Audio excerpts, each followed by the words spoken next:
of all the people I have chanced upon in life, there is no one who has left a greater impression. Months have passed, but still Rafe Effendi haunts my thoughts. As I sit here alone, I can see his honest face, gazing off into the distance, but ready, nonetheless, to greet all who cross his path with a smile. Yet he was hardly an extraordinary man. Indeed, he was rather ordinary, with no distinguishing features, no different from the hundreds of others we meet and fail to notice in the course of a normal day. Indeed, there was no part of his life, public or private, that might give rise to curiosity. He was, in the end, the sort of man who causes us to ask ourselves, what do they live for? What do they find in life? What logic compels them to keep breathing? What philosophy drives them as they wander the earth? But we ask in vain, if we fail to look beyond the surface, if we forget that beneath each surface lurks another realm in which a caged mind whirls alone. It is, perhaps, easier to dismiss a man whose face gives no indication of an inner life. And what a pity that is. A dash of curiosity is all it takes to stumble upon treasures we never expected. That said, we rarely seek that which we do not expect to find. Send a hero into a dragon's den, and his task is clear. It is a hero of another order who can summon up the courage to lower himself into a well of which we have no knowledge. Certainly this was not the case for me. If I came to know Rafe Effendi, it was happenstance, pure and simple. After losing my modest post in a bank, I am still not sure why. They said it was to reduce costs. But within the week they had hired someone else, I spent a long time seeking work in Ankara. My meager savings kept me going through the summer, but as winter approached, I knew that my days of sleeping on friends' sofas would soon come to an end. My restaurant ration card was to expire within the week, and even this I could not afford to renew. Every failed job application drained me of all hope, even when I knew from the outset that my chances were nil. Cut off from my friends, I would go from shop to shop seeking work as a salesman. Rejected by them all, I would wander the streets in despair for half the night. From time to time, my friends would invite me over for supper, but even as I sat there, enjoying their food and drink, the fog refused to lift. And here was the strangest thing. The more my situation worsened, the less I could be sure of surviving from one day to the next, the greater my shame and my reluctance to ask for help. I would see a friend in the street, a friend who in the past had been more than willing to suggest where else I might look for work, and I would rush past him, head bowed. I was even different with friends whom I had openly asked for food or happily borrowed money from. When they asked me how I was doing, I would flash an awkward smile and say, "Not bad, I keep finding bits of work to do here and there." With that, I'd take my leave. The more I needed my friends, the more I longed to run away. One evening, I was ambling along the quiet road between the station and the exhibition hall, breathing in the beauties of an Ankara autumn, in the hope that they might lift my heart. The sun reflected in the windows of the People's House had punctured this white marble building with holes the color of blood. Hovering over the pine saplings and the acacia trees was a cloud of smoke that might also have been steam or dust. While a group of bedraggled workers, returning from some construction site or another, moved in hunchbacked silence over the skid-marked tarmac, and everything in this scene seemed content to be where it was. All was well with the world. All was in its proper place. There was, I thought, nothing more I could do. Just then a car sped past me. Glancing at the driver, I thought I recognized him. The car came to a halt a few paces ahead, and the door flew open. Leaning out of the window was my old classmate Hamdi, calling out my name. I went over to him. "Where are you off to?" he asked. "Nowhere. I'm just out for a stroll. Get in then." "Let's go to my house." Without waiting for an answer, he ushered me into the seat next to him. Along the way, he told me he was on his way home from a tour of a number of factories owned by the firm he now worked for. I sent a telegram back to the house to let them know when to expect me, so they'll have the place ready for me. Otherwise, I'd never have dared to invite you over, I laughed. Time was when Hamdi and I had seen a great deal of each other, but since losing my job, I'd not seen him at all. I knew him to be making a good living as an assistant director of a firm that traded in machinery, but also involved itself in forestry and timber. And that was precisely why I had not sought him out after losing my job. I feared that he might think I'd come asking for a loan, not a job. "Are you still at that bank?" he asked. "No," I said, "I left." He looked surprised. "So where are you working now?" Half-heartedly, I said. "I'm unemployed." He turned to look me over, taking note of the condition of my clothes, and then, as if to let me know he did not regret inviting me back to his house, he smiled and gave me a friendly pat on the back. "Don't worry. We'll talk it over tonight and figure something out." He seemed so confident, so pleased with himself. He could now, after all, enjoy the luxury of helping his friends. How I envied him. His house was small but charming, his wife homely but amiable. Without embarrassment, they kissed each other. Then Hamdi left me to go and wash. He had not introduced me formally to his wife, so I just stood there in the sitting room, uncertain what to do. Meanwhile, his wife lingered in the doorway, furtively watching me. She seemed to be considering something. Most probably, she was wondering if she should invite me to sit down. Changing her mind, she sidled away. Well, I asked myself why it was that Hamdi had left me hanging like this, for I had always known him to be fastidious about such things, if anything. Too fastidious, believing, as he did, that attentiveness was a necessary ingredient of success. It was, perhaps, a quirk accorded to those who had risen to positions of importance, to be deliberately inattentive in the presence of old and less successful friends. To take on a humble, fatherly tone with friends you have always addressed with some formality. To feel entitled to interrupt them mid-flow with some meaningless question. Most often with a soft and compassionate smile. I'd had so much of this in recent days that it did not even occur to me to be angry with Hamdi. All I wanted was to put this irksome situation behind me.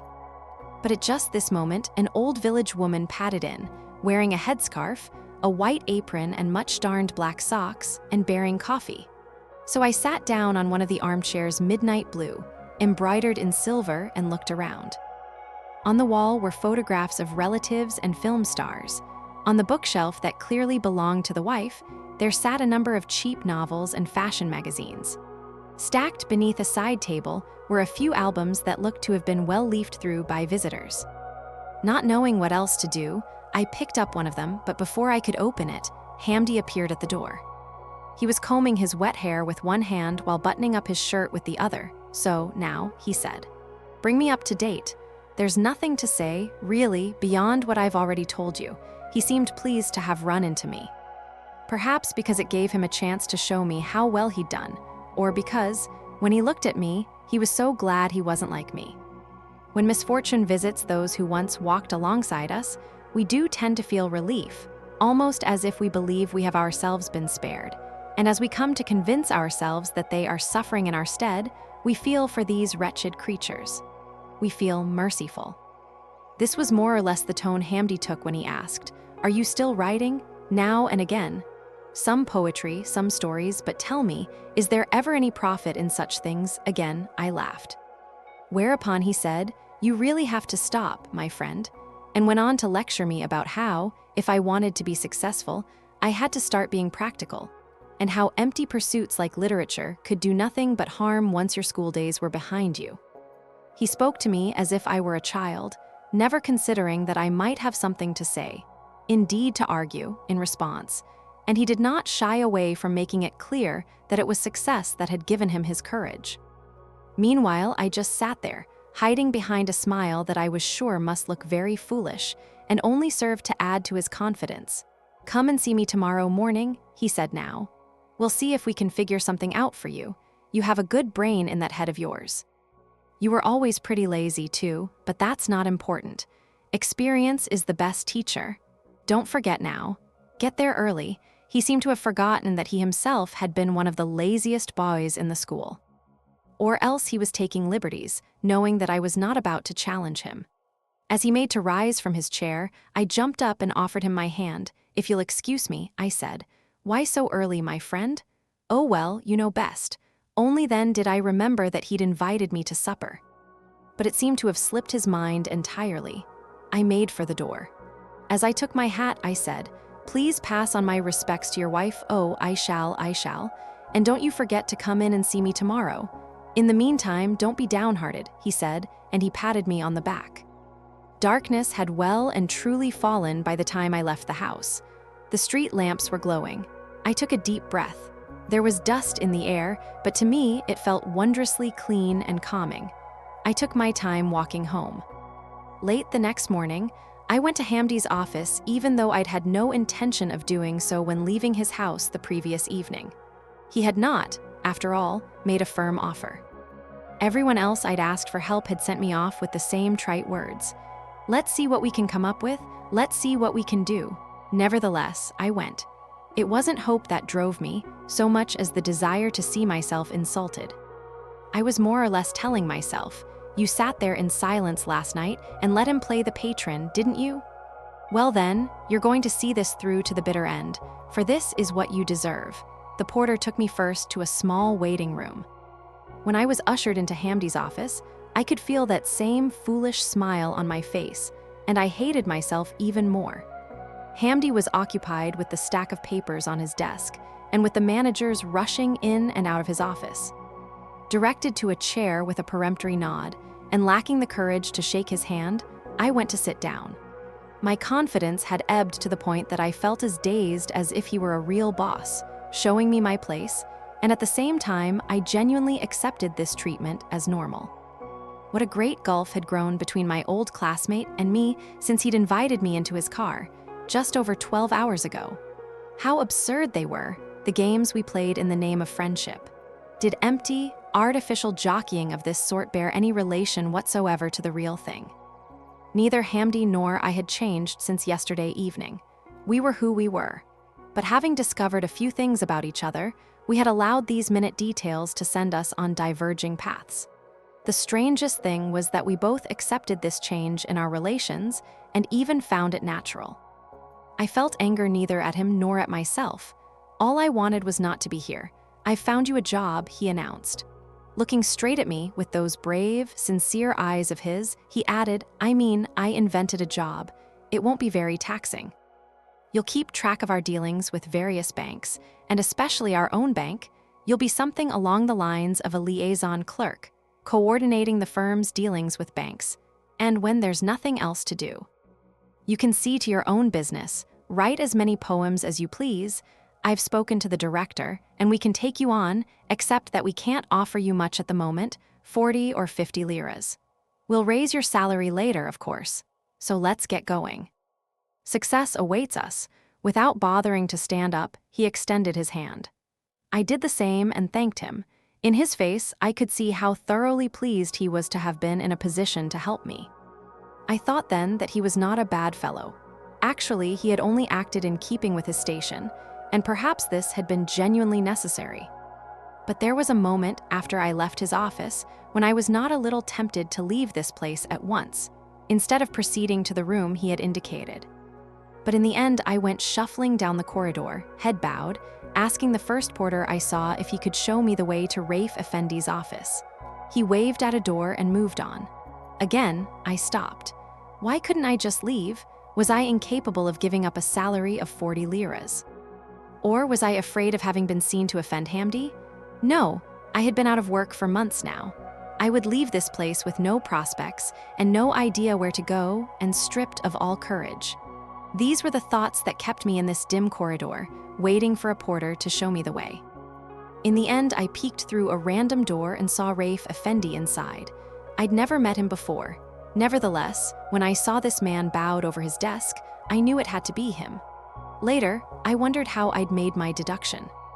Hamdi had said, I've arranged for you to have a desk in our German translator Rafe Effendi's room.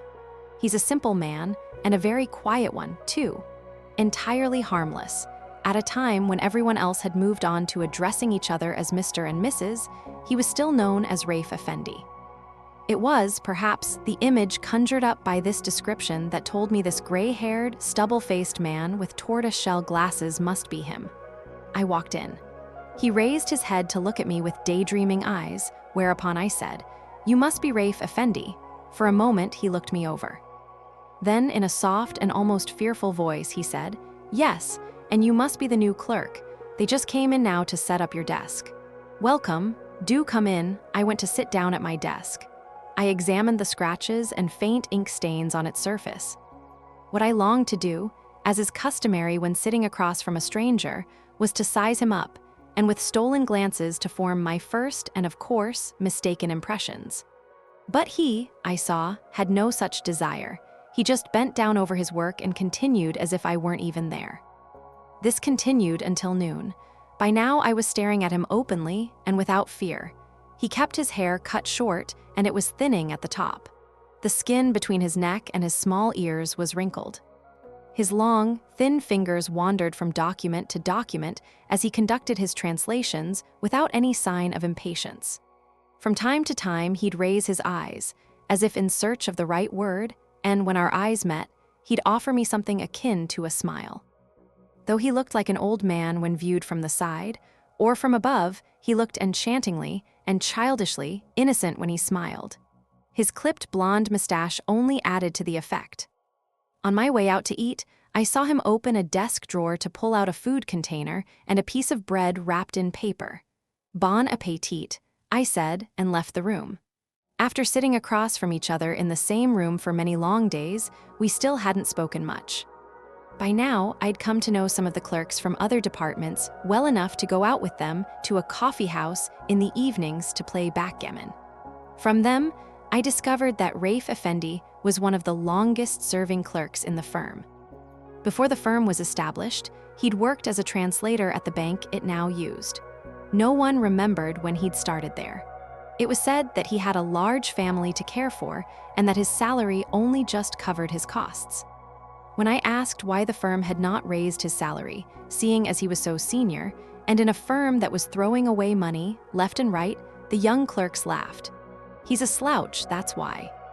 We're not even sure how good he really is at languages. Later on, though, I discovered that his German was excellent, and his translations both accurate and elegant. He could easily translate a letter about sawmill machinery or spare parts, or detailing the qualities of a shipment of ash and pine timber bound from Suzac port in Yugoslavia. When he translated contracts or specifications from Turkish into German, the director sent them off without hesitation. In his free moments, he would open his desk drawer to read the book he kept there, never rushing and never removing it from the drawer. So one day I asked, "What's that, Rafe Bey?" He reddened as if I had caught him doing something wrong and stammered, "Nothing, it's a German novel, that's all." At once, he closed the drawer. Despite all this, no one in the firm was willing to credit him with mastery of a foreign language. And perhaps not without reason, for there was nothing about the man to suggest he might know one. No foreign word ever crossed his lips. He never spoke about knowing other languages, never carried with him foreign magazines or newspapers.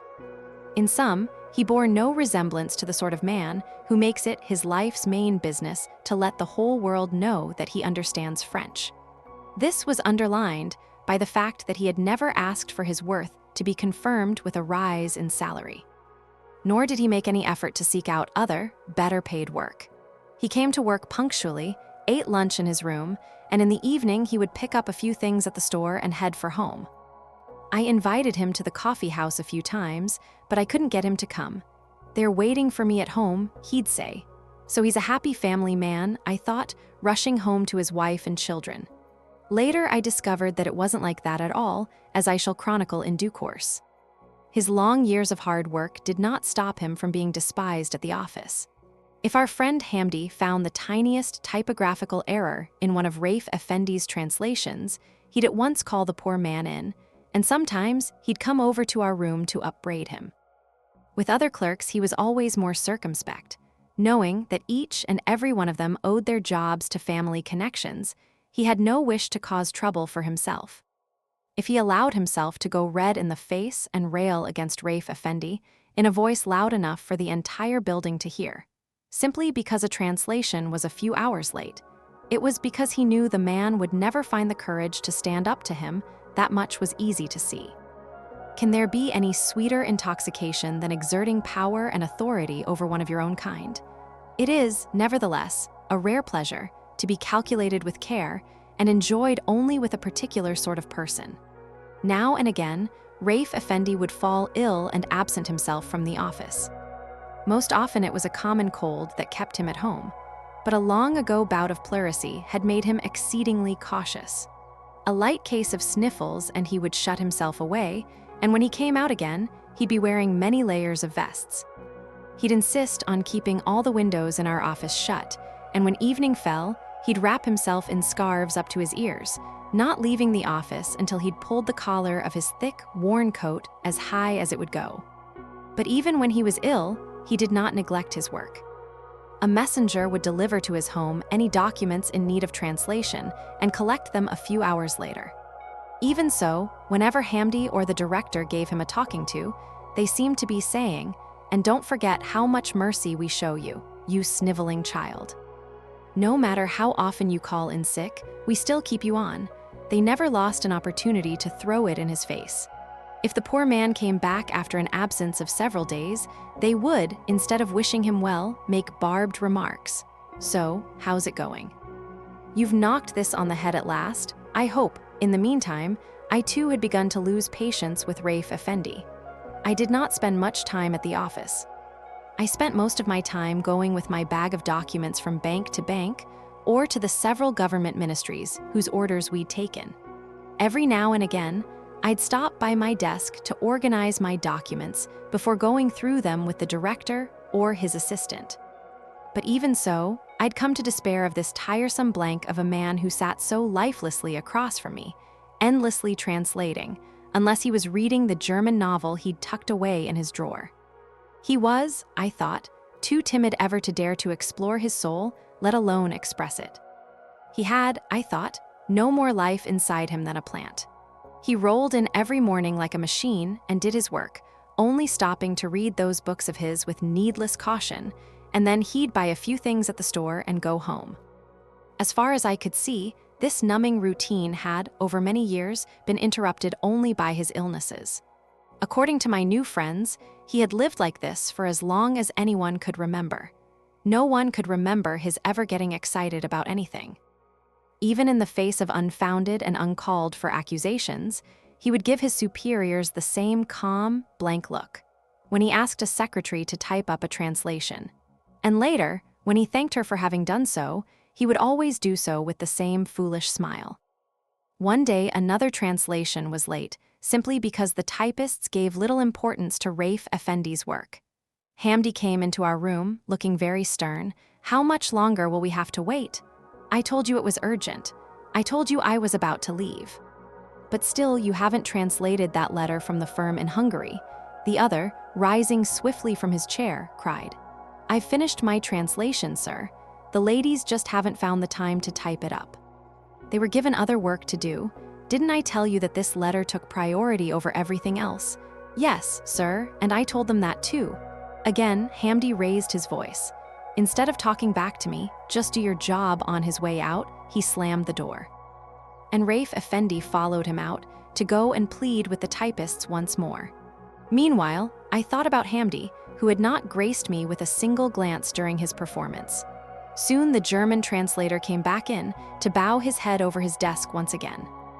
As always, his composure astounded and infuriated me.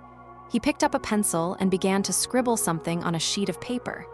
He wasn't writing, he was drawing, but not in the unthinking manner of an angry man. I could see the hint of a self-assured smile beneath that blonde mustache and at the corners of his mouth. His hand was moving swiftly across the page. He kept narrowing his eyes to look at it more closely. I could tell from that confident smile of his that he was pleased with what he saw. Finally, he put down his pencil to study it more carefully while I stared at him, unabashed. For now, he was wearing an expression I had never seen before. The sort of expression that people wear only when they are grieving for someone. My surprise made me curious. I couldn't keep still. I was just about to stand up when he rose from his chair and went off to find the secretaries again. In one leap, I was at his desk. I reached for the page. Then I froze, bewildered, for here was a sketch the size of a palm of Hamdi. In a few masterful lines, he had captured the man's essence. Perhaps someone else would not have seen the resemblance. Perhaps, looking at it line by line, the resemblance disappeared, but for someone who had just watched Hamdi hollering in the same room, there was no mistaking him. The mouth was an unspeakably vulgar rectangle, howling with an animal rage. In the eyes, 2 dashes, I could see both the desire to bore a hole through the object of his fury and the frustration of failing to do so. The nose, squashed against his cheeks, made him look even more savage. Yes, this was the man who had stormed into this room only minutes earlier, or rather, this was the likeness of his soul. But this was not what had left me stunned. Since coming to this firm, many months before, I had made a string of judgments about Hamdi. Sometimes I had tried to make excuses for him, but mostly I'd been thinking ill of him. Unable to find the old friend in the man of consequence, I could see neither. But now Rafe Effendi had summed him up in just a few well-placed lines, and I could no longer see Hamdi in the same way. Despite his wild and primitive expression, there was something pitiable there too. Nowhere had I seen the line between cruelty and wretchedness so clearly drawn. It was as if I were seeing my friend of 10 years for the first time. At the same time, and in one flash, this drawing explained Rafe Effendi to me. For now, I could well understand his unwavering serenity and his reluctance to form relationships. For how could a man so intimately acquainted with his surroundings, and so clear and sharp in his observations of others, ever know anger or excitement? What choice did a man like this have, in the face of small-minded attacks, but to stand firm like a rock? Our longings, our disappointments, our fits of rage, we succumb to them when something unexpected happens to us, something that seems to make no sense. Is it even possible to shock a man who is ready for anything, and who knows exactly what to expect from anyone? Even so, there remained something about Rafe Effendi that troubled me. There were, to my mind, a number of contradictions that the sketch did not explain. The fineness of its execution was anything but amateur. It spoke of long years of practice. There was more here than an eye that could see through to the essence of things. There was also a deft hand that could record that essence in fine and elegant detail. The door opened. I made to return the sketch to the desk, but I was too late.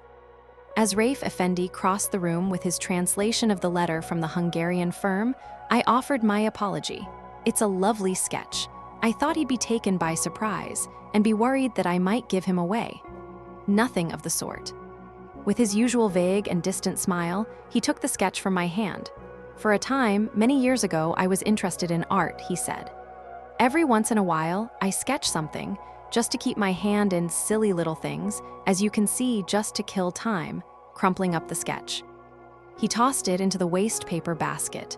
The secretaries typed this up very fast, he murmured.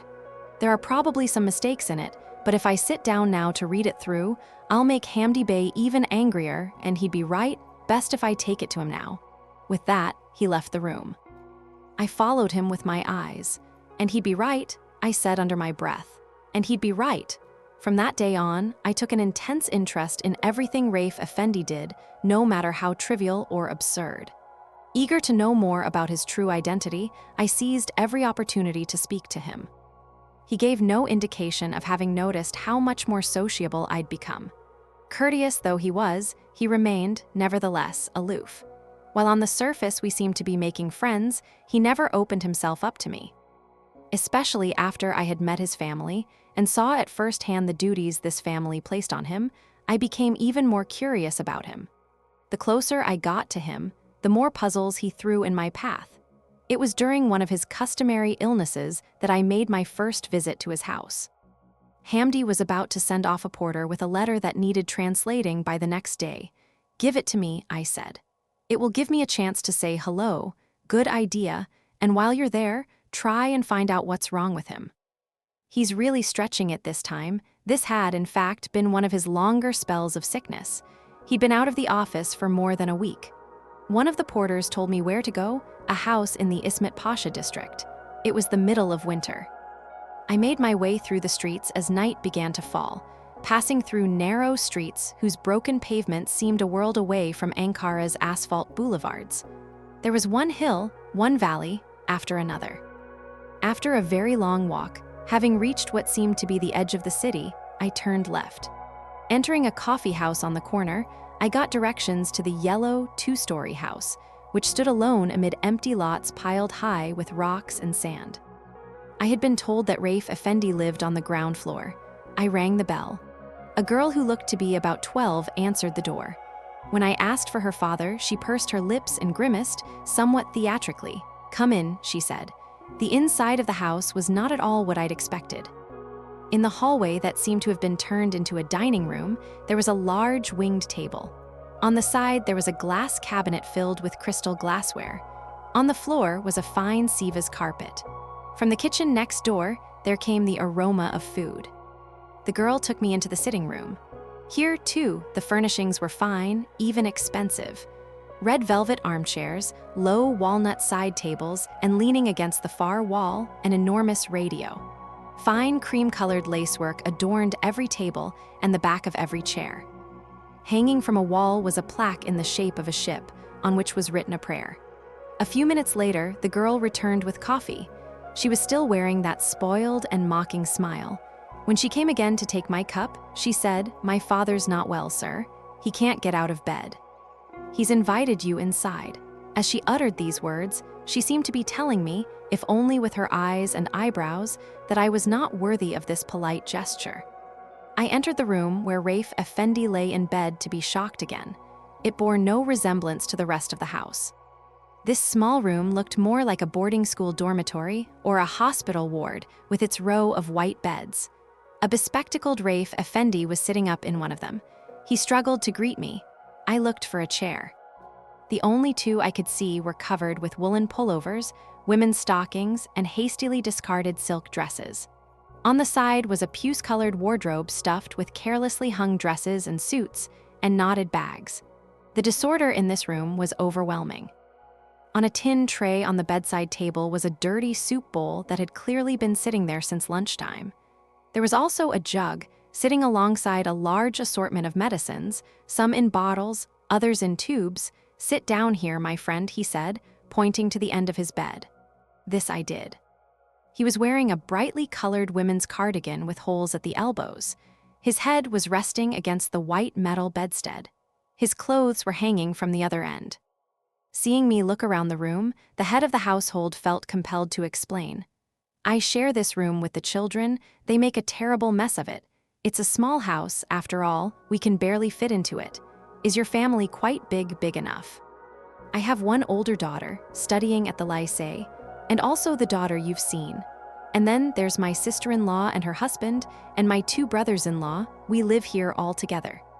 My sister-in-law has two of her own children. We all know how hard it is to find housing in Ankara. If we lived separately, we'd never manage." At this point, the doorbell began to ring, and from the commotion that ensued, I deduced that some other member of this family had just arrived. After a time, the door opened. In walked a portly woman aged about 40 whose short hair fell over her face. She went over to Rafe Effendi and whispered something into his ear. Before he could answer, she pointed in my direction. He introduced us.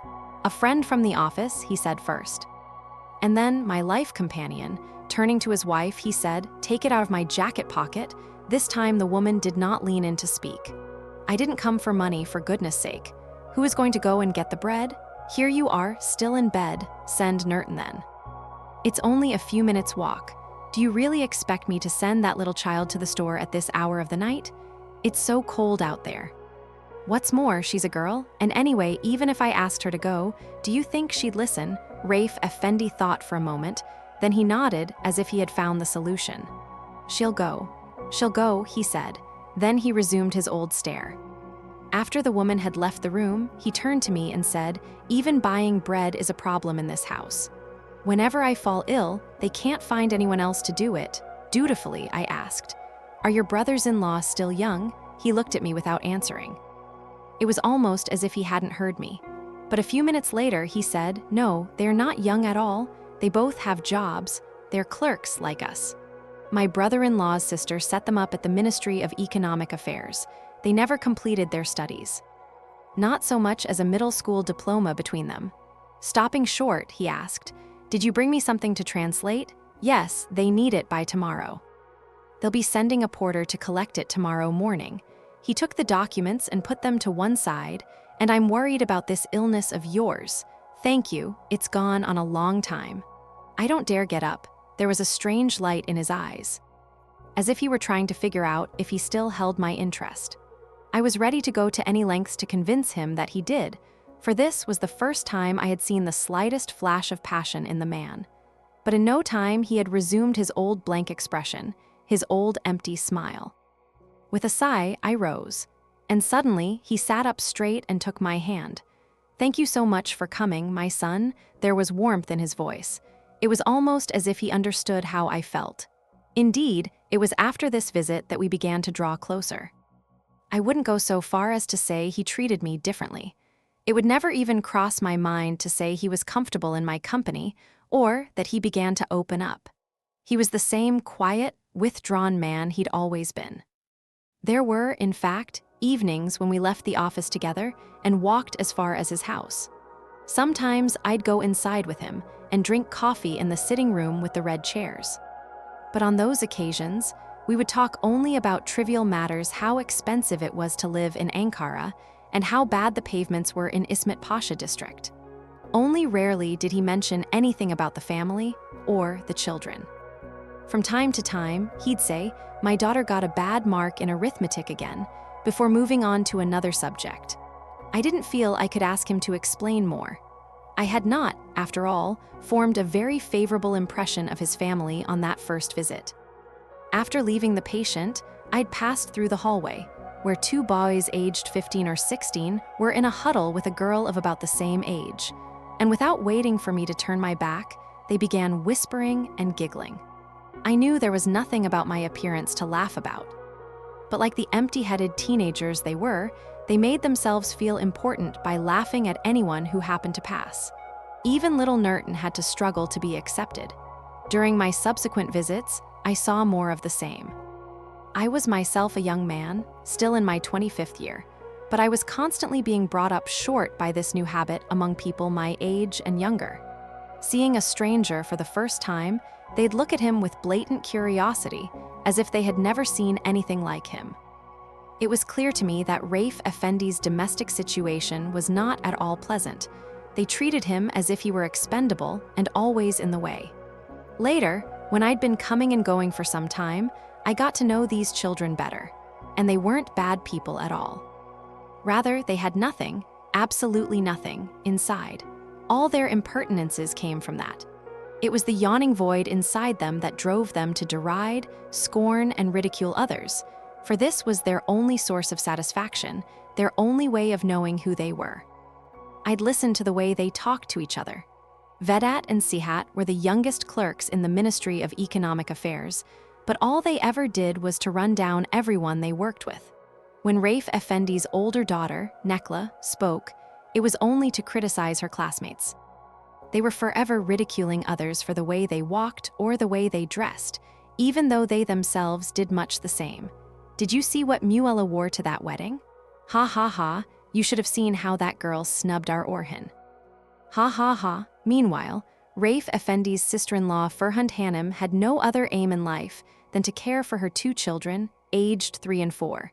And if she could get her older sister to babysit to put on a lot of makeup, throw on a silk dress, and head out for the evening. The few times I saw her, she was standing in front of the mirror of the cabinet in the dining room, fixing a feathered hat over her wavy dyed hair. She could not have been more than 30 years old, but already there were wrinkles around her mouth and her eyes. Her restless baby blue eyes reflected an inner turmoil that must have been with her since birth. Her children were always wan, unkempt, and dirty, and she'd rail against them as if they were a punishment visited on her by a vicious enemy, despairing that they might put their soiled hands on her finery before she went out. As for Ferhund's husband, Nurettin Bey, who served as one of the directors at the same branch of the Ministry of Economic Affairs, he was another version of Hamdi. Still in his early 30s, he was the sort of man who puffed up like a barber's assistant when he combed back his dark, curly hair, and who, if he said so much as a simple "how are you?" nodded as if he had just dispensed a rare pearl of wisdom. When someone spoke to him, he'd fix his eyes on him and smile as if to say, "What sort of nonsense is this, then?" As if you knew what you were talking about. After finishing vocational college, he'd been sent to Italy, for some reason, to learn more about the leather trade, but all he'd learned, while there was a smattering of Italian and the affectations befitting a man of importance. To this, he had added his own ideas about how to be successful in life. First, he saw himself as deserving of high rank, and therefore in a position to make half-baked pronouncements at every turn, no matter how little he actually knew about the matter at hand. By criticizing everyone else at the same time, he succeeded in convincing them of his importance. By my reckoning, the children of the house had acquired this same habit from their uncle, whom they hugely admired. Secondly, he dressed with great care, shaving every day, making sure his thinning trousers were perfectly ironed, and devoting his Saturdays to long shopping excursions in search of the most fashionable shoes for himself and the most divine socks. As I later discovered, all his wages went on his and his wife's clothes. The two brothers-in-law, meanwhile, earned no more than 35 liras apiece, which meant that it fell to our friend Rafe Effendi to cover all the household expenses with his meager salary. Even so, apart from the poor old man, Nurettin Bey treated every member of the household like a servant. They took the same view of Rafe's wife, Mirai Hanım. Though not yet 40, she was already old, fat, and misshapen, with breasts that hung down to her navel. She spent most of her day cooking in the kitchen, devoting any free time that remained to darning pile after pile of children's socks or caring for her sister's brats. She had no help from the others, who believed that they deserved far better than she could provide. When the food was not to their liking, there were unpleasant scenes. So when Nurettin Bey said, "What is this meant to be, my dear?" there was as much indignation in his voice as one might expect if he'd contributed many hundreds of liras to the household budget. And the two brothers-in-law would sit there in their 7 lira cravats and say, "I don't like this, go and make me some eggs," or "I'm still hungry, go make me some sausages." They had no qualms about sending Mirai Hanım back to the kitchen. And if ever they needed 11 kurush for bread of an evening, instead of reaching into their own pockets, they would go and find Rafe Effendi in his sikt and wake him up. And as if that were not enough, they'd get angry at him for having failed to recover in time to go to the store in their place. Though the parts of the house that guests rarely saw were a shambles, the hallway and the sitting room were perfectly arranged, and this was Nekla's doing. And the others succeeded in maintaining this illusion, even when their friends came to visit. So they had all joined together to pay for furniture on installment, squeezing their resources even further. But now, they had a red velvet suite that made their guests swoon in admiration, and a 12-valve radio that was loud enough for the entire neighborhood to hear. There was also the set of gold-gilded crystal in the glass cabinet, which greatly impressed Nurettin Bey's friends on the many occasions when he invited them over to drink raki. Though it was Rafe Effendi who bore the cost of all this, it made no difference to him if he was present or absent. Everyone in the family, from the oldest to the youngest, regarded him as irrelevant. They spoke to him about their daily needs and money problems and nothing else. Mostly, they preferred Mirai Hanım to be their interlocutor. They sent him off like some sort of lifeless robot in the morning with a list of things to buy, and in the evening he would come back with his arms full. 5 years earlier, while courting Fernand Hanım, Nurettin Bey had been most attentive to Rafe Effendi, playing the perfect suitor and never forgetting to bring something to please his prospective brother-in-law every time he came to visit. But now he acted as if it were an insult to have to share a house with a man of so little consequence. They resented him for failing to earn more money so as to provide the luxuries they craved, but at the same time, they regarded him as a man of no value, a nonentity. Encouraged, perhaps, by their elders, even Nekla, who seemed to have a head on her shoulders, and Nurettin, still in primary school, seemed to share this view. Whatever affection they showed him was rushed and brushed away, like a tedious chore. When he fell ill, they affected the sort of false compassion that one might show to a beggar. Ground down though Mirai Hanım was by the thankless and never-ending struggle to make ends meet, only she gave him the time of day, doing what she could to ensure that his own children did not belittle or despise him. On evenings when there were guests, she would pull her husband into the bedroom and, fearing that Nurettin Bey or one of her brothers might suddenly shout out, "Let's send my uncle out for supplies," she would put on a sweet voice and say, "Why don't you slip out and buy us 8 eggs and a bottle of raki? Let's not make them get up from the table. But never did she ask herself why she and her husband were not sitting at that table, or why, on the rare occasions that they did join the party, they were treated with such disrespect, though perhaps she didn't even notice. Rafe Effendi treated her with an odd sort of tenderness. It was almost as if he pitied this woman who could go for months without taking off her housecoat. From time to time, he'd ask, "How are you, my wife? Has the day been very tiring?" And sometimes he would take her to one side to talk about how the children were doing in school and how to cover the costs of an impending religious holiday. But he gave no sign of being attached to any other member of their household. Sometimes he would gaze at his older daughter, as if expecting her to say something to him, something sweet and warm. But these moments would pass quickly, as if the girl had, with a needless wiggle, reminded him of the gulf between them. I thought a great deal about all this.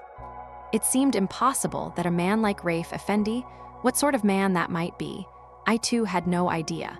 But I was sure he was not as he seemed, that a man like this would willingly shrink away from those closest to him. It was more that he did not wish those around him to know who he was, and he was not, in any event, the sort of man who would be willing to exert himself to be known.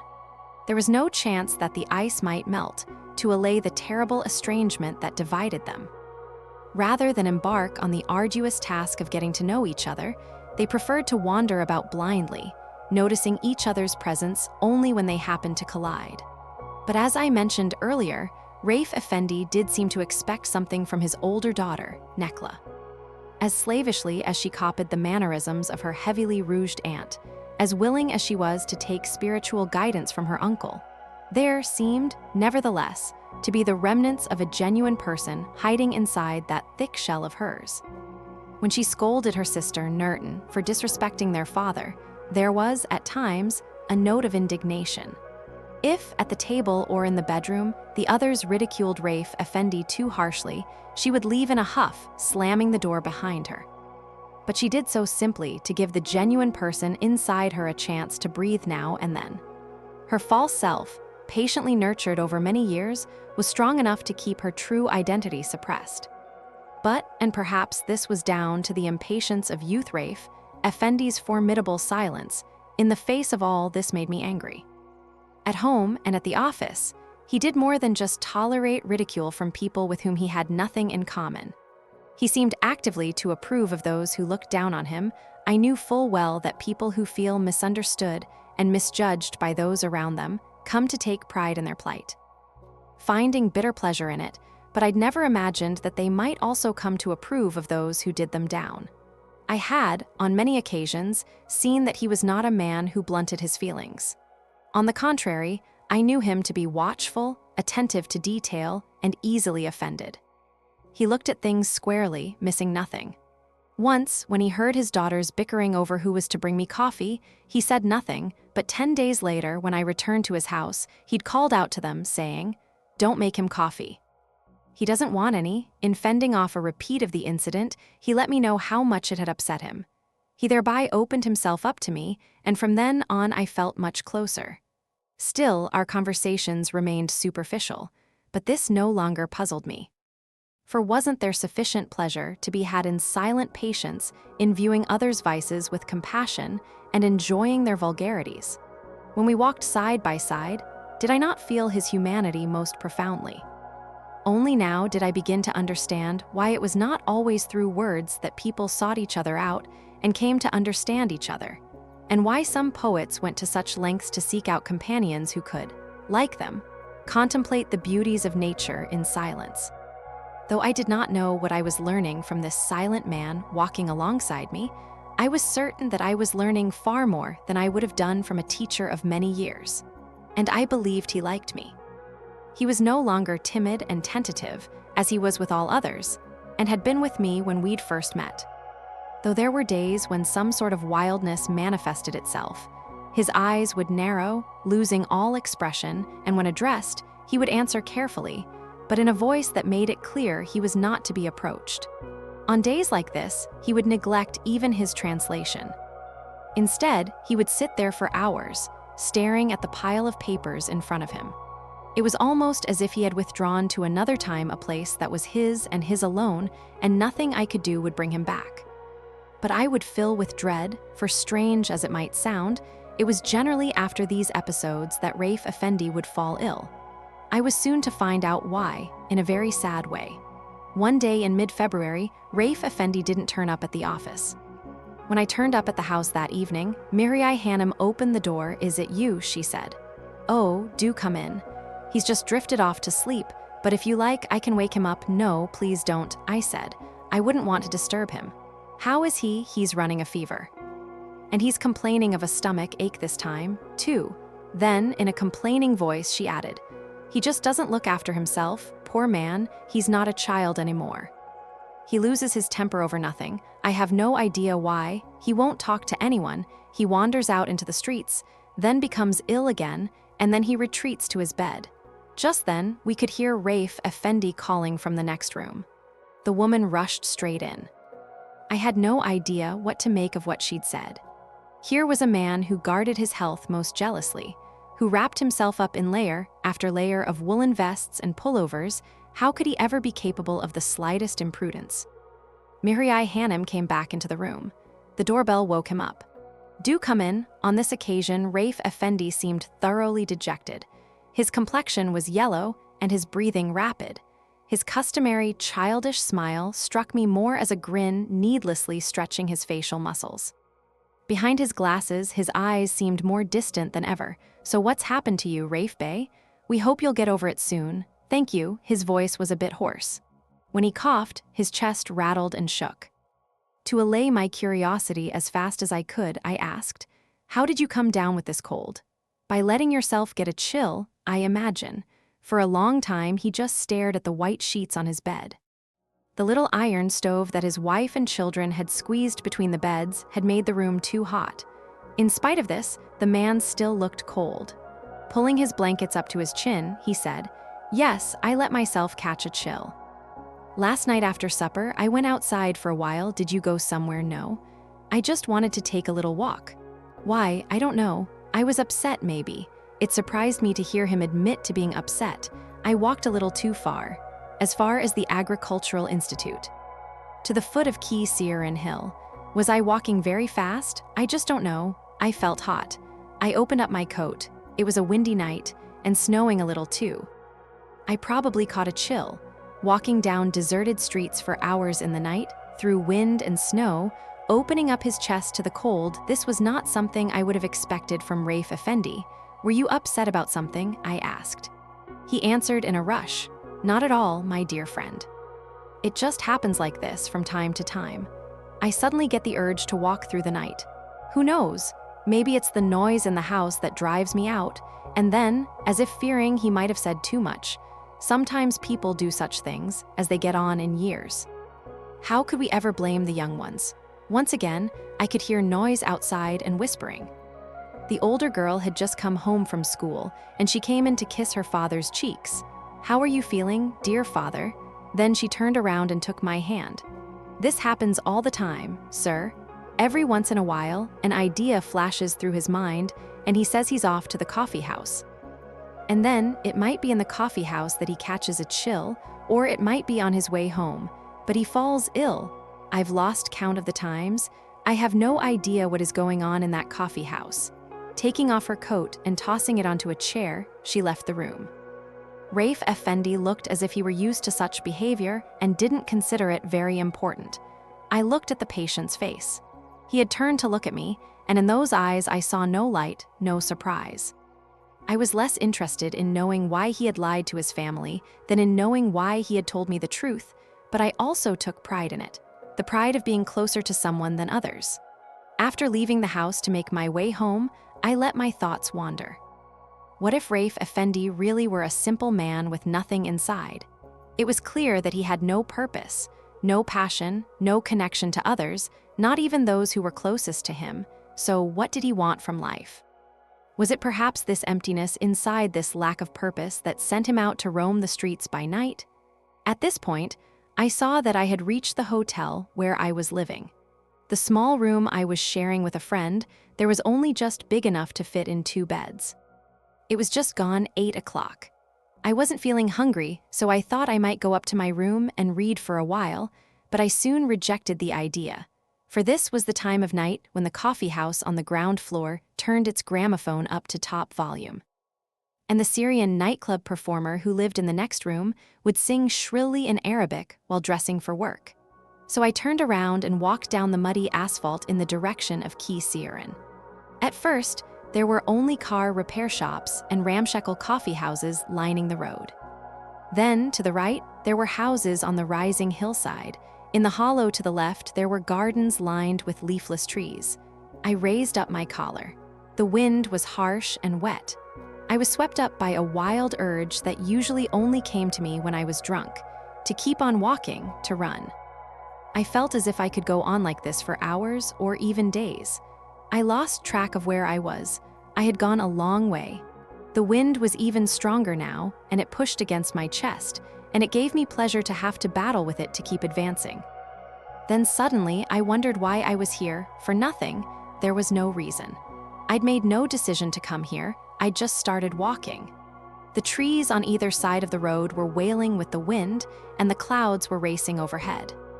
The dark cliffs in the hills above were still visible, and the clouds heading towards them seemed each to leave a part of itself behind.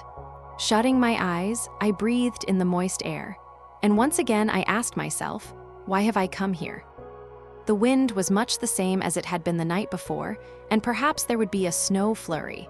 The night before, it had been another man in these parts, his glasses fogging up, his hat in his hand, and his shirt open, walking and breaking into a run. The wind was cutting through his thin, cropped hair, and who could say how much it cooled his overheated head? What was inside that head of his? What had brought that head, that invalid, that aging body, to these parts? I wanted to imagine Rafe Bey walking through that dark, cold night. I wanted to see how his face changed shape. And now I understand what had driven me here. Being here might help me understand him, might help me see inside his head. But all I could see was the wind tugging at my hat, and the wailing trees, and the clouds changing shape as they raced across the sky. To live in the same places was not to live as he did. To assume such a thing might be possible, you had to be as brash and naive as I was. I raced back to the hotel. The coffee house gramophone was no longer playing, and the Syrian woman no longer singing. My friend was lying in bed, reading a book. He threw me a glance. "What's up? Back from a night of debauchery, are you? How easily people can read each other." And there I was, trying so hard to penetrate someone else's mind, to find out if the soul hiding inside it was ordered or in turmoil. For even the most wretched and simple-minded man could be a surprise.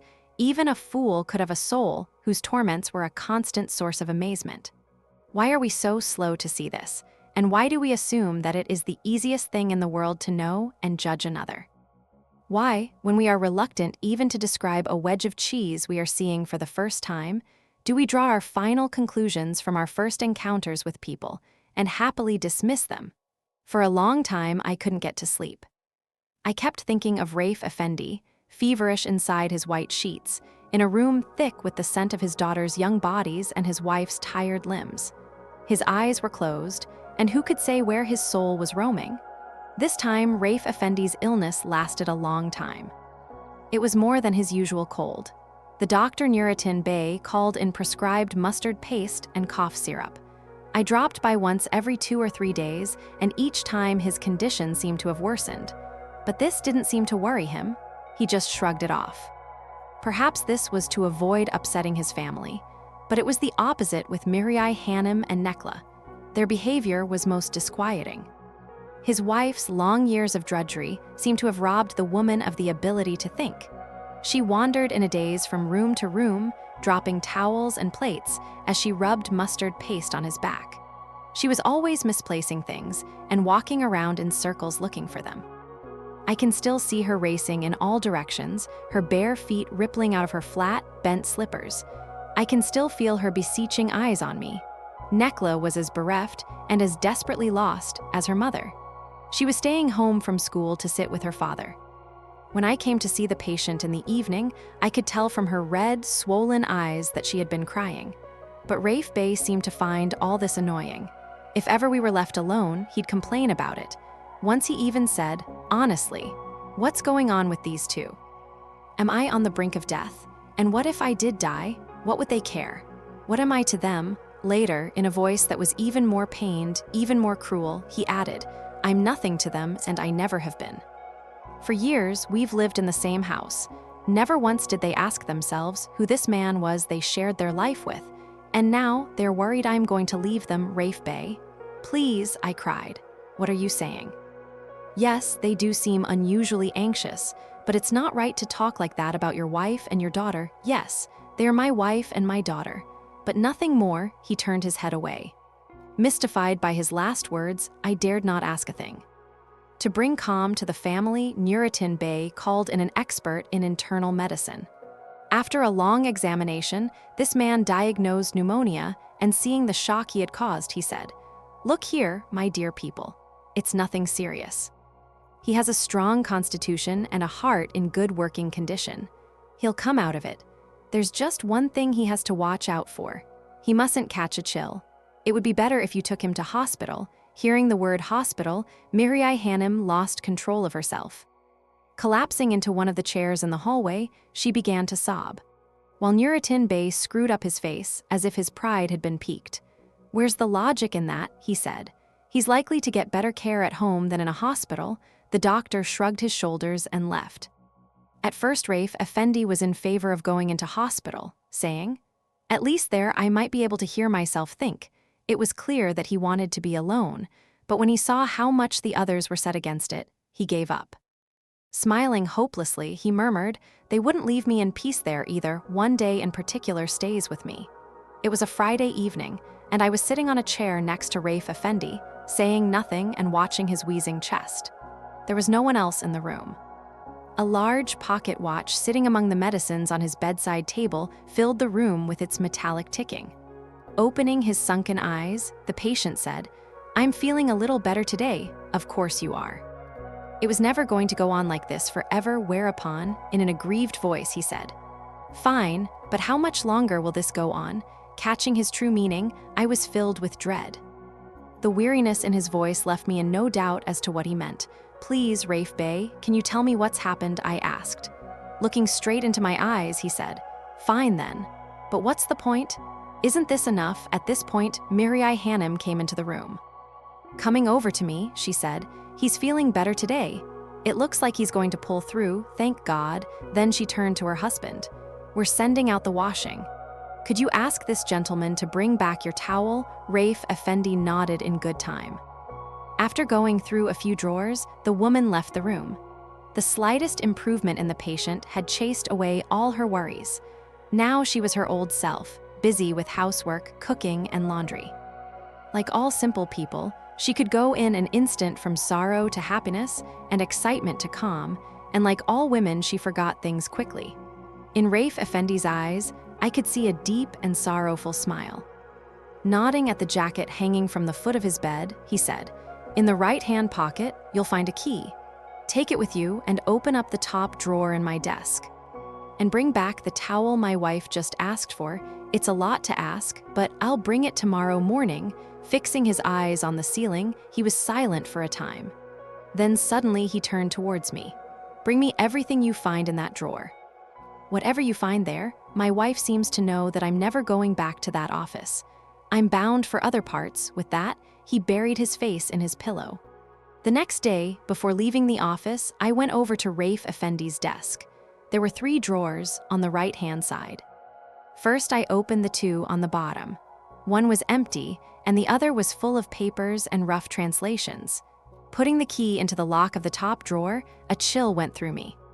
For now, I realized I was sitting in the chair that Rafe Effendi had occupied for many long years, and doing something he himself had done several times each day. Quickly, I opened the drawer. It was almost empty. Nothing but a dirty-looking towel, a bar of soap wrapped up in newspaper, the lid of a food container, a fork, and a threaded Singer penknife. I wrapped these up quickly.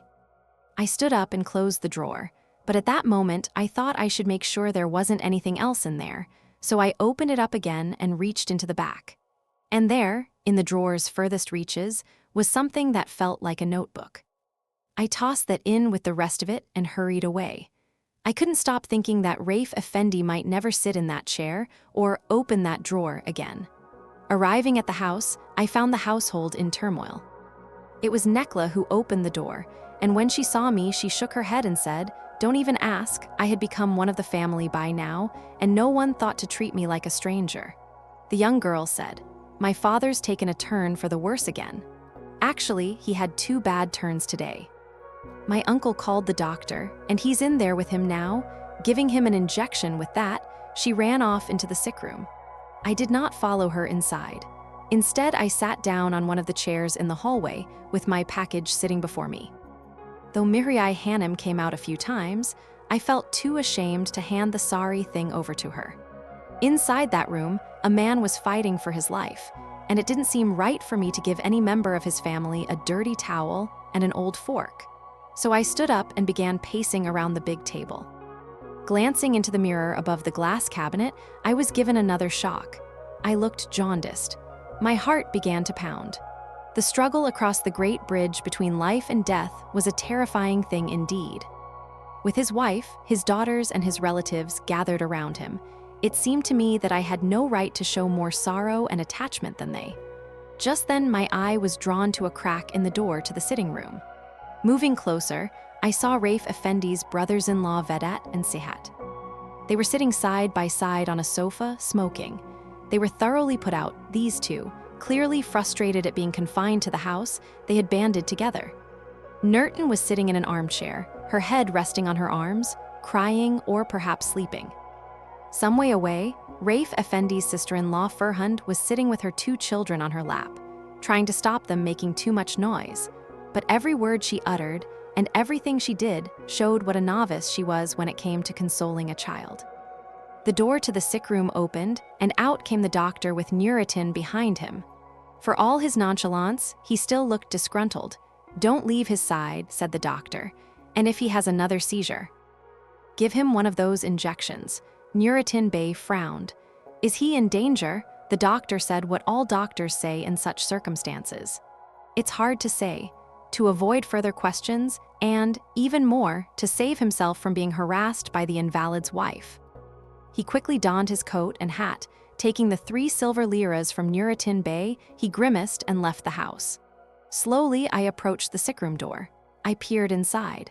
Mihrai Hanım and Nekla were standing over Rafe Effendi, watching him with apprehension. He had his eyes closed. When the young girl caught sight of me, she beckoned me over. What both she and her mother wanted, it seemed, was to see how I responded when I saw my friend. Seeing that, I did everything in my power to keep myself under control. I nodded affably, as if I were fine with what I saw. Then I turned to my left. There they were huddled together. I forced a smile. There's nothing to fear, most probably. With God's help, he'll pull through. My friend opened his eyes a crack. For a moment, he looked at me, but without recognition. Then, with great effort, he turned to his wife and daughter. He whispered a few words that made no sense to me. Screwing up his face, he tried to point at something. Nekla went over to him. "Do you need something, dear father? Go on now. Go on outside for a while." His voice was weak and hoarse. Mihrai Hanım gestured for me to leave with her and the girl. But when the patient saw her doing this, he reached and grabbed my wrist and said, "You stay here." His wife and daughter seemed surprised. "Be careful, dear father. Keep your arms under the covers." Rafe Effendi nodded hastily, as if to say, I know. Then once again, he gestured for them to leave. Then he pointed at the package that I was still holding, even though I'd forgotten all about it. "Did you bring everything?" At first, I just looked at him. I didn't understand what he meant. Was I perhaps wondering why he was making so much of these things? My friend was still staring at me, his eyes bright with anxiety. Only then did I remember the famous black notebook. I hadn't even bothered to open it up or wonder about its contents. It had never occurred to me that Rafe Effendi might own such a thing. Tearing open the package, I left the towel and the other bits on a chair behind the door. Picking up the notebook, I took it over to Rafe Effendi. "Is this what you wanted?" He nodded. Slowly, I leafed through it as curiosity overtook me. The large and disordered scrawl across its ruled pages spoke of a great haste. I glanced at the first page. There was no title. On the right, there was a date, 20 June 1933. Just below it was this line: Something strange happened to me yesterday, and it swept me back to that time I thought I'd left behind forever. I did not read what followed. Rafe Effendi had again taken his arm out from under the blankets to take my hand. "Don't read it," he said. Nodding towards the other side of the room, he whispered, "Throw it in there." I turned to look. Behind a sheet of mica, I saw the glowing red eyes of a stove. "You want me to burn it?" "Yes." I was more curious than ever.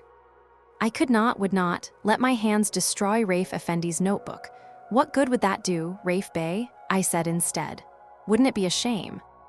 What would be the point of destroying a notebook that served as your friend and companion over many long years? It no longer serves any purpose," he said, and again he nodded towards the stove. "It's no longer of any use." I could see then that there was no talking him out of it. He had, I imagined, poured the soul he'd hidden from us all into these pages, and now he wanted to take it with him. I looked at this man who wished to leave nothing of himself behind, who, even as he moved towards death, wished to take his loneliness with him. And I wished him everlasting mercy. My own bond with him would last just as long. "I understand, Rafe Bey," I said. "I understand only too well. You are right to hold back everything that's yours. You're also right to want to destroy this notebook, but can't you wait just one more day?" With his eyes, he asked me why. To press my case one last time, I moved closer. I looked into his eyes, hoping that my own would express the love and affection I felt for him. "Could you not leave this notebook with me for a single night? We've been friends for a long time now, and you've never told me a single thing about yourself. Do you really find it strange that I might wish to know more? Do you still feel the need to hide so much from me? To me, you are the most precious person in the world, but even so, you want to see me the same way you see everyone else as a nobody and abandon me?" My eyes were filled with tears. My chest was heaving, but still I went on. It was as if all the resentments that had accumulated over many months had to come out all at once. You may be right to have no confidence in others, but can't there be exceptions? Can't there? Don't forget, you're human too. You're being selfish, and for nothing. There I stopped, thinking this was no way to talk to a man who was gravely ill. He, too, was silent, so I made one last attempt. "Rafe Bey, please try and understand me. I am just embarking on the journey that you are close to finishing. I want to understand people. Most of all, I want to understand what people did to you." With a violent shake of the head, he cut me short. He was whispering something. I leaned forward, close enough to feel his breath on my face. No, he said. "No one did anything to me, not a thing. Not a single thing, it was me, always me." Suddenly he stopped. His chin dropped to his chest. He was breathing more rapidly now. Clearly, this scene had exhausted him. For a moment, I considered throwing the notebook into the stove and leaving. Once again, the patient opened his eyes. "It's nobody's fault, not even mine." He could say no more, for now he was coughing. Finally, he indicated the notebook with his eyes. "Read it." You'll see, I slipped the black notebook into my pocket, as fast as if I'd been expecting this all along. "I'll bring it back tomorrow and burn it in front of your eyes," I said. With a carelessness that belied his previous scruples, Rafe Effendi shrugged his shoulders, as if to say, "You can do what you like," and I knew then that he was so far gone that he had even severed his connection with this notebook, in which the most important events of his life were recorded. I kissed his hand to take my leave. When I tried to stand up, he pulled me back, to kiss me first on the forehead and then on the cheeks. When I lifted my head, I saw tears streaming down his face. Unable to hide them or wipe them away, Rafe Effendi stared at me unblinking. And I could no longer hold myself back. I, too, was crying soundlessly, wordlessly, in the face of deep and uncommon sorrow. I had known it would be hard to leave his side, but I'd not known it would bring me such terrible pain. Once again, Rafe Effendi's lips trembled. In a very faint voice, he said, "In all the time we knew each other, you and I have never spoken for this long. What a shame." With that, he closed his eyes. And now, it seemed, we had said our farewells. To keep those waiting outside from seeing the state of my face, I rushed through the hall as fast as I could and made for the door. A cold wind dried my eyes as I walked away, muttering, "What a shame! What a shame!" Back at the hotel, I found my roommate asleep. Slipping into bed, I turned on the lamp on my bedside table. and began at once to read what Rafe Effendi had recorded between the black covers of his notebook. 20 June 1933, something strange happened to me yesterday, and it sent me reeling back to that time I thought I'd left behind forever. Now I know these memories will never leave me, one chance encounter, and I am cruelly awake, wrenched from the numb lethargy that has kept me going these last 10 years. I would be lying if I said this could drive me mad or be the death of me. People somehow manage to accustom themselves to what they first think insufferable. I too shall endure, but how? I look into the future, and all I see is a life of cruel torment. Somehow I shall find a way to bear it, just as I have done until now, but I cannot go on with all this locked up inside me. There are things, so many things that I need to say, but to whom? Can there be another soul wandering this great globe who is as lonely as I, who would hear me out? Where would I begin? I cannot recall saying anything to anyone over the past 10 years. I have needlessly fled from society, needlessly driven people away. But what else can I do now? There's no going back. It would serve no purpose. This can only mean that it was meant to be. If only I could find the words, if only I had someone to confide in, but how would I find him? I wouldn't know where to look. And even if did, I still wouldn't. Why, after all, did I buy this notebook? If I had a fleck of hope, would I be sitting here now, going against the habits of a lifetime and writing these words? But sometimes people need to unburden themselves. If only yesterday hadn't happened, oh, if only I had not stumbled upon the truth, I might have gone on living as before, with my small comforts. I was walking down the street yesterday when I chanced upon two people. One of them I was meeting for the first time, the other was perhaps more distant from me than anyone else on this earth. Who could have imagined that these two would have the power to undo me? Enough. If I am to tell this story, I must do so calmly. Starting from the beginning, I must in effect go back a good few years. 10 to be precise, or 12, perhaps even 15, but visiting them afresh. Perhaps by wandering through those years, by occupying them fully, the terrors and the trivial details, I can set myself free. Perhaps what I will write will not be nearly as painful as what I have lived, and it will bring me some relief. When I come to see how some of it was neither as simple nor complicated as I had thought, I might even find my ardor somewhat shaming. Perhaps. My father was from Havrin. I, too, was born and raised there. I received my early education in the same place, moving on to a high school an hour away, in Edremit. Towards the close of the Great War, at the age of 18, I was drafted into the army, but the armistice was declared before I saw active duty.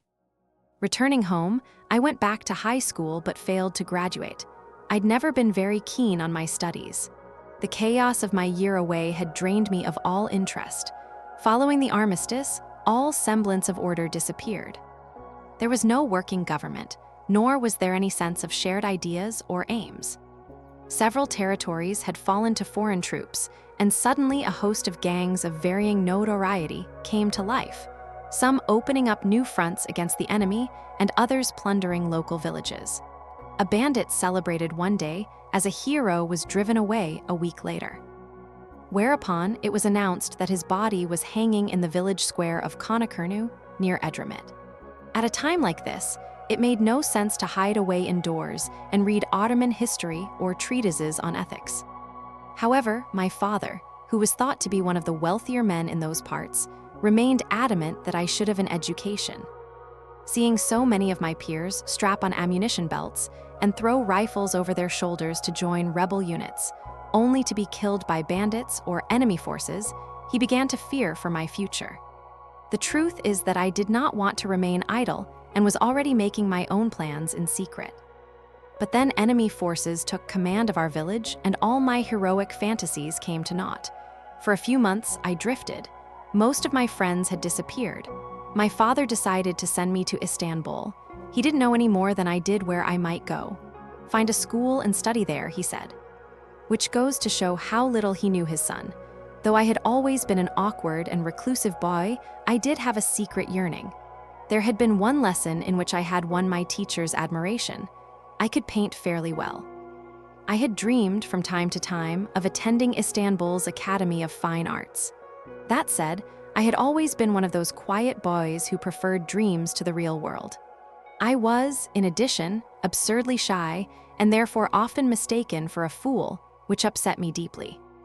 For nothing terrified me more than the prospect of correcting a false impression. Though I was often blamed for mistakes made by my classmates, I never dared to say a word in self-defense. I would simply go home to hide in a corner and cry. I can well remember how my mother and even more my father would throw up their hands and say, "Honestly, you should have been born a girl." My greatest pleasure was to sit alone beside the river or in the far corner of the garden and let my thoughts waft away. My daydreams were in sharp contrast to real life. They were full of adventures and heroic deeds. Like the heroes in the countless novels I had read in translation, I was possessed of a sweet and mysterious desire. In my case, a girl named Faryai who lived in the neighborhood next to ours. Gathering around me the loyal comrades with whom I wreaked havoc over distant lands, I would don my mask, strap my 2 guns to my waist, and sally forth to sweep her off to a magnificent cave in the mountains. I would imagine how first she would be shaking with fear, but once she saw how my own men trembled in my presence, once she had taken stock of the cave's unrivaled riches, awe would overcome her, and when at last she looked me in the eye, it would be to throw her arms around me, crying with untrammeled delight. Sometimes I would travel through Africa like a famous explorer, living among the cannibals, seeing lands no eye had ever seen. At other times, I was a famous painter touring Europe. Though it was the authors I read Mitchell Zevako, Jules Verne, Alexander Dumas, Ahmet Mithat Efendi, and Vasihi Bey who painted my imagination. Father hated my reading all the time, and sometimes he threw away my books. Some nights he refused to let me turn on the light in my bedroom. But I could always find a way, and after he caught me reading Les Miserables or The Mysteries of Paris by the light of a little stringwick lamp, he gave up and left me to it. I read everything I could get my hands on, and whatever I read, be it The Adventures of Monsieur Lecoq or the history of Murat Bey, it left its mark on me.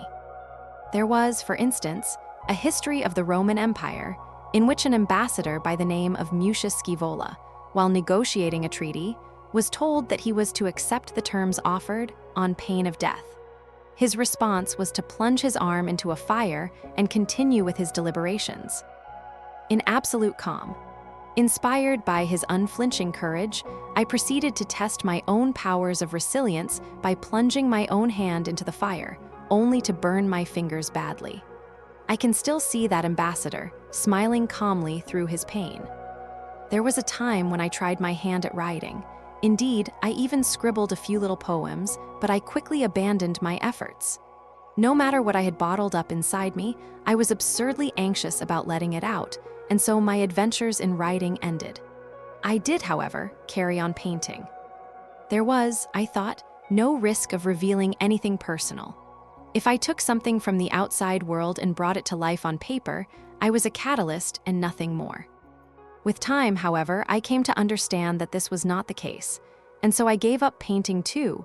Always that fear in Istanbul, at the Academy of Fine Arts, I quickly and without assistance came to the conclusion that painting was a mode of expression, and, inevitably, of self-expression. And after that, there seemed no point in continuing my studies. In any case, my teachers didn't see much in me. I only ever presented my most trivial efforts. If my works expressed anything personal or exposed any personal particularity, I went to extreme lengths to hide them away, lest they ever see the light of day. If someone ever happened to find one, I would gasp like a naked woman caught in an intimate moment and rush away blushing.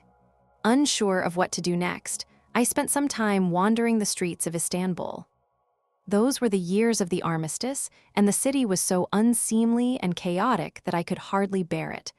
I asked my father for money so that I might return to Havrin. 10 days later, I received a long letter. It was his last effort to get me to make something of myself. Somewhere he had heard that the currency in Germany had tumbled and that foreigners in particular could live there quite comfortably. One could get by on much less than in Istanbul. Instructing me to go there to learn about the soap business, scented soaps in particular, he went on to announce that he was sending me the money needed to cover my expenses. I was overjoyed. Not because I was interested in the art of soap making, rather, I was delighted because, at the moment I least expected it, I was being offered a chance to visit Europe, since childhood the home of my fondest dreams. Spend a couple of years learning the trade, my father had written. Then you can come home and work on improving our soap factories. I shall make you a manager. Once you have established yourself in the world of business, you are sure to find happiness and prosperity. Yet that was last thing on my mind. My plan was to learn a foreign language and read books in that language, and most importantly, discover Europe, meet face to face the people I had so far encountered only in books. For weren't they the ones who had nurtured my wayward nature and lured me so far from home? I was ready within a week. I traveled to Germany on a train that took me through Bulgaria. I only spoke Turkish. Drawing on 3 or 4 phrases I had memorized from a pocket language guide I studied during the 4-day journey, I was able to make my way to the pension, whose address I had jotted down in my notebook while still in Istanbul. I spent the first few weeks learning enough German to survive and wandering the streets in a state of wonder. But that didn't last long. In the end, this was just another city. The streets were a bit wider and much cleaner, and the inhabitants were blonder. However, there was nothing here to sweep me off my feet. Knowing so little about the Europe of my imagination, I had no way to measure it against the city in which I now lived. I had yet to learn that nothing in this world can ever match the marvels that we conjure up in our own minds. Assuming that I would not be able to begin work until I had learned the language, I started taking lessons from a retired officer who had learned a little Turkish during the war. The manageress of the pension was eager to spend her free time prattling to me, and this was much to my benefit. The pension's other guests, meanwhile, found it amusing to befriend a Turk, and they bombarded me with all manner of silly questions. There was a lively crowd around the dinner table. 3 in particular took me under their wing: a Dutch widow named Frau van Tiedemann, a Portuguese trader named Herr Camera, who imported oranges from the Canary Islands, and the elderly Herr Dirk. He had been doing business in the colony of Cameroon. Leaving everything behind after the armistice, he had returned to his homeland. Here he led a humble existence, devoting his days to the political meetings that were all the rage then, and in the evening he would return to the pension to share his impressions. On a number of occasions, he would bring back newly discharged and still unemployed German officers with whom he would speak for hours. From what I could piece together, they were of the view that Germany would only be saved if another man with Bismarck's iron will came to power to rebuild the army and avenge the injustices of the past with another world war. From time to time, a resident would leave to be replaced by someone new. But over time, I grew accustomed to these changes of caste. I came to tire of the red lamps that lit the dark room where we took our meals, and the constant smell of cabbage, and the heated political discussions that accompanied every meal. The discussions in particular, everyone had an idea as to how to save Germany. However, none of these proposals had anything to do with Germany. Rather, they were tied to personal interests. An old woman who had lost her fortune through money laundering was angry with the officers, who were angry with the striking workers. She blamed the soldiers for Germany's defeat, while the colonial tradesman, for no apparent reason, was forever blasting the emperor's declaration of war. Even the housekeeper started discussing politics with me when she came to tidy up my room in the morning, and whenever she had a moment free, she buried herself in the newspaper. She, too, had florid opinions, and whenever she expressed them, she would shake her fists and turn beet red. It was as if I had forgotten why I had come to Germany. Whenever I received a letter from father, I was reminded of the soap trade, and I would write back saying that I was still learning German. Very soon, I assured him, I would seek a suitable training college. By saying this, I was deluding both him and myself. The days slipped by, each one much the same as the other. I explored every part of the city. I visited the museums and the zoo. In the space of a few months I thought, seen all that this city of millions had to offer, and this plunged me into despair. So this is Europe, I said to myself. Why all the fuss? From here it was a short road to the conclusion that the world itself was a place of little interest. Most afternoons I spent wandering through the crowds along the broad avenues, watching men heading home, their grave expressions speaking of important business, or women with vapid smiles and languorous eyes, hanging onto the arms of men who still marched like soldiers. So as not to tell my father an outright lie, I managed, with the help of several Turkish friends, to present myself to a manufacturer of luxury soap. The German employees of this firm, which was owned by a larger concern in Sweden, gave me a warm reception. They had not forgotten that we had been brothers in battle, but they were reluctant to explain their processes in any detail, as least compared to what I had learned in Havren. And I suppose that was because they were safeguarding company secrets, or perhaps they were like that because they saw no real ambition in me and did not wish to waste their time. Eventually, I stopped going to the factory altogether. They never got back in touch. My father was by now rioting less frequently, while I carried on living in Berlin without ever wondering what I was going to do next, or why I had come here in the first place. I was still taking German lessons from the army officer 3 evenings a week. I spent my days visiting museums and newly opened galleries. Returning to the pension in the evening, I'd catch my first whiff of cabbage from a distance of 100 paces, but I was no longer as bored as I'd been in the early months. For now, I was slowly learning to read properly in German, and this gave me great pleasure. Before long, it was akin to an addiction. Lying face down on the bed, I would open my book and stay there for hours, a thick, old dictionary at my side. In many cases, I would not even bother to riffle through it, as I was able to glean the meaning of a word from its context. A new world had opened itself up to me.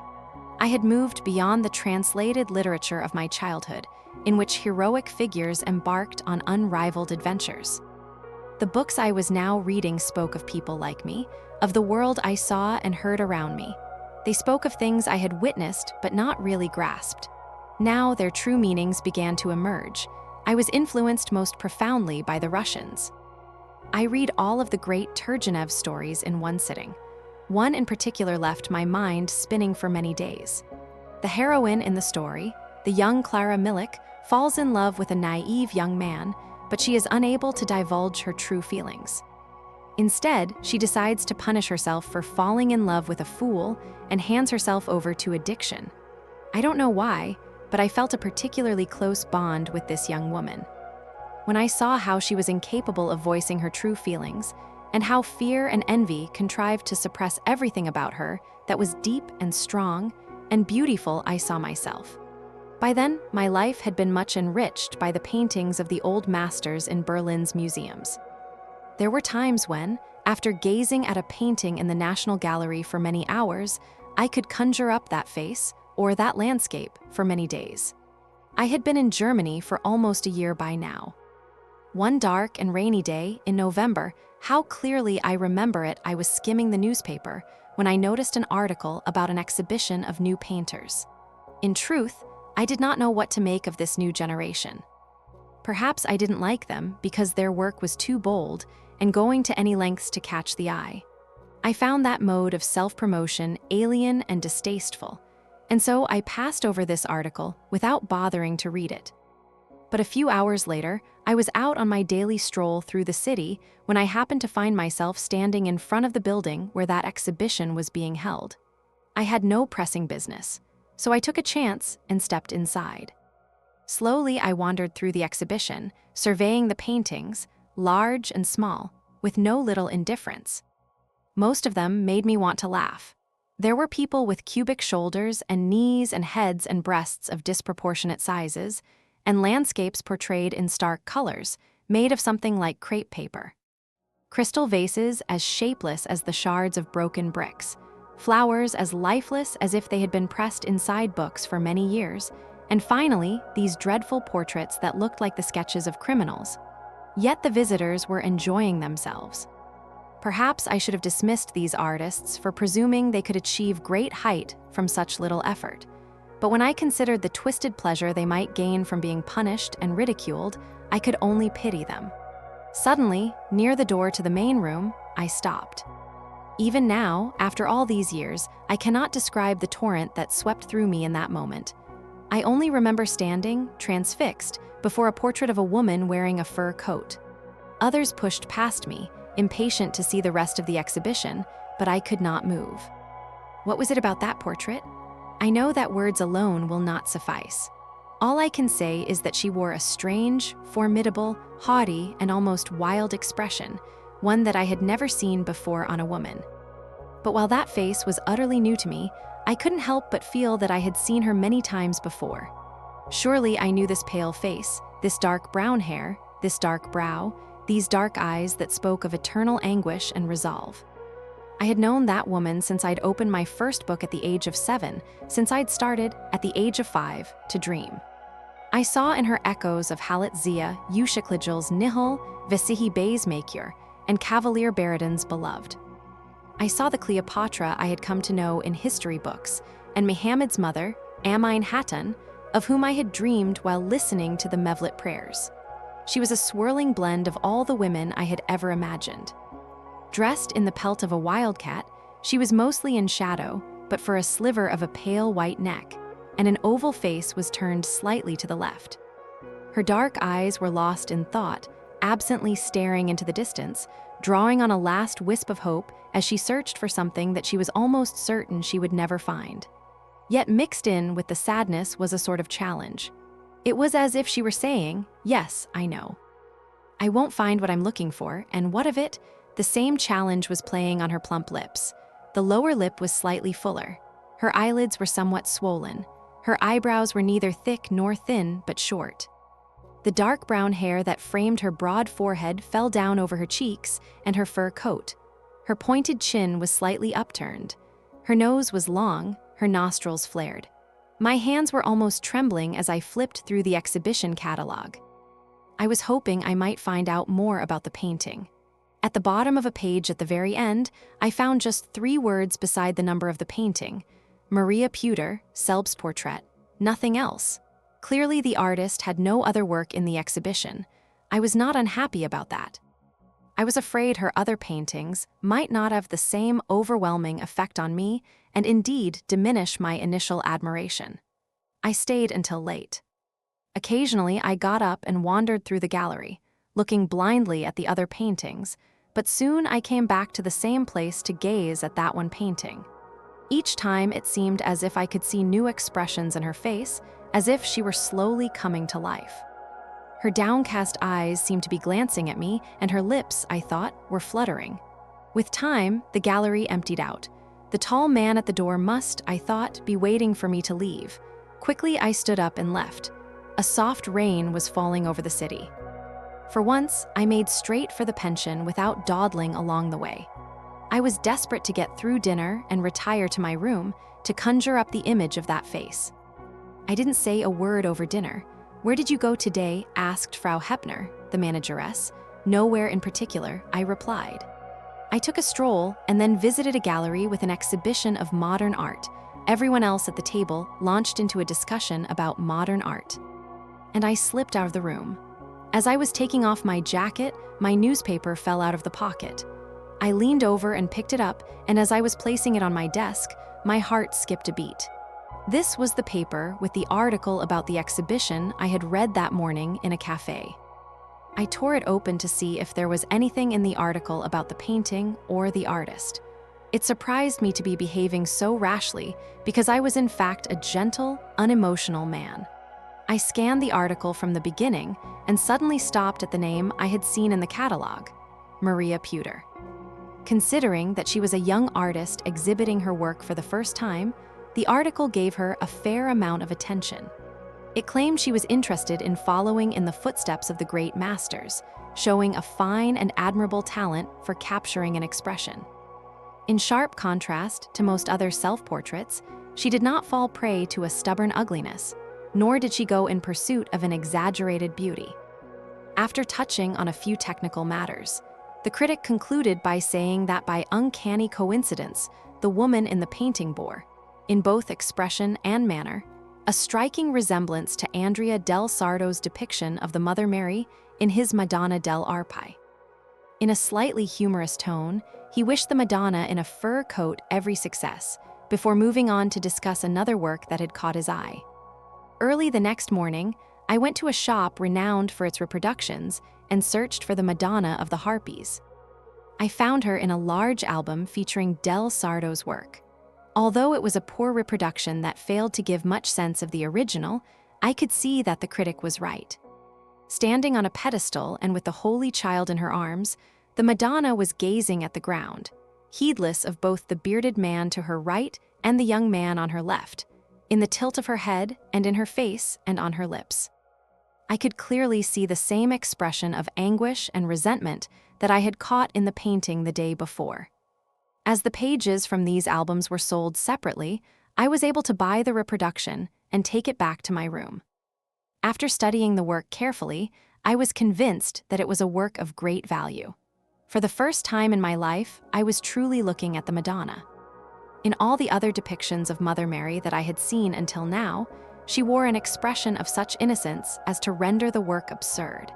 In those paintings, she resembled either a little girl looking down at a baby in her arms as if to say, "Have you seen? Have you seen the gift God has given me?" Or a chambermaid staring blankly at a child who has come crashing into her world, courtesy of a man they cannot name. But the Mother Mary in Sardo's painting had learned how to think. She had developed her own ideas on how to live. She was a woman, no less, who had begun to shun the world. She paid no heed to the supplicating saints beside her or the Messiah in her arms. She was not even looking up at the sky. Instead, she had her eyes on the ground, and no doubt she saw something there. I left the picture on my desk. I closed my eyes and imagined the painting in the exhibition. Only then did it occur to me that the woman depicted in the painting must exist in real life. Yes, of course, it was a self-portrait, which meant that this miracle of a woman was living among us, her deep dark eyes gazing at the ground or at the person across the way, her lips parted to speak, her lower lip slightly larger than the other. She existed. She was alive. Somewhere, sometime, I might even catch sight of her. When the possibility first struck me, it was as an overwhelming fear. For a man of no experience like me, it was nothing short of terrifying to think of coming face to face with a woman such as her. Although I was 24 years old by then, I had never had an adventure with a woman. In Havren, there had been various drunken exploits and the odd flight of debauchery led by the older neighborhood boys, which I never managed to make any sense of. My natural reticence stopped me from ever mustering enough courage to try again. The only women I knew were the creatures that stirred my imagination. They might feature in the 1,001 fantasies I concocted as I lay under olive trees on hot summer nights, far from material concerns, but they all had one thing in common: they were beyond my reach. I had, of course, been secretly in love with our neighbor Farii for many years. In my dreams, I had explored improprieties that bordered on the shameful. Whenever I passed her on the street, my face would turn so red and my heart beat so fast that I'd soon be ducking for cover. On Ramadan nights, I would steal away from the house and find myself a hiding place near their front door to watch her come out with her mother, who'd be holding a lantern. But once the door was open, I could barely make them out in their long, dark coats, cocooned in that soft yellow light. Turning away, I would tremble for fear that they might see me as they left for the Tarawih prayers. If ever I met a woman I found attractive, my first thought was to run away. From the moment we came face to face, I lived in dread that my every glance and movement might reveal my true feelings. Drowning in shame, I became the most miserable person on earth. I cannot recall ever looking directly at a woman during my adolescence, not even my mother. Later, when I moved to Istanbul, I made an effort to overcome my absurd shyness. Through friends, I met a few girls with whom I could be myself. But the moment I sensed a spark of interest on their part, all my courage drained away. I was never innocent. When I entertained these women in my mind, I would engineer scenes that even the most masterful lover would have found daunting, and when I imagined these girls' smoldering lips pressed against mine, it seemed to me an intoxication far greater than anything real life could bring. But this painting of the Madonna in a fur coat had shaken me so much so that the very thought of imagining her in such a scene was impossible. I could not begin to imagine it.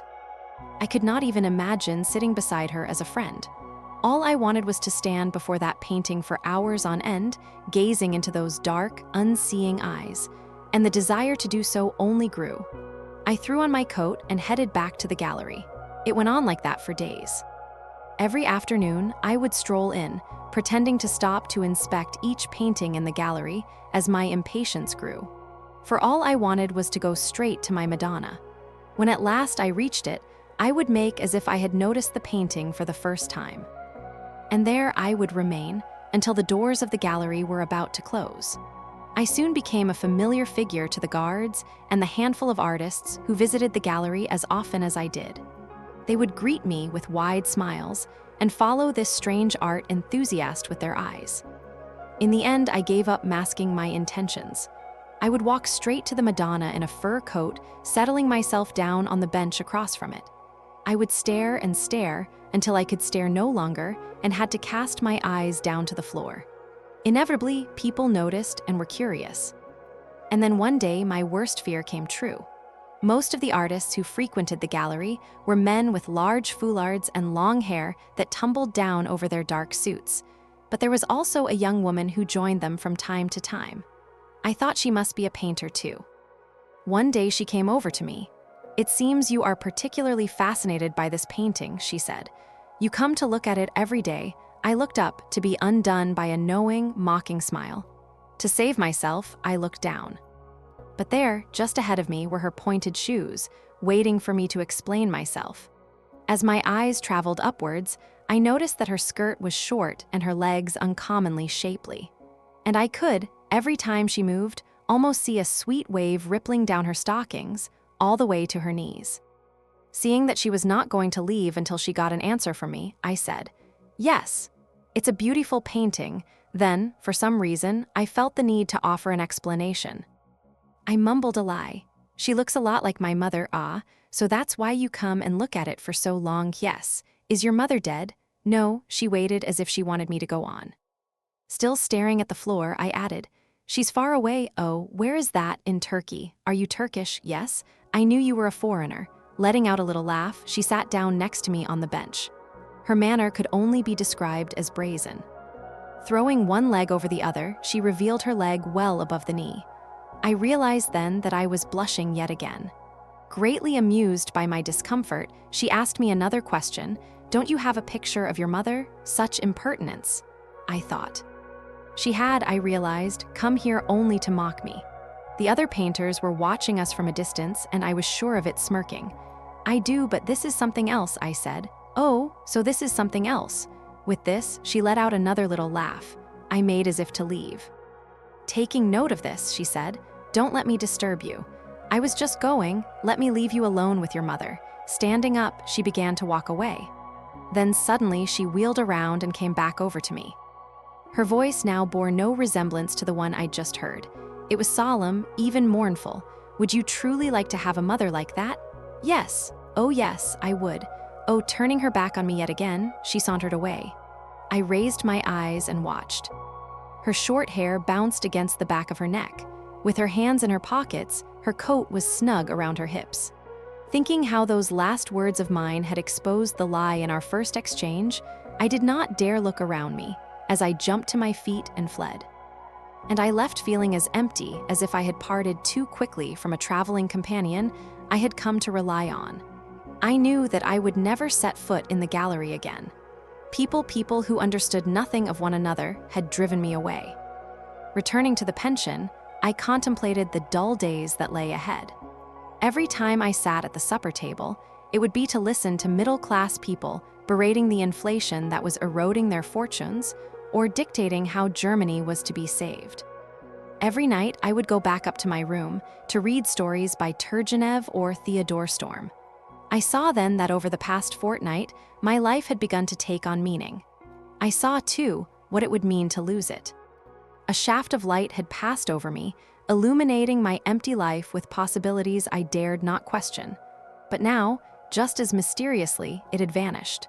Only now did I understand what this meant.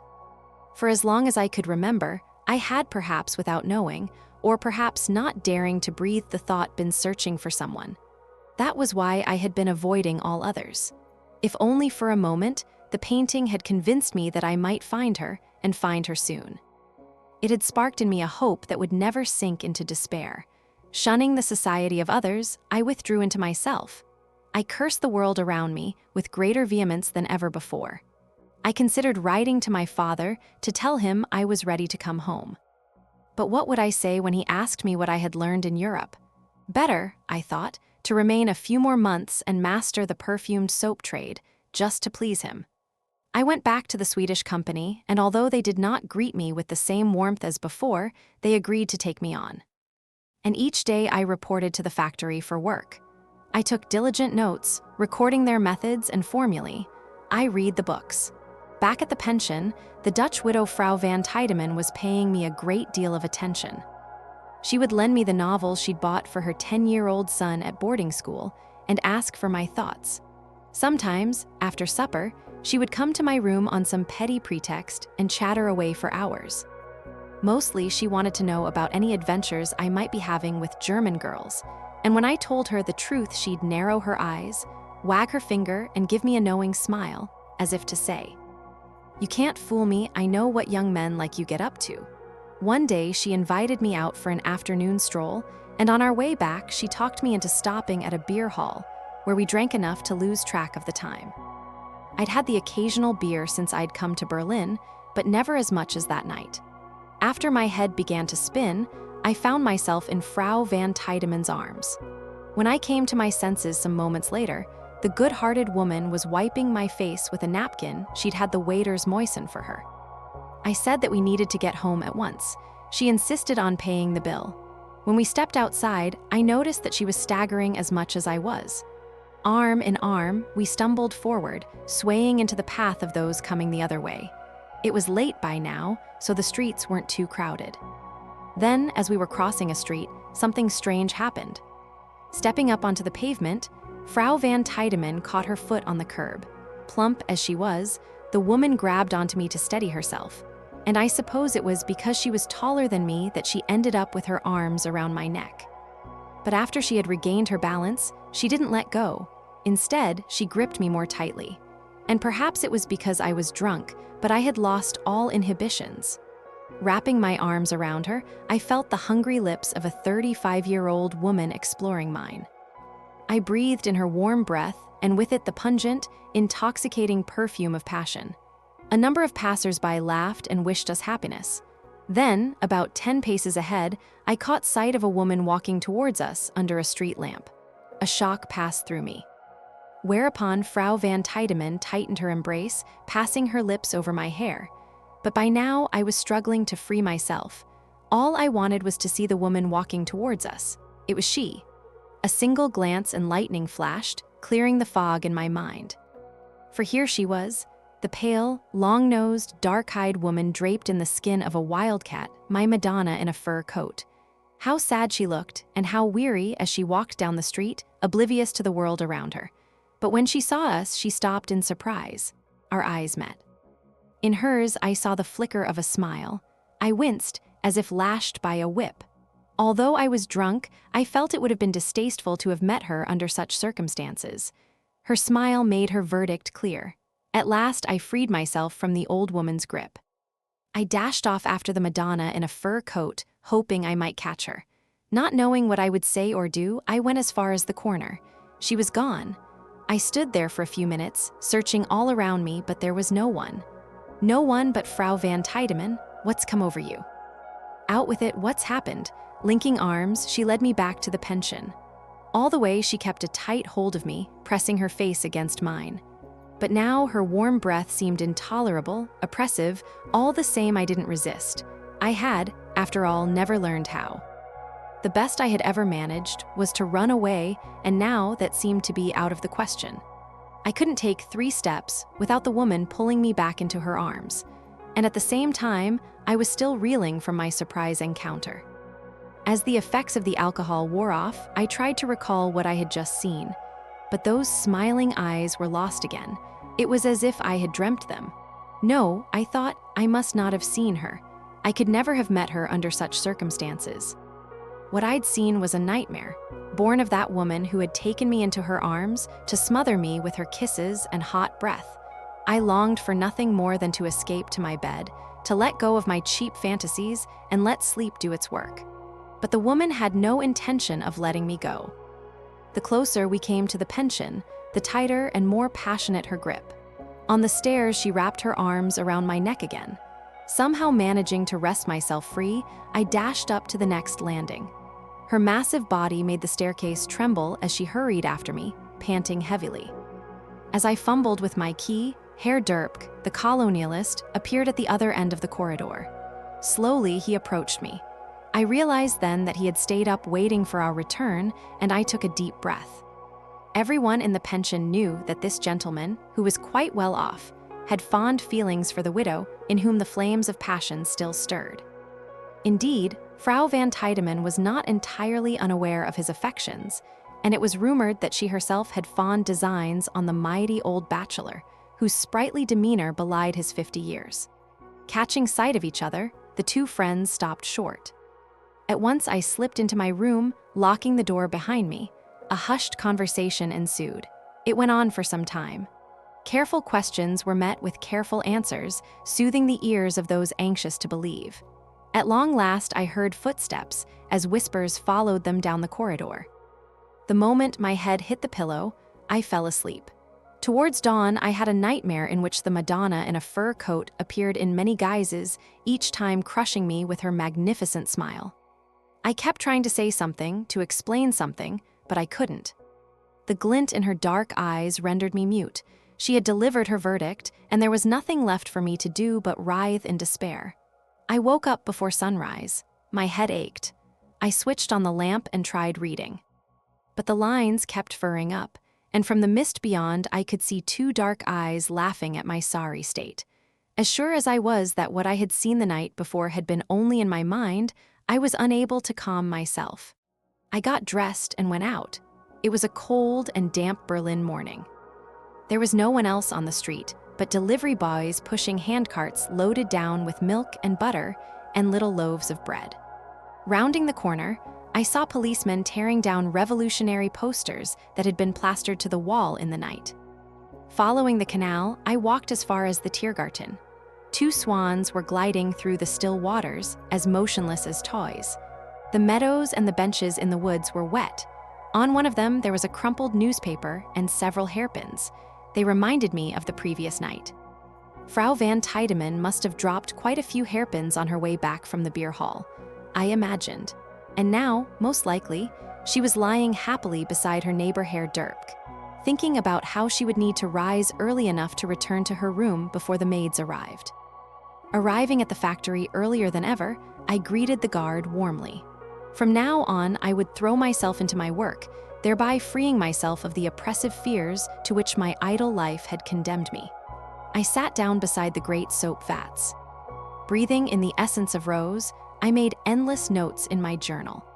As I wrote down the names of the factories that made soap presses, I was already imagining myself as the manager of a large modern soap factory in Havran, famed throughout Turkey.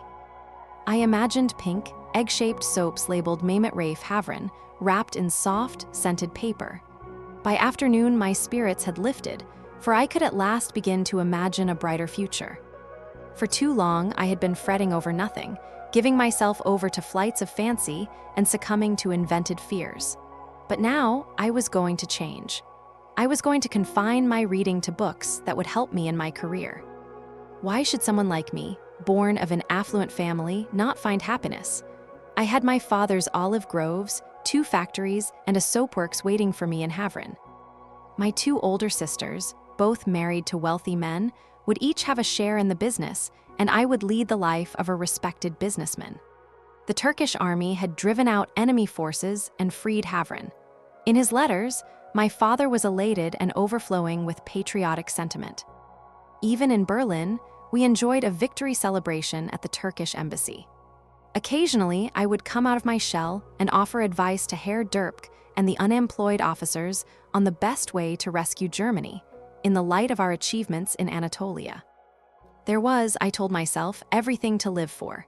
Why fret about a meaningless painting, a figment inspired by characters in books? No, from now on I was going to change, but by nightfall, my spirits had dipped again. Not wishing to face Frau van Tiedemann at supper, I decided to eat out and drank 2 tankards of beer. But no matter how hard I tried, I could not pull myself back up. It felt as if something were pressing down on my heart. Thinking that a walk in the fresh air might help me to banish my foul mood, I called for the bill. The sky was overcast and it was spitting rain. In the low clouds, I could see the crimson reflection of the city's lights. I had arrived at a long, wide avenue called Kurfürstendamm. Here the entire sky was illuminated, casting an orange light on the rain as it fell. The street was lined with casinos, theaters, and cinemas. Crowds were strolling up and down, oblivious to the rain. I joined the procession as my mind ran in circles.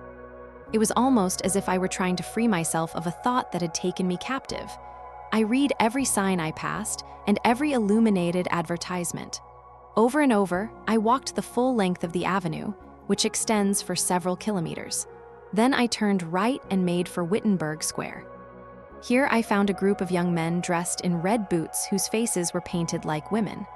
They were loitering on the pavement outside a large store named Cas de Oui, flashing flirtatious looks at the people passing by. I pulled out my watch. It was after 11 o'clock. It was that late already. I quickened my steps as I walked the short distance to Nollendorf Square. Now I knew where I was going. I was going to the spot where, the night before, at precisely this time, I had met the Madonna in a fur coat. The square was deserted, except for a few policemen outside the theater on the northern side. Crossing the street, I arrived at the spot where I had stumbled about with Frau van Tiedemann. I kept my eyes fixed on the lamppost, as if this alone might conjure up the woman I so longed to see. Despite having convinced myself that what I'd seen the night before was a chimera, a fantasy born of a drunken stupor, I was here now, waiting for a woman who might be no more than a hallucination. In place of those factories I'd been dreaming up since morning, there was only a breeze. Once again, I had revealed myself to be a puppet of my imagination, a captive of the make-believe. Then I saw someone passing through the square and coming towards me. Hiding in the doorway of a house, I waited. Peering out, I saw the Madonna coming towards me, her steps clipped and sharp. This time there was no mistake. I was sober. The empty street echoed the dry click of her boots. I felt my aching heart contracting as it pounded against my chest. The footsteps were coming closer now. Turning my back to the street, I pretended to be fiddling with the door, leaning over as if I were about to push it open and slip inside. It was all I could do not to fall or yelp when I heard the footsteps stop right behind me. I held onto the wall. Once she had passed by, I came out of the doorway and followed her, keeping close for fear of losing her. I couldn't see her face. But here I was the man who had felt such terror at the prospect of ever seeing her again just 5 or 6 steps behind her. She didn't seem to have noticed me. But then, why had I come here and waited for her if I was just going to hide? Why had I come back to this place at all? And why was I now following her? Was it really her? How could I be so certain that a woman passing down a particular street at some random hour of the night would pass through the very spot again exactly 24 hours later? I was in no state to answer any of these questions. My heart still pounding, I continued to follow her, though with every step I grew more fearful that she might suddenly swing around and see me. I kept my head bowed, eyes fixed on the tarmac, following the sound of her footsteps. Suddenly, the clacking disappeared. I stopped in my tracks. My head hanging even lower, I must have looked like a prisoner. But no one came over to me, no one asked, "Why are you following me?" A few seconds later, I noticed that the street around my feet was brightly lit. Slowly, I raised my head. There wasn't a woman in sight. A few steps ahead of me, I saw the shimmering door of the Atlantic, a well-known cabaret. Its name, blazoned in blinking blue lights across a gigantic sign, sailed upon a sea of electric blue waves. At the door was a man nearly 2 meters tall, wearing a sequined suit and a red hat. He invited me inside. The woman must already have gone in, I thought. Without a moment's hesitation, I leaned close to the man and said, "Did a woman in a fur coat walking ahead of me go inside?" The doorman leaned even closer. "Yes," he said. He smiled knowingly. Could this woman be a regular? I wondered. If she came here every night at the same time, she might well be. Breathing in deeply, but also calmly, I took off my coat and stepped inside. The hall was packed. In the center was a circular dance floor, and behind it an orchestra. Along the walls were rows of tall, discreet, private boxes. Their curtains were mostly drawn. From time to time, couples would emerge to dance for a time before returning to their box, again to draw the curtains. Crossing over to a table that looked to be empty, I sat down and ordered a beer. My heart was no longer racing. Calmly, I took in the scene. I was hoping that I would find her the Madonna in a fur coat, the woman who had left me sleepless for weeks sitting at one of these tables, beside a Casanova, young or old. Once I had had the time to get the measure of this woman, to whom I had attached such significance, once I saw her offering herself up on the market, I would be free of her. I could not see her at any of the tables around the dance floor. Most likely, she was in one of the private boxes. I smiled bitterly. I scolded myself for failing to see people as they truly were. Although I was 24 years old, I had not yet freed myself of the naivety of youth. I had allowed myself to be possessed by a simple painting, which probably wasn't even that good. I had read enough ideas into that pale face to fill a library. I had imbued it with qualities that were not just unlikely, but impossible. But now, I had caught her pursuing base pleasures in a gaudy cabaret, like so many other frivolous girls of her generation. The Madonna in the bobcat coat, to whom I had accorded such respect, was nothing more than a common consummatress. I kept a close eye on the boxes, watching the comings and goings. Within half an hour, I had seen and examined all the passionate couples they contained. Clearly, the Madonna in a fur coat was not hiding away in one of them. I even went so far as to discreetly peek inside, every time a curtain parted. But I could see no one sitting alone, no couple that had yet to come out to dance. Once again, I lost my nerve. Was the woman I had followed here no more than another vision? She wasn't, after all, the only woman in Berlin in possession of a fur coat. I hadn't even seen her face. Could I really presume to know a woman just from the way she walked? A woman who had done no more than mock me with a smile, having seen me in a drunken stupor? If I had seen her at all? What if I had, in fact, been dreaming this entire day? Gripped by a new fear, I wondered what was happening to me. How and why had this painting come to possess me? To think that I could have believed she was the same woman, passing me by in the dead of night. To think that I had followed her, simply because of her footsteps and her fur coat. There was nothing left for me to do but to leave this place at once and keep a close eye on myself thereafter. Just then, the room went dark. There was only a faint light falling on the orchestra. The dance floor emptied out. Soon afterwards came the strains of a slow and solemn melody. Rising from the wind section, I could hear the thin wail of a violin.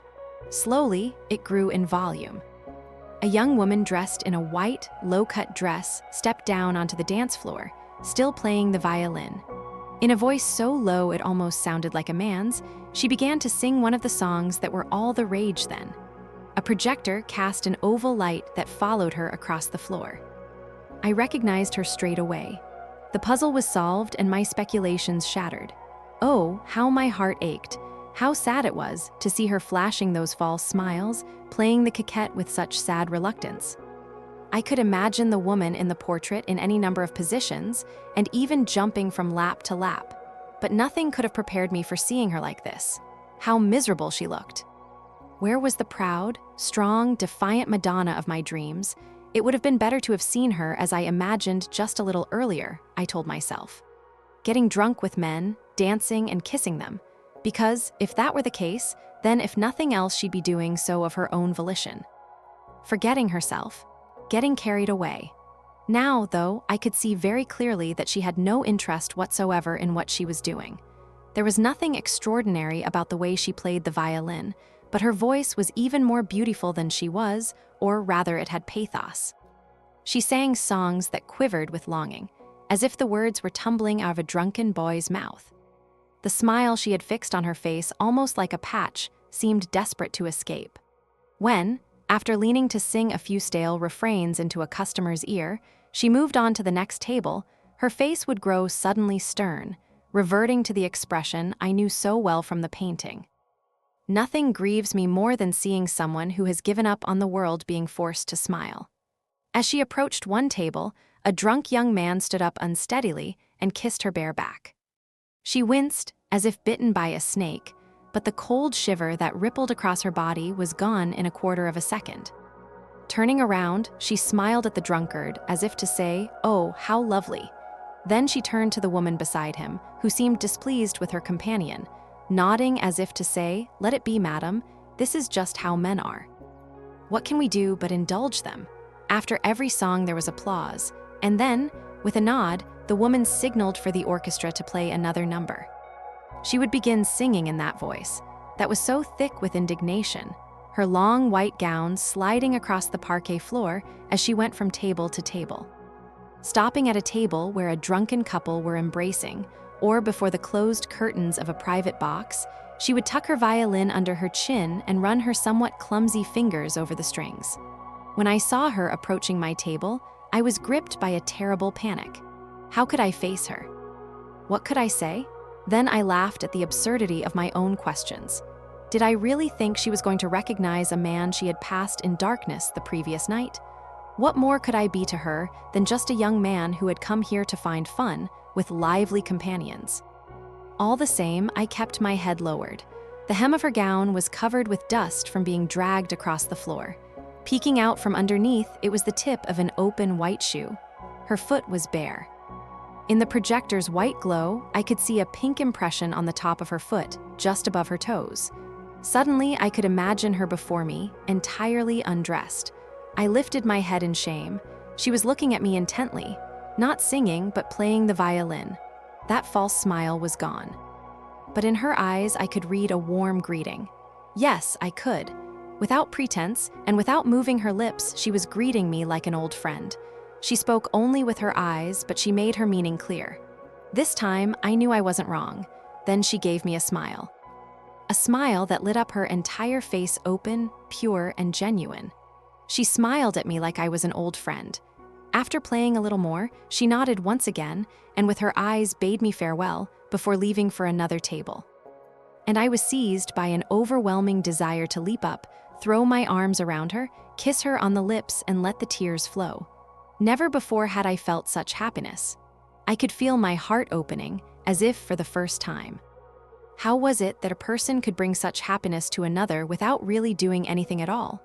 A friendly greeting, an innocent smile, and at that moment I wanted nothing else. I was the richest man in the world. As my eyes followed her around the room, I murmured to myself, thank you so much. For now I knew that I had seen the truth in that painting. She was real, but just as I had imagined. Had it been otherwise, would she ever have recognized me or greeted me so warmly? Then a doubt shot through me. I wondered if she had confused me with someone else, or perhaps having seen me in that shocking state the night before she had thought she might know me, and so had greeted me just in case.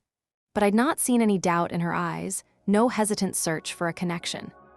She had looked at me in full confidence, and then she had smiled. Whatever her intentions, she had, by opening herself up to me, made me the happiest man in the world. So there I sat, beaming with brash confidence, gazing with ease at the goings-on around me, and watching the young woman work the room. Her dark, wavy bob bouncing against the back of her neck, her bare arms swinging at her sides, and her waist softy swaying as waves rippled across the taut muscles in her back. When she had finished her last song, she slipped behind the orchestra and vanished. Then the lights came on.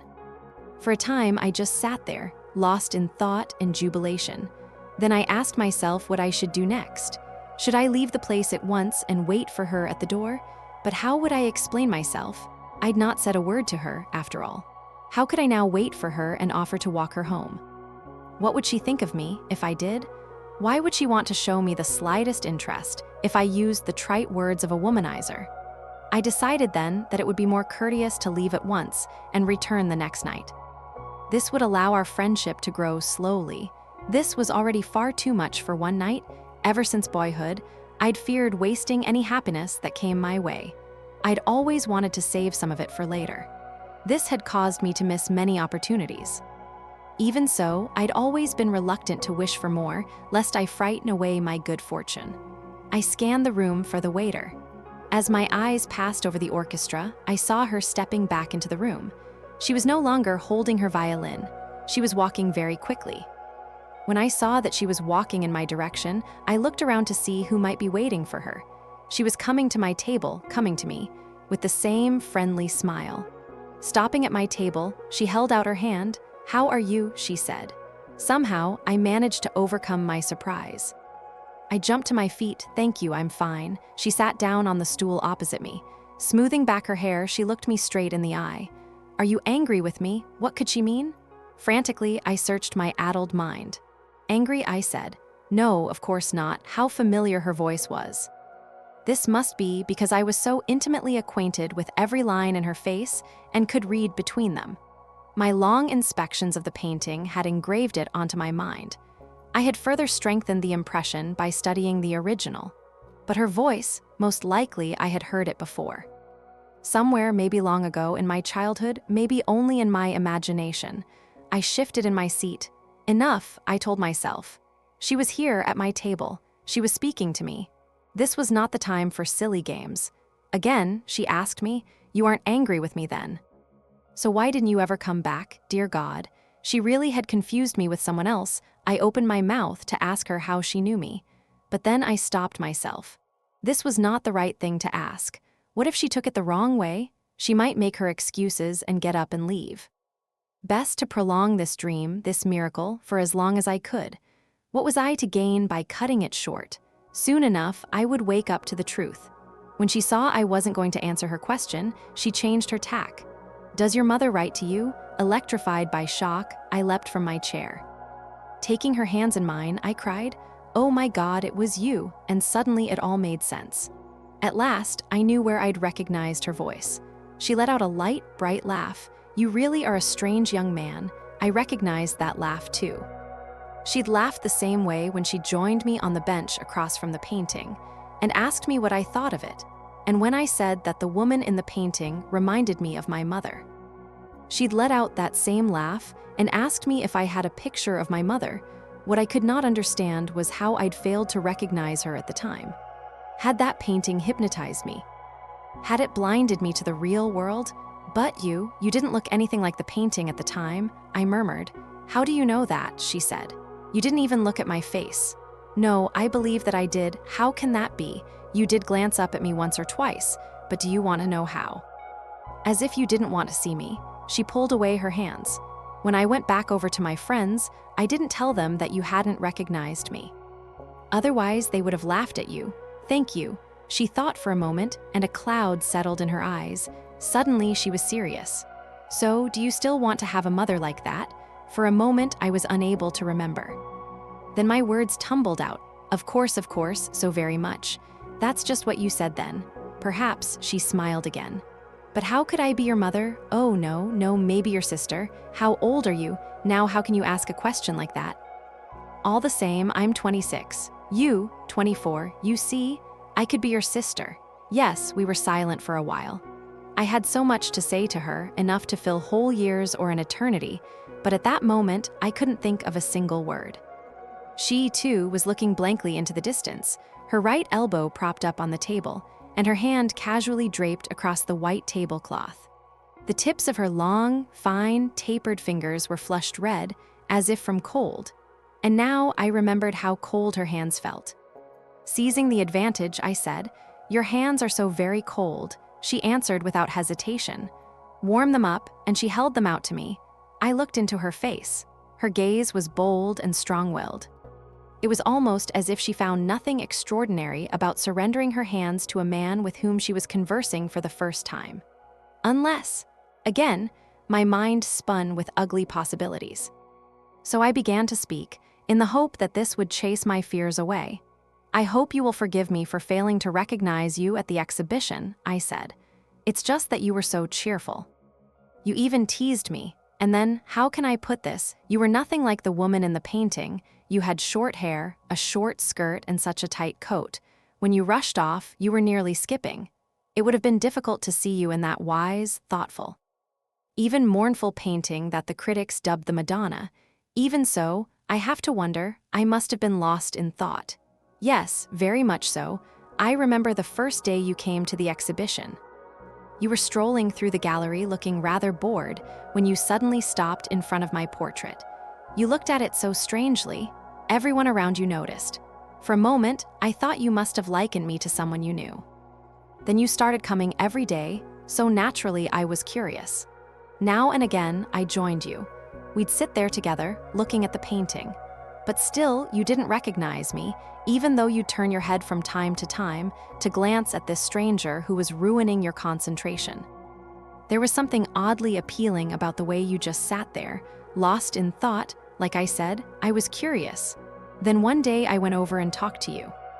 My artist friends were as curious about you as I was. It was their idea.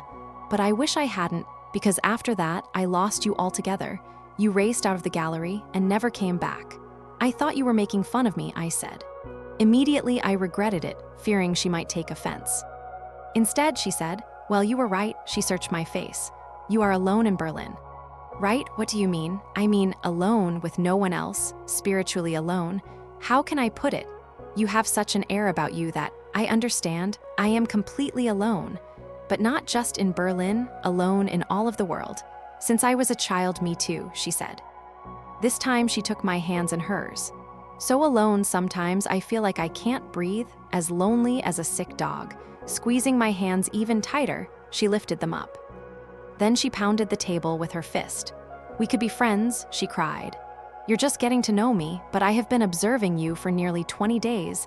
There is something special about you. Yes, we would make excellent friends." Bewildered, I looked into her eyes. What was she trying to say? What could a woman offer a man in a situation such as mine? I had no idea. I had no experience and knew nothing about people. She could see that, and I could see her concern, fearing she had gone too far or said something I might take the wrong way. She said, "Now don't you dare start thinking like all the other men. I don't want you reading volumes into everything I say. Just know that I am always completely open, like this, like a man. I'm like a man in many other ways, too. Maybe that's why I'm alone." She looked me over before exclaiming, "And you're a bit like a woman. I can see it now. Maybe that's why I've liked you ever since I first set eyes on you. Yes, indeed. There's something about you that makes me think of a young girl." How surprised I was, and how saddened to hear a new acquaintance echo my parents' words. "I'll never forget the way you looked last night," she continued. "Every time I think of it, I laugh. You were wriggling like a young girl struggling to defend her honor. But it's no easy feat, escaping the clutches of Frau van Tiedemann." I opened my eyes wide in surprise. "Do you know her? How could I not? We're related. She's my cousin." "But we're not on good terms. Actually, it has nothing to do with me. It's my mother who's severed relations because of the way she's been behaving. Her husband was a lawyer. He died in the war. Now she leads a life that mother finds unsuitable, but that's none of our business." "What happened last night? Did you manage to escape? How do you know each other? We are staying in the same pension. But I had a lucky escape. She's close to another resident in the pension, Herr Derpk. We ran into him in the corridor. They might as well get married." From the way she uttered these words, it was clear that she wished to say no more on the subject. For a time, we were silent. But we were still trying to look each other over without making it too obvious, and whenever our eyes met, we smiled, liking what we saw. I was the first to break the silence. "So you have a mother then?" "Yes." Just like you, I wanted to kick myself for having asked such a silly question. Noticing, she changed the subject. "It's the first time I've seen you here.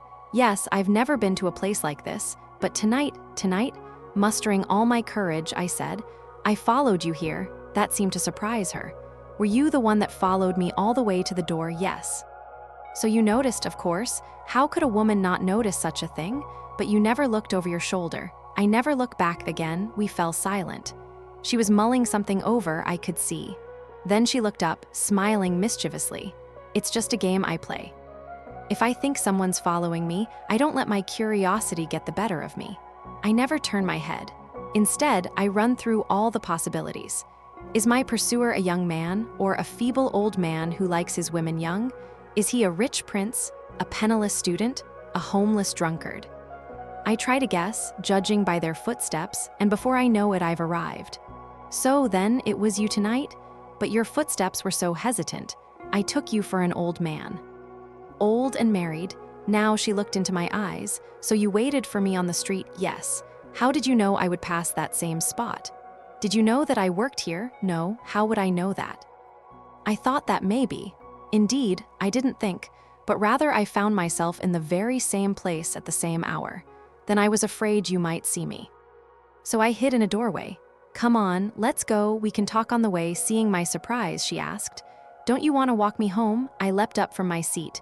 This made her laugh. There's no rush, my friend, she said. I still need to change out of this dress. Wait for me at the door. I'll be out in 5 minutes. Rising to her feet, she lifted up her dress and skipped away.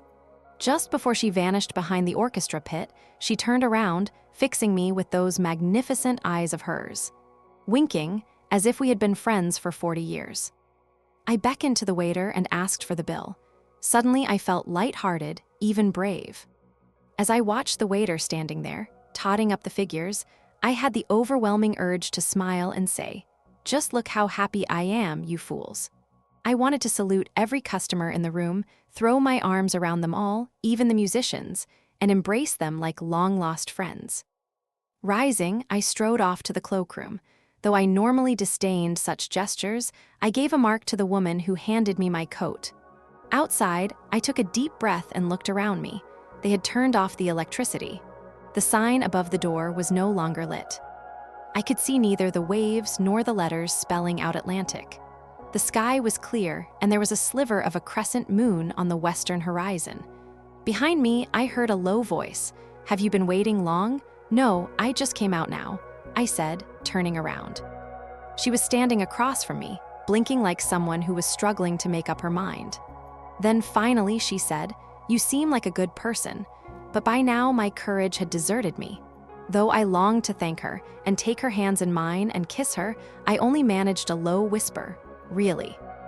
I don't know, with disarming confidence, she took my arm. Cupping my chin in her other hand, she spoke to me in the sort of voice you'd use to soothe a child. Oh, you really are innocent, aren't you? As pure as a little girl.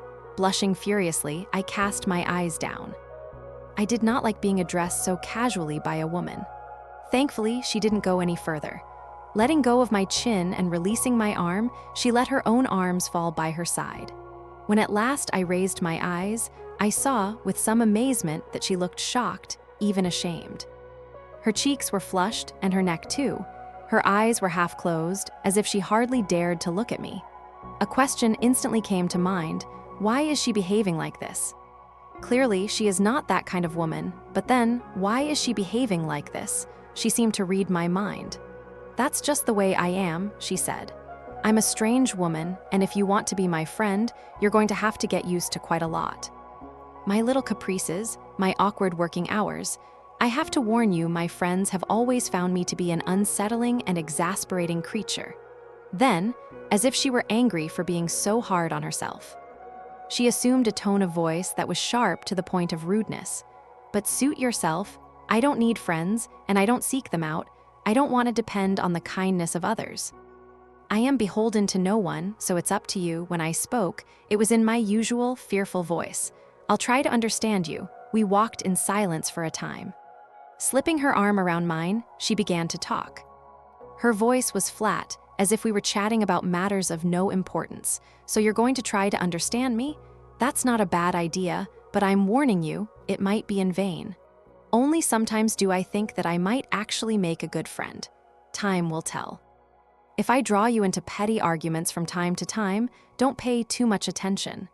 Don't take it personally. Stopping in the middle of the street, she wagged her finger at me, as if she were telling a child to behave. There's one thing you must remember. This all ends the moment you want something from me. You can't ask me for anything do you hear? It was almost as if she were arguing with a faceless enemy, for now, as she continued, her voice was thick with anger. Do you know why I hate you? You and every other man in the world. Because you ask so much of us, as if it were your natural right, mark my words, for it can happen without a single word being uttered. It's how men look at us and smile at us. It's how they raise their hands. To put it simply, it's how they treat us. You'd have to be blind not to see how much confidence they have and how stupidly they achieve it. And if you need a measure of their arrogant pride, All you need is to see how shocked they are when an advance is rejected.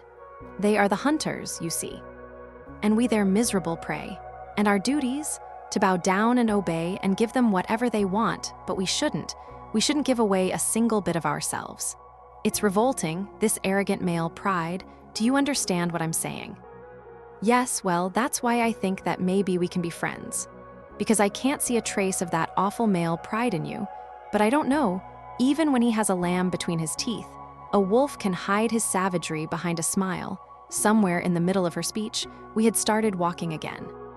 Walking fast while she gesticulated angrily, gazing now at the ground and now at the sky. She would stop mid-sentence, as if she had said all there was to say. Then, narrowing her eyes, she'd walk on. We carried on like this for some time, and then once again we fell into a long silence. I walked beside her, in fearful silence, until she stopped in front of a 3-story stone building on one of the streets near the Tiergarten. This is where I live with my mother. She said, we can continue this conversation tomorrow, but don't come to the club. I don't think I would be happy for you to see me like that again. Consider that a point in your favor. Let's meet tomorrow during the day. We can take a stroll together. I can show you some of my favorite places in Berlin. Let's see what you think of them. So for now, good night. Just a minute. I still don't know your name, Rafe. Rafe? Is that all? Hadip Zaid Rafe. Oh, that's impossible. How could I ever remember that? I can't even pronounce it. Could I just say Rafe? That would make me even happier. And you can just call me Maria. Like I say, I don't want to feel beholden. She smiled again, and though she had changed expression many times since we'd met, she now wore the sweet face of a friend. She reached out and squeezed my hand. In a gentle, almost apologetic voice, she said goodnight before pulling out her keys and turning away. Slowly, I walked off. I had taken no more than 10 steps when I heard her calling out to me. Rafe, I turned around and waited. Come back. Come back, it sounded as if she were trying to stop herself from laughing. And then, assuming an elaborately courteous tone, she said, I'm delighted that we're already on first-name terms. She was talking to me from the top of the stairs, so I looked up to see her. But it was too dark to see a thing. I waited for her to go on. She still seemed on the verge of laughter while struggling to stay serious. So you're going, then? My heart skipped a beat. I took a step forward. Would I be glad to have stayed? I was unable to decide. But as much as my mind rejected it, hope found its way through. Should I stay? She came down 2 steps. Her face was now lit by the street lamp. Those dark eyes looked sly now and curious. So you still don't know why I called you back? Oh yes, I knew. I was coming back to hurl myself into her arms. But at the same time, I felt a powerful sense of loss, shock, even nausea. Flushing, I looked down at the ground. No. I didn't want it to be like this. She was running her hand across my cheek. What's happening to you? You look as if you're about to cry. You really do need a mother and not just a sister. So, tell me, you were really just about to leave? Yes. You aren't going to look for me in the Atlantic again. That's what we agreed. Yes. Tomorrow we can meet during the day. Where? I stared at her stupidly. I hadn't thought of that. In a plaintive little voice, I asked, Is that why you called me back? Of course. You really are nothing like other men. The first thing they do is make sure they have everything pinned down. You just up and leave. The person you're seeking doesn't always just pop up wherever you want them to be, like tonight. Now a terrible doubt overtook me. I wondered, fearfully, if all that lay ahead was an ordinary affair. I could never agree to that. I could never see the Madonna in a fur coat in that way. I would rather be dismissed as foolish and immature. Even so, the very thought made me sad. I imagined her laughing behind my back after I'd left, mocking my innocence and lack of courage. I imagined myself losing hope in everyone and everything and cutting myself off from the world forever. But now my mind was at ease. How ashamed I was to have entertained such impudent suspicions. How grateful I was to the friend who had chased them away. Drawing upon reserves I'd not known I had, I said, You are an exceptional woman. Don't rush to conclusions. With someone like me, you need to be cautious. I took her hands in mine and kissed them. Most probably tears were welling up in my eyes. For a moment she came closer, almost close enough to embrace. Seeing the warm glow in her eyes, I thought my heart might stop. Heaven was only centimeters away. But then, suddenly stern, she pulled her hands away and stood up straight. "Where do you live on Lutzo Street? So you aren't far from here. Why don't you come and pick me up here tomorrow afternoon? Which apartment do you live in? I'll wait for you at the window." "There's no need for you to come up." Turning the key in the door, she stepped inside. This time I hurried away quickly. My body had never felt lighter. I was guided by her image. I was murmuring something under my breath. What was it?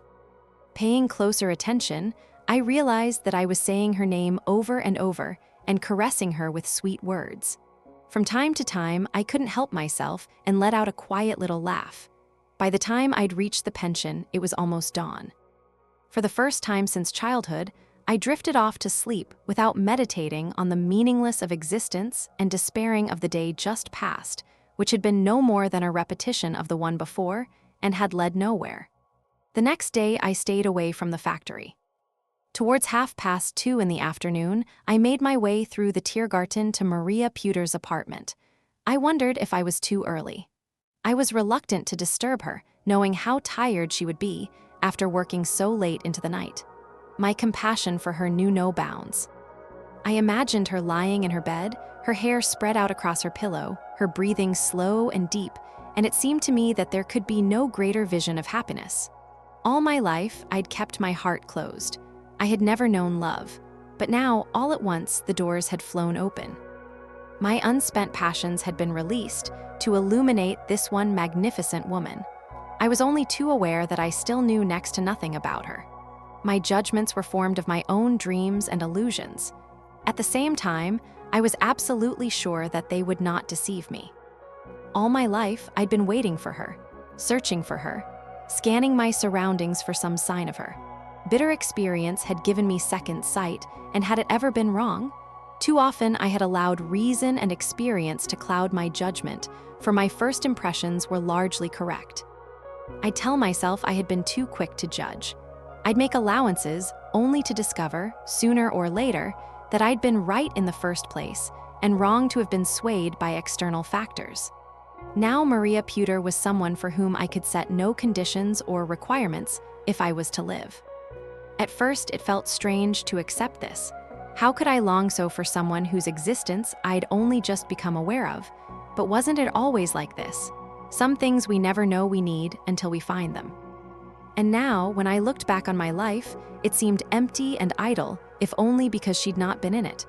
All my life, I'd shied away from human company, never sharing my thoughts with a soul.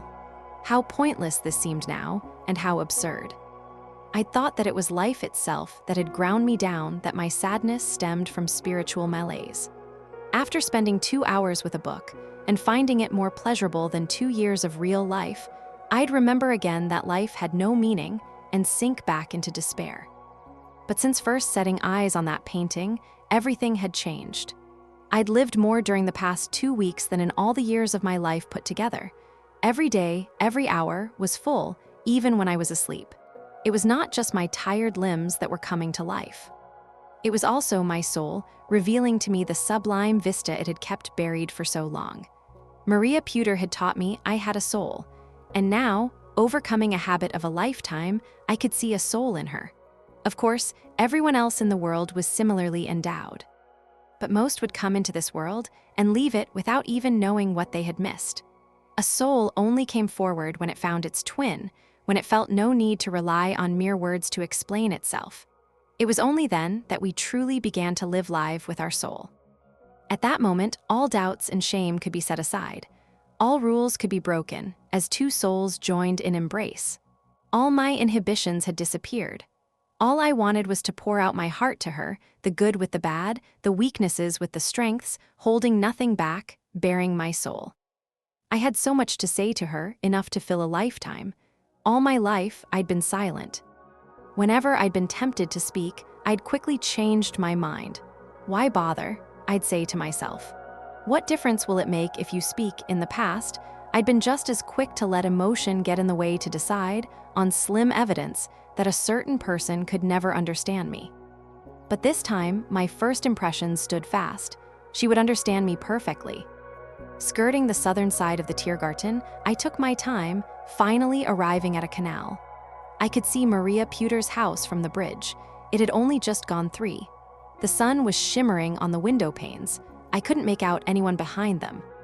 So I leaned against the railing on the bridge and looked down at the still waters. Soon those same waters were quivering in a haze of raindrops. In the far distance, a barge was unloading fruit and vegetables, while a row of handcarts waited on the pier. Leaves fell from the trees that lined the canal, drawing spirals through the air. So much beauty in this dark and dreary scene. Oh, to breathe in this moist air. This was how life should be lived. Attuned to nature, its every flutter and sway, while time moves inexorably forward. Rejoicing in every moment, finding a lifetime in each and every one, in the knowledge that these moments were revealing themselves to me as to no other. Never forgetting that there existed another with whom I could share all my thoughts. I just had to wait. What could be more uplifting than this? Soon we would be wandering down these wet roads together, finding a dark and quiet place to sit down, locking eyes.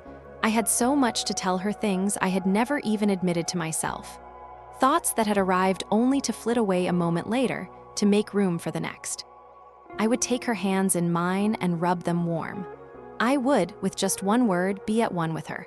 It was nearly 3:30. I wondered if she was awake yet. Would it be right to go straight over to her house and wait there? She told me she'd look for me from the window. Would she guess I was waiting over here? Was she really planning to join me? I drove the doubt from my mind. Just to ask such a question betrayed a lack of trust, which was undeserved. I had built up an idea of her, only to want to kick it down. But now I was assailed by 1,000 possibilities. Perhaps she had fallen ill. Perhaps she had already left the house on pressing business. That had to be it. It wasn't natural for happiness to arrive so suddenly. With every passing minute, my panic increased. My heart began to race. It happened only once in a lifetime, a night like that. It couldn't be right to expect another. I was already looking for ways to console myself. I might have been unwise, I told myself, to take my life down a new path. For all I could see, there was darkness. Wouldn't it be easier to return to my old silence, my old numbing routine? I turned to see her walking towards me. She was wearing a thin raincoat, a lavender beret, low, heeled shoes, and a smile. She held out her hand. "Is this where you've been waiting for me? How long have you been here?" "An hour." My voice was trembling. Taking this as a complaint, she teased me with a reproach. "You're the one to blame for that, sir. I've been waiting for the last hour and a half. It was only just now that I managed to spot you, and then only by chance. It seems that you preferred to stay here, enjoying the poetry of nature, instead of coming to stand in front of my building." So she had been waiting for me, which meant I was important to her. I looked into her eyes. I might have been a kitten being stroked. "Thank you. Why are you thanking me?" Then she put her arm in mine before I could answer. "Come on, let's go." With that, I surrendered myself. We set off at a brisk pace. I was afraid to ask where we were going. Neither of us spoke. And how I savored that silence, even as I ate myself up, racking my brain for something to say. But my beautiful thoughts had deserted me. The more I searched for them, the more my mind emptied out, until it was nothing more than a throbbing, piteous piece of meat. But when I glanced over at her, I saw not a trace of agitation. She had her dark eyes fixed on the ground before her. Though stonily silent, there was the hint of a smile as she let her left hand fall on my arm. With her right hand, she seemed to be pointing at something in the distance. I looked up at her face again. Her thick, wild eyebrows were furrowed. She was mulling something over. I could see thin blue veins in her eyelids. Her long black eyelashes were quivering as tiny droplets of rain glimmered on their tips. Her hair was getting wet. Suddenly turning, she asked, "Why are you staring at me?" I had already asked myself the same question. How could I gaze at a woman with such open ease when I had never done so before? And why, even after she had challenged me, was I bold enough to persist? I was even able to say, "Don't you want me to look?" "No, it's not that. I was just asking. Maybe I do want you to. Maybe that's why I'm asking." She looked at me meaningfully. Unable to bear the force of those dark eyes, I asked, "Are you originally German?" "Yes." "Why do you ask? You aren't blonde and you haven't got blue eyes." True enough, again, she almost smiled, but this time I sensed some hesitation. "My father was Jewish," she said. "My mother is German." "But she's not blonde either." Curious, I asked, So that means you're Jewish, yes, but I hope you don't mind my asking. Are you an enemy of the Jews? Nothing of the sort. We don't harbor that kind of animosity. But it hadn't occurred to me that you might be Jewish. Yes, I'm Jewish. My father is from Prague, but he converted to Catholicism before I was even born, so you would call yourself Christian. No, I have nothing to do with religion. We walked for some time. She had stopped talking. I had no more questions for her. Slowly, we made our way to the outskirts of the city. I was beginning to wonder just where we were going. I didn't suppose she'd be taking me on a country walk in this weather. The rain was still falling at the same rate as before. At one point, Maria said, "Where are we going? I don't know. Aren't you curious? I'll go wherever you take me, wherever you like." She turned to look at me. Her pale, moist face was like a white flower covered in dew. "How obedient you are. Don't you have any ideas of your own?" "Any desires?" I reminded her of what she'd said the night before. "You forbade me to ask anything of you." She fell silent. I waited a few moments before continuing. "Or didn't you mean what you said last night? Or maybe you've changed your mind?" No, she cried with some vehemence. "I meant every word," then she fell back into thought. We had come to the front of a large garden surrounded by an iron fence. "Shall we go inside? What is this place?" "A botanical garden. It's up to you." "Well then, let's go in. I always come here. Especially on rainy days like this." There was no one inside. We spent some time wandering along the sandy paths. Despite the advanced season, they were lined on both sides by trees that still had their leaves. We passed ponds ringed by moss-flecked rocks and grassy banks and flowers of all colors. Large leaves floated on the surface of the water. Inside vaulting greenhouses were plants and trees from warmer climates. Gazing at their thick trunks and tiny leaves, Maria said, "This is the most beautiful place in Berlin. There are hardly any visitors at this time of year. It's practically empty. And then these strange trees always remind me of all the faraway lands I long to see. I pity them, for having been uprooted from their natural soil and brought here to be grown under artificial conditions, with such exacting care. Did you know that Berlin has only 100 days of sun a year, and the remaining 265 days are overcast? Can hot houses and artificial lighting ever be enough for leaves accustomed to so much heat and light? Somehow they survive. They manage not to wither away, but can we call this life? To take a living plant from its natural environment and keep it in such awful confinement, just so a few enthusiasts can enjoy them, isn't that a kind of torture? But aren't you one of those enthusiasts? Yes, but every time I come here, I leave feeling desperately sad. Then why do you come at all? I don't know. She sat down on a wet bench. I sat down beside her. Wiping the raindrops off her face, she said, "When I look at these plants, I end up thinking about myself a bit. Maybe they remind me of my ancestors, who lived in the same lands as these strange flowers and trees many centuries ago. Because weren't we uprooted, just like they were, banished from our lands and sent to wander the world?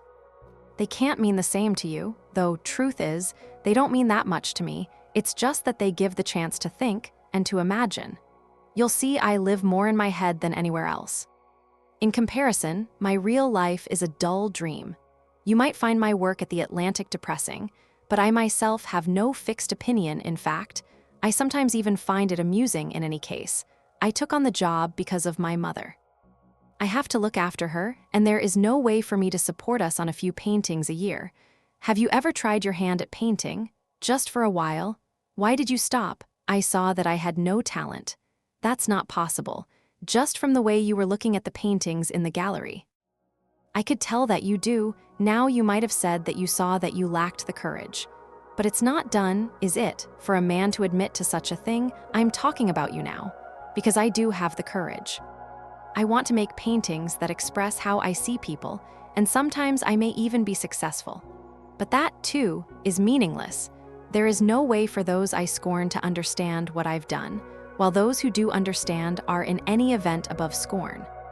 By this, I mean to say that painting, like all arts, answers to no one. It falls short of its aspirations, in spite of which it is the most important thing I do.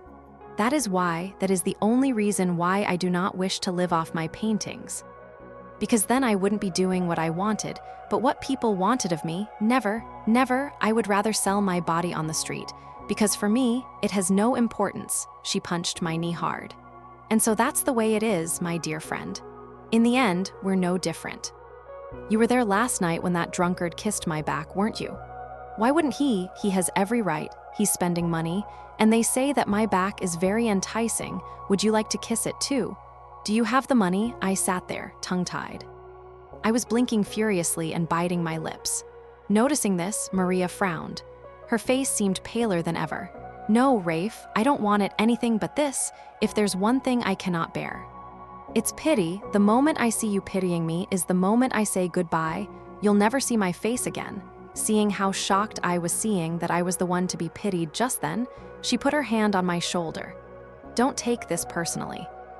She said, it's just that we shouldn't shy away from speaking openly about things that could hurt our relationship later. It's at times like this that cowardice can be damaging. What will come of it? If we find we cannot get along, then we'll just say goodbye and go our separate ways. Where's the tragedy in that?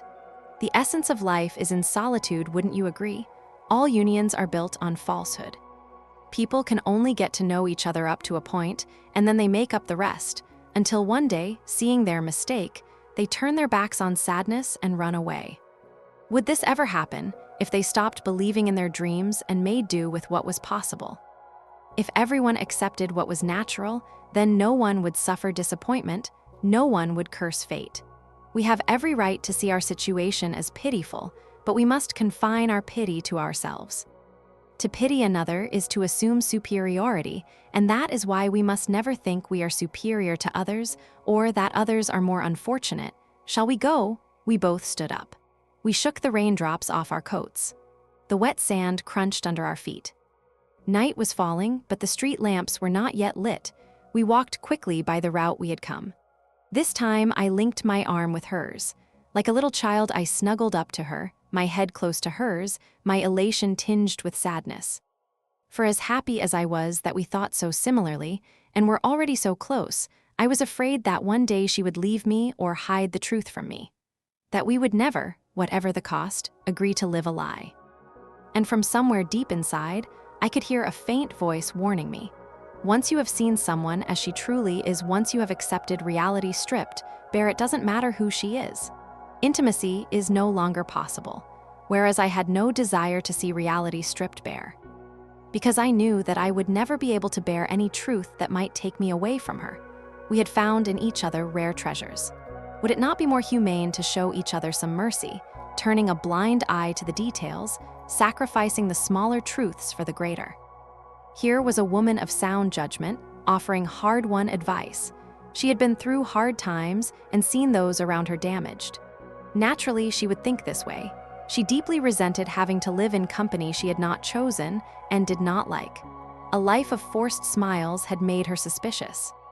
Whereas I had kept my distance from others all my life. I had not bothered them, and they had not bothered me, and so I harbored no anger. It was only my loneliness that ate at me, and it was this same loneliness that led me to betray myself in myriad ways. We had come to the city center. The streets were brightly lit and crowded. Maria Pewter was lost in thought and perhaps a little sad. Fearfully, I asked, "Is something bothering you?" "No," she replied. "Nothing happened today that bothered me. In fact, I'm happy about this walk we just took." At least I suppose I'm happy. It was clear that her mind was elsewhere. Her eyes seemed almost to look through me, and her smile had a strange and unnerving edge to it. At one point, she stopped in the middle of the street and said, "I don't want to go home. Come on, let's get something to eat. We can keep talking until it's time for me to go to work." I jumped at this unexpected offer.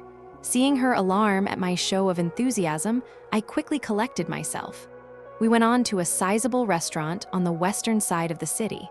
It was not particularly crowded. Playing loudly in a corner was a Bavarian female band dressed in traditional attire. We sat down at a table and ordered food and wine. By now, my companion's low spirits had passed on to me. I felt bored and restless without knowing why. Noticing my change in mood, she tried to wrestle free of her thoughts and open up a little. With a smile, she leaned across the table and slapped my hand.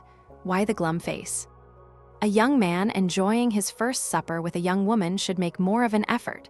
The tone of her voice was light, but it was clear that she didn't believe what she was saying. And soon she had slipped back into her own thoughts. Just to busy herself in some way, she ran her eyes over the other tables. After taking a few sips of wine, she turned around to look at me. What can I do? What? That's the thing, I just can't be any other way. What was she trying to say? I could not help interpreting it as something dark. Whatever it was that she couldn't do, it was what was making me sad. That much I knew. But there my understanding ended. Wherever her eyes settled, she seemed to have difficulty prizing them away.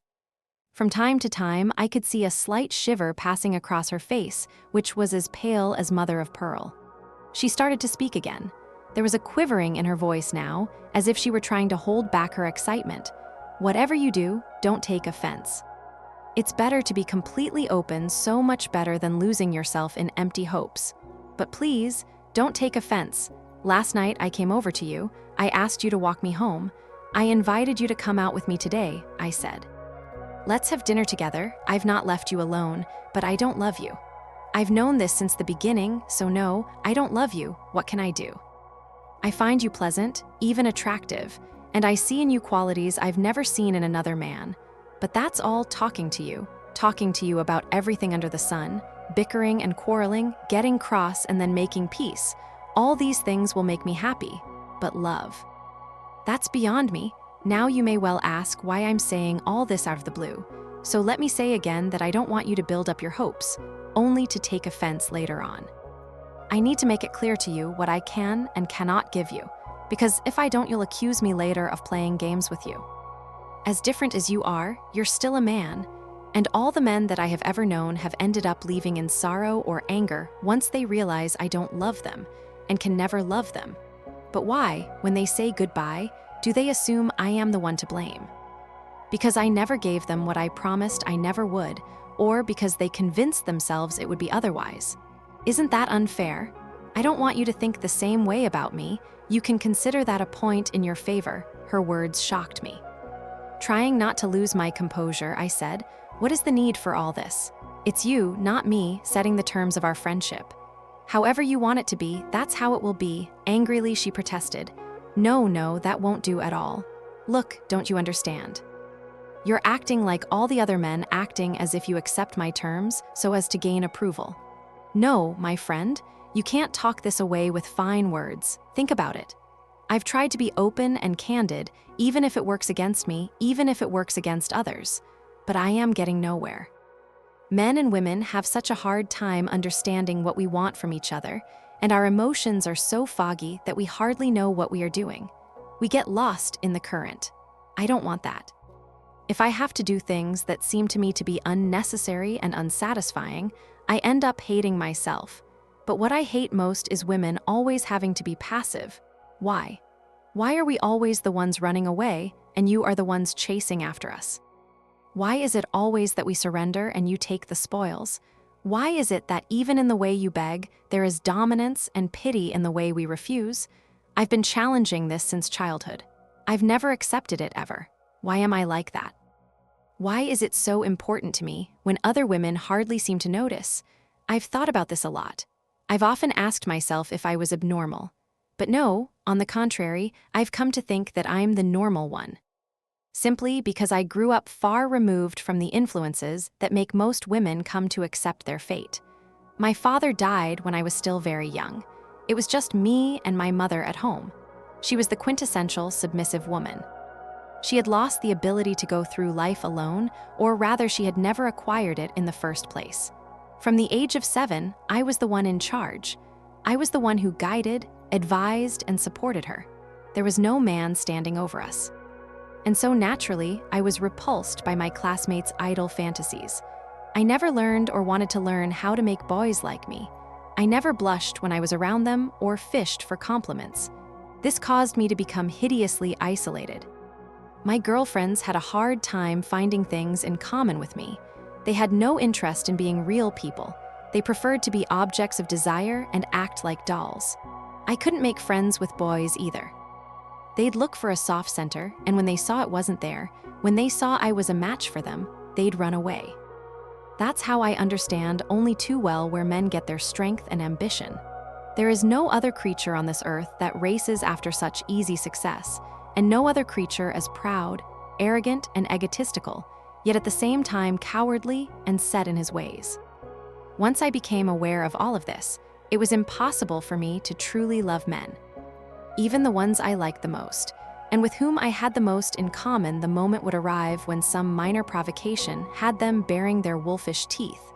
After being together and giving each other an equal amount of pleasure, they'd sidle up to me, sighing idiotically, and either apologize or offer to protect me, making it clear that in their eyes, they had vanquished me, but they were in fact the ones who had exposed just how pitiful and miserable they really were.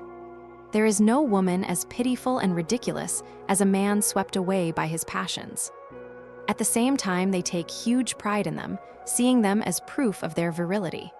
My God, it's enough to drive a person crazy. Although I know that there is in me no tendency towards the unnatural, I would rather fall in love with a woman. She stopped and looked into my face. Then she drank a little wine. Her monologue seemed to have chased away her dark mood. "Why do you look so surprised?" she asked. "Don't worry, it's not what you think, though I wish I could be like that. Certainly, I could have done something that cheapened the soul less. It's just that I'm an artist. As you know, I have my own standards of beauty. I don't think it would be beautiful to make love to a woman. How can I put it? The aesthetics would be all wrong, and then I am a lover of the natural world. I have always been reluctant to behave in a way that goes against the natural world. This is why I believe that I definitely need to love a man, but a real man, a man who could sweep me off my feet without resorting to brute strength, without asking anything of me, without controlling me or degrading me, a man who could love me and walk by my side. In other words, a truly powerful man, a real man. Now do you see why I can't love you? In any case, it hasn't been long enough for that, but you're not the person I'm looking for. The truth is you have none of the pride I was just talking about. You are so much like a child, or rather a woman. A woman like my mother. You need someone to look after you. I could be that person, if you wanted, but nothing more. We could be wonderful friends. You are the first man who hasn't interrupted me, or tried to pull me away from my ideas, or tried to bring me round. What I mean is, you're the first man who's listened to what I have to say, without once trying to discipline me. I can see in your eyes that you understand me. Like I said, we could be great friends. In the same way that I am speaking to you so openly, you can tell me everything too. Is that not enough? Is it worth losing that, simply because we want more? That's the last thing I want. I told you last night that I can have violent mood swings, but this shouldn't drive you to the wrong conclusion on the main points. I shall never change, so tell me. Will you be my friend? I was reeling after all this. The last thing I wanted was to pass some kind of final verdict, and I sensed that anything I said would be off the mark. I had just one desire: to stay close to her, no matter what the cost. Nothing else mattered. I was not accustomed to ever asking a person for more than they were willing to give. Nevertheless, my heart felt strangely heavy. Fixing my gaze on her dark, clouded, and imploring eyes, I prepared my words. "Maria, I understand you perfectly. I can see why in the past you found yourself obliged to offer such explanations, and I am happy with the idea that you are doing this so as not jeopardize our future relationship. This means that for you our friendship is precious." She nodded in approval. I went on, "There may be no need for you to say any of this, but how can you know? We have only just met. It's better to be careful. I don't have as much experience as you. I am limited in my acquaintance and have always lived alone. Now I see that we have ended up at the same place but on different roads. We are both looking for someone we can call our own. How wonderful it would be if we could find that in each other. That is the most important thing. Everything else comes after that. As for what you said about relationships between men and women, you can be sure that I am nothing like the kind of person you fear.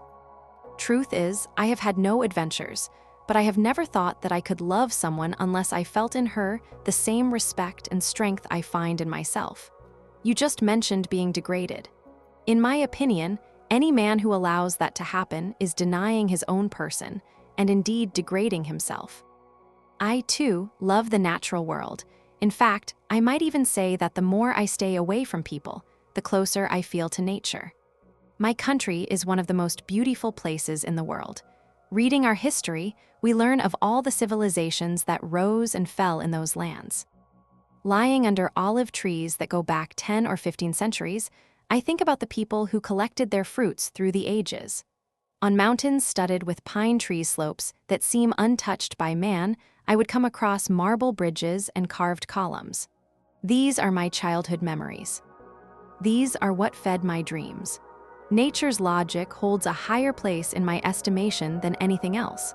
So let's forget all this and just allow our friendship to take its natural course. Let's not try to set it on the false path or tie it up with decisions made in advance. Maria tapped my hand with her index finger. "You are not as much of a child as I thought," she said. With apprehensive eyes, she looked me over. Her plump lower lip was pushed out more than usual, making her look like a girl who was about to cry. But her eyes were thoughtful and probing. It amazed me to see how fast and dramatically her expression could change. "You can teach me all sorts of things about your life and your country, not to mention those olive trees," she began. "And I can tell you a few things about my childhood and what I can remember about my father. I don't suppose we'll have any trouble finding things to talk about, but there's such an echo in here. It must be because there are so few customers, and that poor band over there, they're hoping the noise they make will impress their boss, if no one else. Oh, if only you knew what bosses are like in places like this. Are they very rude? Oh yes, very much so. You get to see men close up in these places.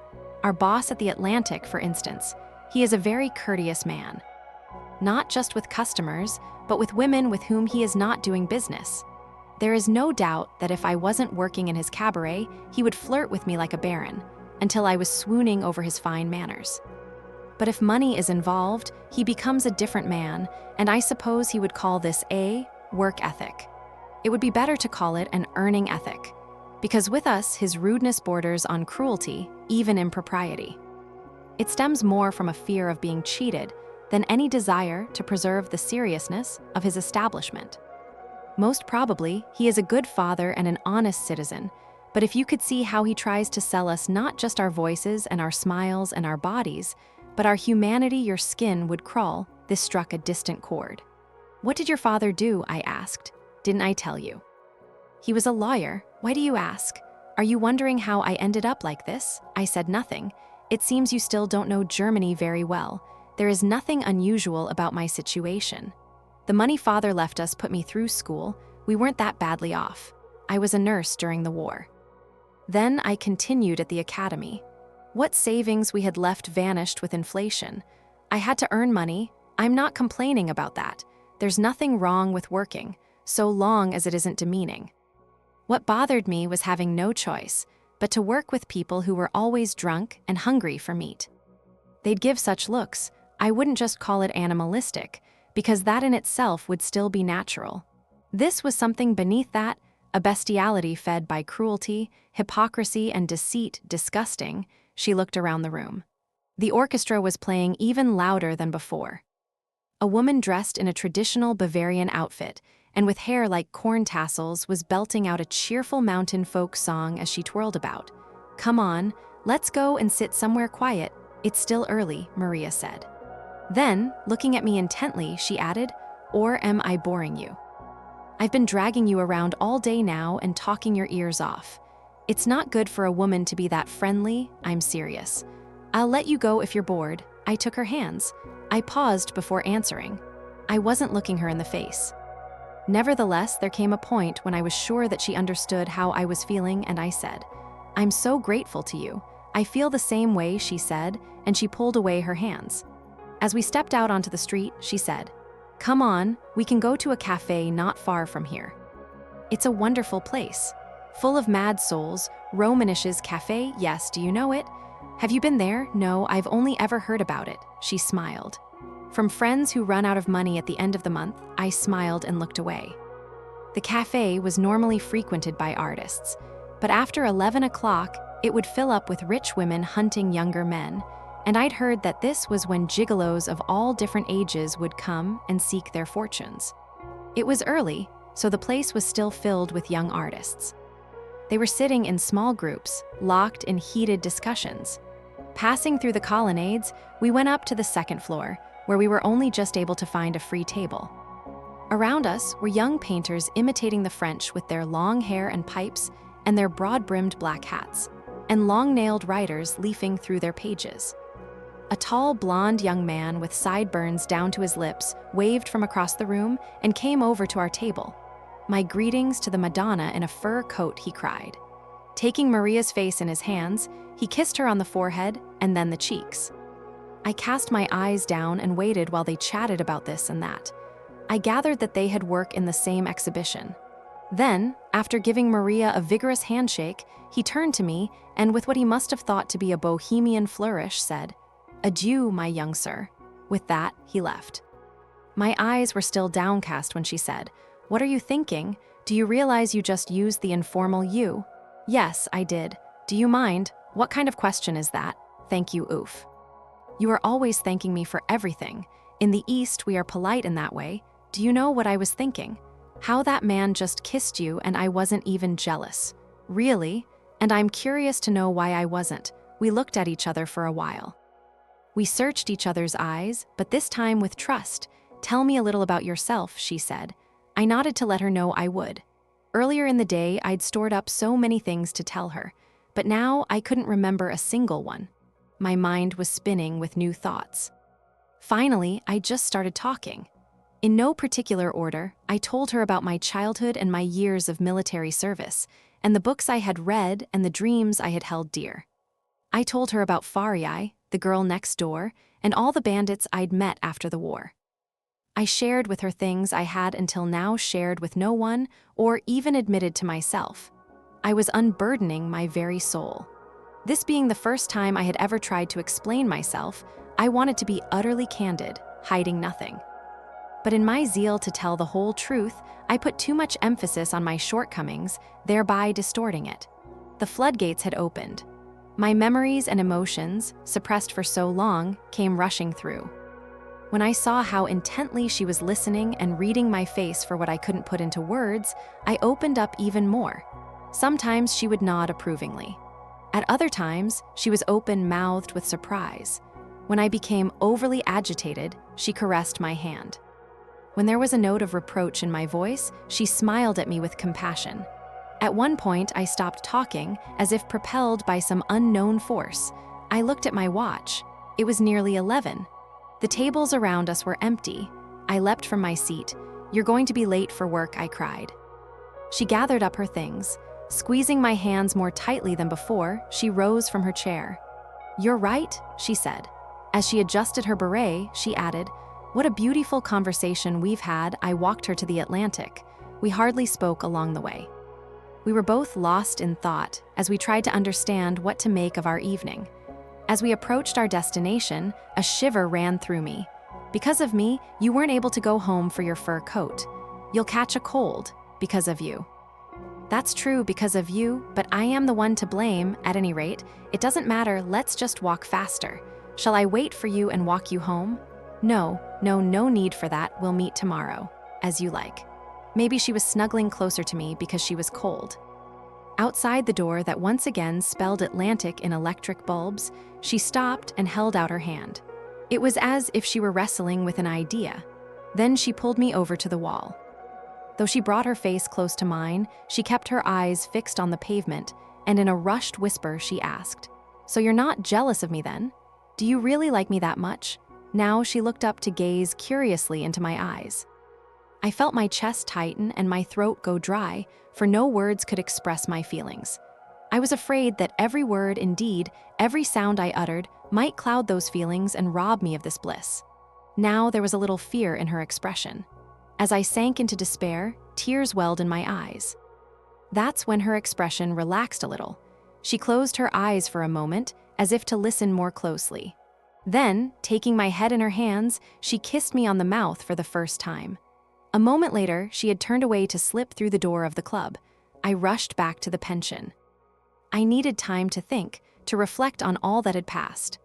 My precious memories of the night just gone were in need of a sanctuary, far from the noise of everyday recollection. in the same way that I had, only moments earlier, not dared say a word, lest it tear my sublime joy asunder. I now feared that the rough and tumble of my imagination would destroy the harmony I still felt inside me. The pension's dark stairwell now seemed quite charming, and the corridor's stale air almost sweet. From then on, I met Maria Pewter every day. Together we wandered about the city. We almost never ran out of things to say to one another after that first night. If we talked about the people and vistas we saw along the way, it was because they offered us a chance to expand on our ideas and determine what we had in common. This intimacy came from thinking alike. In truth, it came from accepting one side of an idea while preparing to pay the price demanded by the other. But isn't this how souls come together, by holding another's every idea to be true and making it their own? Mostly we visited galleries and museums. She offered instruction on the old masters and contemporary art, and we had heated discussions about their value. We returned to the botanical gardens several times, and twice we went to the opera in the evening. But it was difficult for her to leave such a place by 10:30, so we stopped going. Then one day she said, "It's not just a matter of bad timing, but there are other reasons I don't want to go to the opera. Singing in the Atlantic after leaving such a place feels so absurd and so vulgar. I now spent only my mornings at the factory. I hardly ever saw the others in the pension. Occasionally, Frau Heppner would latch onto me, saying, 'You seem to have let someone snap you up.' I would just smile and leave it at that. I was particularly keen to keep Frau van Tiedemann from finding out. Maria would have seen nothing wrong in it, but I suppose that, being from Turkey, I felt the need for discretion. Yet there was really nothing for us to hide. Since that first evening, our friendship remained within the agreed boundaries, with neither of us ever referring to that interlude in front of the Atlantic. In the beginning, it was curiosity that kept us talking. We were always looking for new things in each other. Over time, curiosity gave way to habit. If, for whatever reason, we couldn't see each other for a few days, we'd begin to miss each other. When at last we met, we would walk down the streets hand in hand, as happy as children who'd been kept apart too long. How I loved her. I had opened my heart to the world I saw in her. Clearly she liked me too and wanted to be with me, but she never allowed our relationship to progress. One day, when we were strolling through the Grunwald forest on the outskirts of Berlin, she threw her arm around my neck and leaned against me, her hand dangling over my shoulder. She was drawing little circles in the air with her finger. On a whim, I grabbed her hand and I kissed her palm. Straight away, she pulled away, softly but with clear intent. Nothing was said. We carried on walking, but the message was clear enough to stop me from ever losing control of myself like that again. Sometimes we would talk about love. It was strangely dispiriting to hear how easily she could examine it from a distance. Yes, I had agreed to all of her conditions and accepted them all. Nevertheless, I sometimes contrived to bring the discussion back to us. On these occasions, we would analyze our friendship. In my opinion, love was not an absolute category. There were many kinds of love, just as there were many ways in which people could show their affection for one another. The name and the shape changed to fit the circumstances. In denying the love between a man and a woman its true name, we were deceiving ourselves.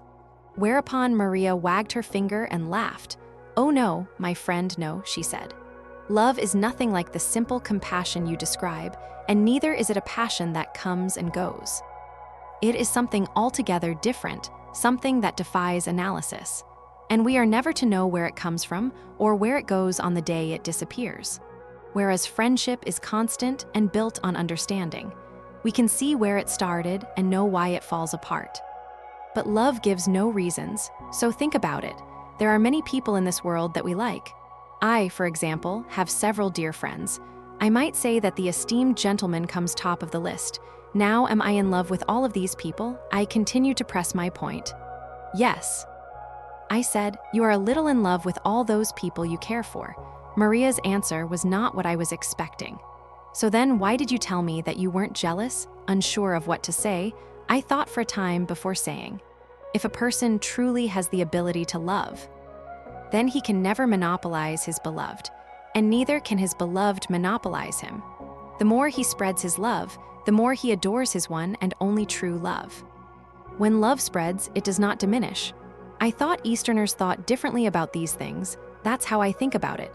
For a time, she stared into the distance, lost in thought, before saying, "For me, love is something else entirely. It's beyond all logic and impossible to describe or define. It's one thing to like someone. To be consumed, body and soul, by desire is quite another. That's what love is to me, desire that's all-consuming. Desire that's impossible to resist." Speaking more confidently now, as if I'd caught her out, I said, "What you're talking about is the moment. The moment that the love already inside you comes, through mysterious forces, to concentrate its full force on a single point. Just as warm sunlight can, by passing through a lens, turn to fire, so too can love. It's wrong to see it as something that swoops in from outside. It's because it arises from the feelings we carry inside us that it strikes us with such violence, at the moment we least expect." This particular discussion ended there, but we returned to the subject later. I'd come to the idea that neither of us was 100% right. Hard as we might try to be open with one another, it was clear that we were driven by a host of other thoughts and desires that we did not begin to understand. While we agreed on a great deal, there were things about which we disagreed, and where we could agree to disagree in deference to a larger goal. We were not afraid to reveal to each other the most secret corners of our souls and then quarrel. All the same, there were areas we left untouched, if only because we had no idea what they were. But I sensed their importance. Having never known such intimacy before, I was desperate to protect it. And perhaps what I desired most was to possess her wholly and absolutely, body and soul. But I was so fearful of losing what I already had that I did not dare look away from it. I was, in effect, watching the most beautiful bird in all creation and keeping perfectly still for fear of frightening it away with a sudden movement. But a dark thought still haunted me, that this stillness might, in the end, be more damaging than fearful hesitation. That it might stall what was alive between us until it was as cold as stone. With every step not taken, we would be taking one step further apart from each other. Though these fears burned in silence, they troubled me more with every day. But to behave differently, I would have had to be another person. I knew I was going around in circles, but I had no idea how I might get to the heart of the matter, for I did not know what or where it was. I was no longer shy, no longer retiring. No longer did I shun company. I was willing, perhaps to an extreme, to be my true self, for all to see, but always on condition that I left the heart of the matter untouched. I am not sure how capable I was then of thinking about all this with any clarity or depth. It's only now that I can go back to that time and see myself as I was 12 years ago and come to these conclusions. Time has likewise allowed me to think again about Maria. I knew then that she was prey to a host of conflicting moods. Some days she was listless, even cold. Some days she would be bursting with energy, showing me such fervent interest as to take my breath away and even provoking me. But then it would pass, and we would go back to being friends. Like me, she could see that we had arrived at an impasse and that we might be stuck there forever. But though she did not find in me what she desired, there were things in me she cherished enough to refrain from doing anything that might push me away. Fearful of what might happen, lest these warring emotions came out into the light, we kept them hidden deep inside our hearts. Thus we went back to being two dear friends, always seeking each other out, always looking for new ways to please each other, and always the richer for it. Then, suddenly, everything changed, setting us on an entirely new course. It was towards the end of December. For Christmas, her mother went to the outskirts of Prague to visit distant relatives. Maria was pleased. "Nothing in the world tries my patience more than those pine trees decked out in candles and stars," she said. "It's not because I'm a Jew. Considering that I find these meaningless rituals utterly ridiculous, and the people who find joy in them even more so, it goes without saying that I don't have any time for Judaism either, or its strange and unnecessary rules and rituals. In any case, my pure-blooded German mother is a Protestant. She's only attached to these rituals because she's old. If she calls me an atheist these days, it's not because she gives any great importance to the rules of religion, but because she's worried I might rob her of her final years of peace. "Don't you find anything special about New Year?" I asked. "No," she said. "How is it different from any other day? Was it distinguished by nature for any particular reason? And how important is it to mark the passing of another year? That's not nature's work either, it's a human fabrication. The road we embark on the day we are born is the road we travel until the day we die, and however we choose to divide it up, it's pure artifice. But let's leave philosophy to one side and go somewhere for New Year's. If that's what you want, my work at the Atlantic finishes before midnight to make room for all their special attractions. So we can go out together and get drunk like everybody else. It's good to go wild every once in a while and get lost in the crowd. What do you say? After all, we've never danced together. No, never.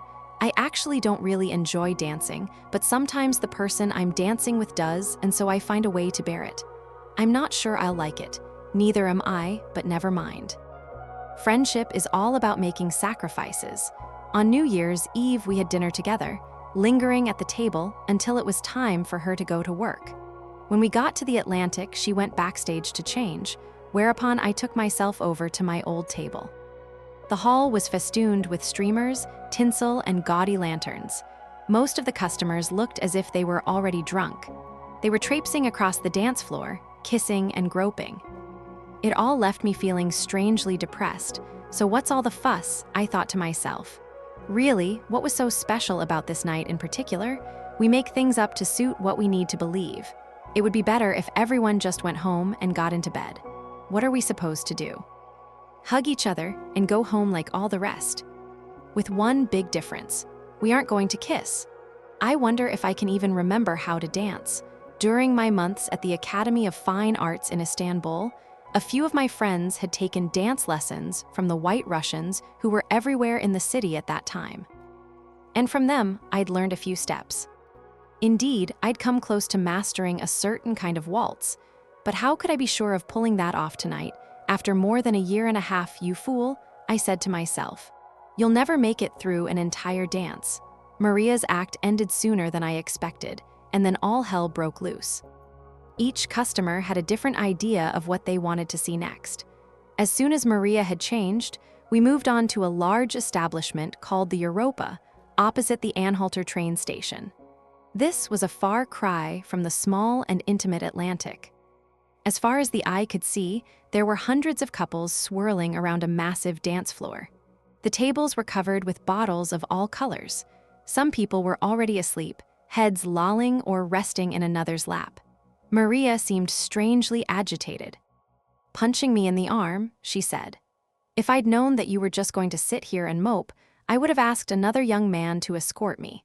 I was astonished to see how quickly she knocked back the glasses of the deliciously dry rain wine that they kept bringing to our table. She insisted that I do the same. It was after midnight that the place went truly wild. The air rang with shouts and laughter as the band belted out one old waltz after another, and the dancers swept across the floor. Here it was in all its starkness, the frenetic jubilation of a country no longer at war. And how they saddened me, these emaciated creatures with their protruding cheekbones and glimmering eyes, which seemed to me to be possessed by a dreadful malady. These young men giving themselves over to an unbounded exuberance. These young women, so convinced they were rebelling against society as they surrendered to sexual desire. Putting yet another glass in my hand, Maria whispered, "Rafe, Rafe. This won't do at all. Can't you see how hard I'm trying to avoid sinking into despair? Just let it go. Better to slip out of our skins for just one night. Imagine that we are no longer ourselves. We are two other people, lost in this great crowd. Take a good look around you. Are any of these people really what they seem to be? Let me tell you what I won't stand for, being the odd ones out. Pretending to be the only ones with brains for fine feelings. Time to drink and be merry." She was, I could see, well on her way to being drunk. She'd been sitting across from me, but now Maria came around the table to sit beside me, draping an arm over my shoulder. My heart was pounding. I might have been a bird caught in lime. I noticed, too, that she thought I was upset, but nothing could be further from the truth. I was, if anything, taking my happiness too seriously. I was, one might say, too happy to smile. They were playing another waltz. Leaning over, I whispered, "Let's dance then." But I'm really not very good. Pretending she hadn't heard the second half of my sentence, she leapt up at once. "Let's dance." We went twirling through the crowd. This was nothing like dancing. We could do no more than sway with the bodies pressing in on us from all sides. But neither of us complained. Maria had her eyes fixed on me. Now and again, something glimmered in her dark and absent eyes, something I couldn't understand, and this, along with the faint but intoxicating scent of her warm body, threw me off guard. I could not help but believe that it meant something to her to be this close. "Maria," I whispered, "how can one person make another person so happy? What amazing powers we must have, hidden deep inside us." Once again, I saw that light flicker in her eyes. But then, after a long stare, she bit her lip.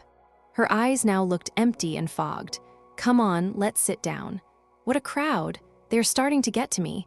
Back at the table, she downed one glass of wine after the other. Then she got up, saying, "I'll be right back," and she staggered off. I waited some time for her. Despite all of my protests, I had ended up drinking too much, but I didn't feel drunk so much as dazed. My head was throbbing. A quarter of an hour had passed, but still she'd not come back. I started to worry. I got up and went to the washrooms, thinking that perhaps she had fallen somewhere.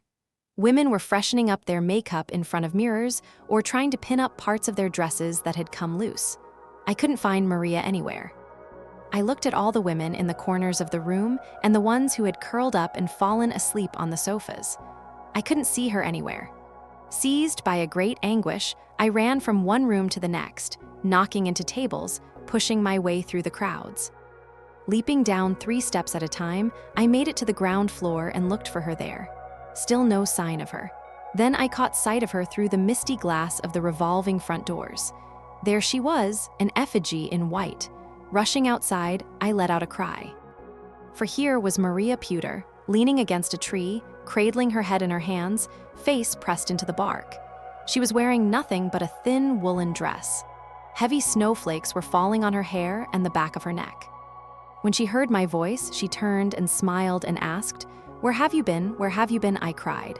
"What are you doing? Have you lost your senses?" Bringing her finger to her lips, she said, "Shush.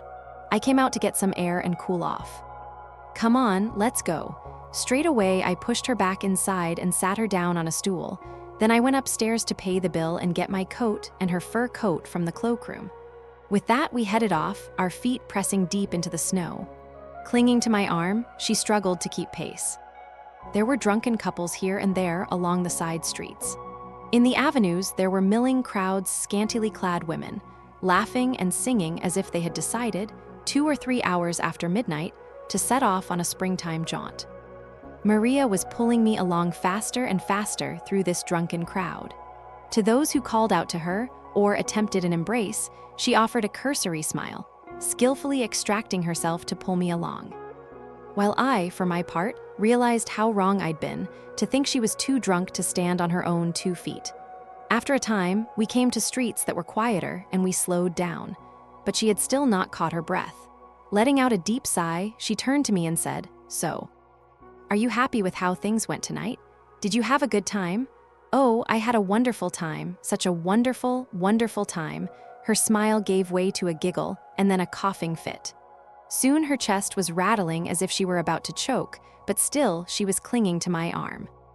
When she had recovered herself, I said, "What's all this then? Didn't I warn you? You've caught a chill." She replied with a broad smile, "Oh, but I had so much fun." Now it was me, fearing she might cry. I wanted to get her home and tucked into bed as soon as possible. As we neared her building, she began to sway. It seemed as if she had lost her strength, and with it her will. But the cold air had revived me. I was holding her by the waist now and trying not to step on her feet. Crossing one street, we nearly tumbled into the snow. Now she was murmuring something I could not quite hear. At first I thought she was humming a song, but when I realized she was speaking to me, I pricked up my ears. "Yes, so that's the way I am," she said. "Rafe, oh dear Rafe, that's just the way I am, haven't I told you? One day I'm like this and the other like that, but there is no need to be sad about it. You are such a good boy, I have no doubt about that." At this point, she succumbed to hiccups, but soon she was mumbling again. No, no, there is no need to be sad about it. Half an hour later, we were at her front door. Leaning back against the stairwell wall, she waited. Where are your keys? I asked. Don't be angry with me, Rafe. Don't be angry here. Right in my pocket. Stuffing her hand into the pocket of her fur coat, she pulled out a key ring on which I could see 3 keys. I opened the door. When I turned to help her up the stairs, she shot past me to race up the stairs. Be careful, I shouted. Breathless, she replied, No, I can go up by myself. As I had her keys, I went up after her. After going up a few floors, I heard her calling to me through the darkness.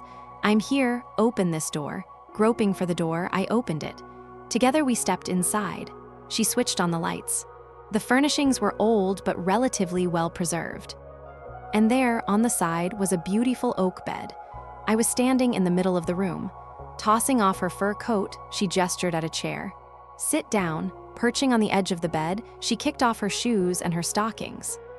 In no time at all, she had pulled her dress over her head, thrown it on a chair, and slipped under the quilt. Rising to my feet, I wordlessly held out my hand. She let her eyes pass over me, as if seeing me for the first time, as a drunken smile spread across her face. I lowered my eyes.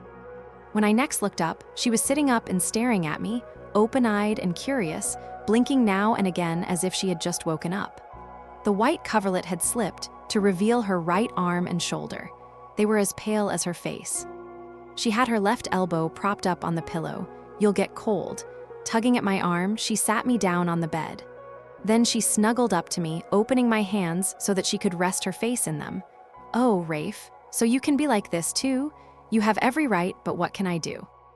If only you knew, if only, but we had such a wonderful time, didn't we? Oh, didn't we ever? No, I know that. Don't pull your hands away. I have never seen you like this. How wonderfully serious you can be. But why? I looked up. She was kneeling next to me on the bed now, cupping my face with her hands. Look at me, she said. It's not what you think. I can prove it to you. I can prove myself to you. Why are you just sitting there? You still don't believe me. You don't trust me. She closed her eyes. She seemed to be struggling to capture an elusive thought. Her brows were furrowed, her forehead creased. When I saw those bare shoulders trembling, I pulled up the quilt and held it there to keep it from slipping down again. She opened her eyes. She smiled in surprise. So that's the way it is, you're smiling too, aren't you? Unable to say any more, she gazed off into a corner. Her hair had fallen down over her face. The light illuminating one side of her face also lit up her eyelashes, casting a shadow over the bridge of her nose. Her lower lip was trembling ever so slightly. In that moment, she was more beautiful than her painting, more beautiful than the Madonna of the Harpies. With the arm holding the quilt, I pulled her closer. I felt her body shaking. Her breathing was shallow. Of course, she said. Of course I love you. And so much, could it be any other way? I must love you, I certainly do. But why are you so surprised? Did you think it could be any other way? I know how much you love me, and there is no doubt that I love you just as much. She pulled me towards her to cover my face with fiery kisses. I woke up the next morning to deep and measured breathing. Her head was resting on her arm. Her back was turned. Her hair fanned out over the white pillow. Her lips were slightly parted, and above them was the finest down, which rose and fell with every trembling breath she took. Falling back onto the pillow, I looked up at the ceiling and waited. I was full of impatience. I longed to know how she would look at me when she woke up and what she would say, but for whatever reason, I feared that same moment. From the moment I'd opened my eyes, my peace of mind had gone, and I had absolutely no idea why. Why was I trembling like a convict awaiting a verdict? What more could I ask from her? What more did I expect? Hadn't I been granted all my heart desired? How empty my heart felt now, but also how heavy. Something was missing, but what? I felt bereft, like a man who stops on the street, remembering that he has forgotten something at home, but cannot for the life of him remember what it is, and after rummaging through his mind and his pocket, finally gives up and continues reluctantly on his way, while the doubt still gnaws at him. Some time later, I noticed that I could no longer hear Maria's rhythmic breathing. Lifting my head, I stole a glance. She was staring into the distance. She hadn't moved at all. Her hair was still falling over her face. Though she knew I was watching her, She continued to stare unblinking at that fixed but unknown point in the distance. She must have been awake for some time, I realized, as an invisible clamp tightened around my chest and the fear in my heart grew. The more I dwelt on my absurd anxieties and needless, groundless apprehensions, the more I castigated myself for letting my paranoia and wretched intuition darken what should have been the brightest days of my life, and the more I despaired. "Are you awake?" she asked. Without turning her head, "Yes. Have you been awake for long? I just woke up." I took courage from her voice, which had for so long now been the sweetest sound I knew. I welcomed it like an old friend. Just to hear it was to be suffused in happy memory. But the peace it brought me was short-lived. She had used the formal you, whereas we had recently begun to shift back and forth between formal and informal. What was I to make of her use of the formal you on the morning after this night we had just shared? Perhaps it was because she was only half awake. She turned around to face me. She was smiling, but this was not the warm, sincere smile I'd come to know so well.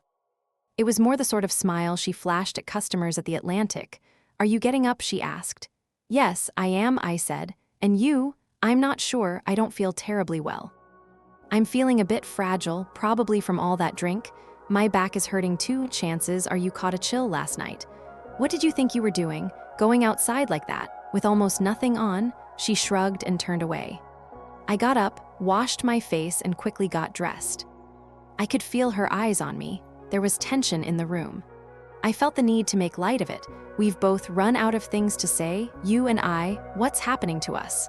Have we already grown bored with each other, like an old married couple?" She looked up with uncomprehending eyes. This made me even more upset, so I said no more. But then I went over to the bed. I wanted to caress her, shatter the wall of ice between us before it had a chance to grow. Whereupon she sat up to let her legs swing down off the bed, draping a thin cardigan over her shoulders. And all the while studying my face. Something was bothering her and holding her back. Finally, she began to speak.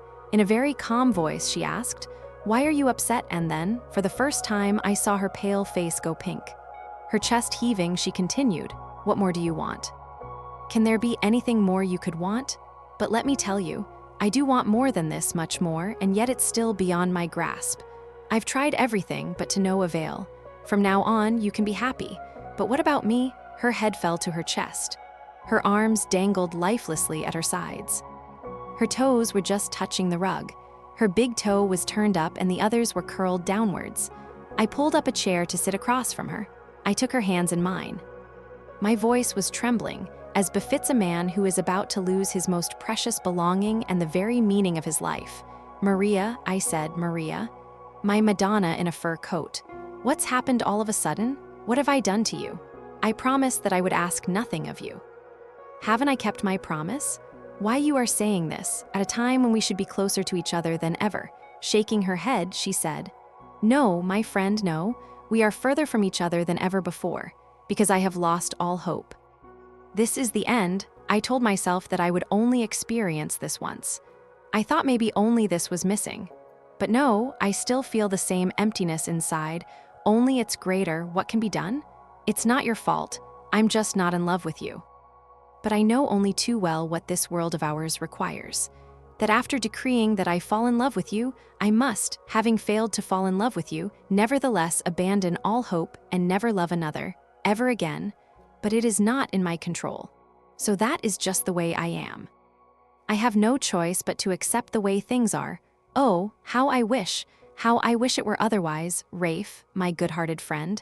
Please believe that I wish as much as you, and perhaps even more than you, that it were otherwise. What can I do? Right now, I don't feel anything but the sour taste of the drink in my mouth and an ache in my back that is getting steadily worse. She was quiet for a while.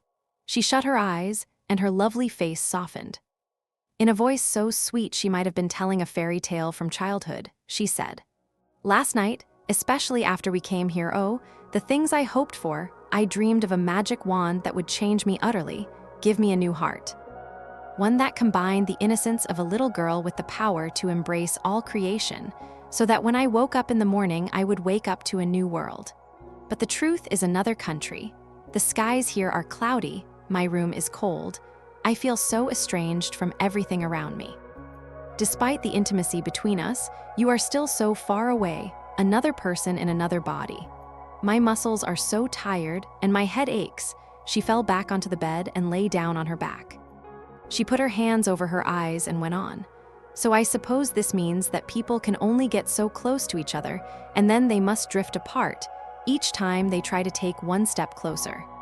I can't tell you how much I did not want our intimacy to have a limit or an end. What truly saddens me is seeing how empty my hopes have turned out to be. Now there is no point in deceiving one another. We can no longer speak openly as we did before.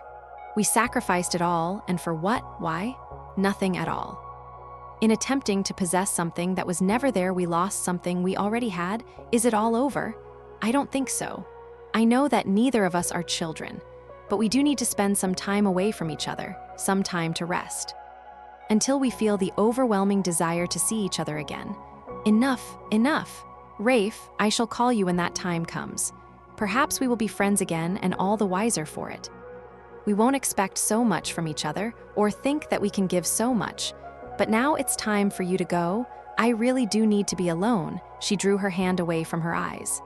Looking at me, almost pleadingly, she held out her hand. I took the tips of her fingers and said adieu.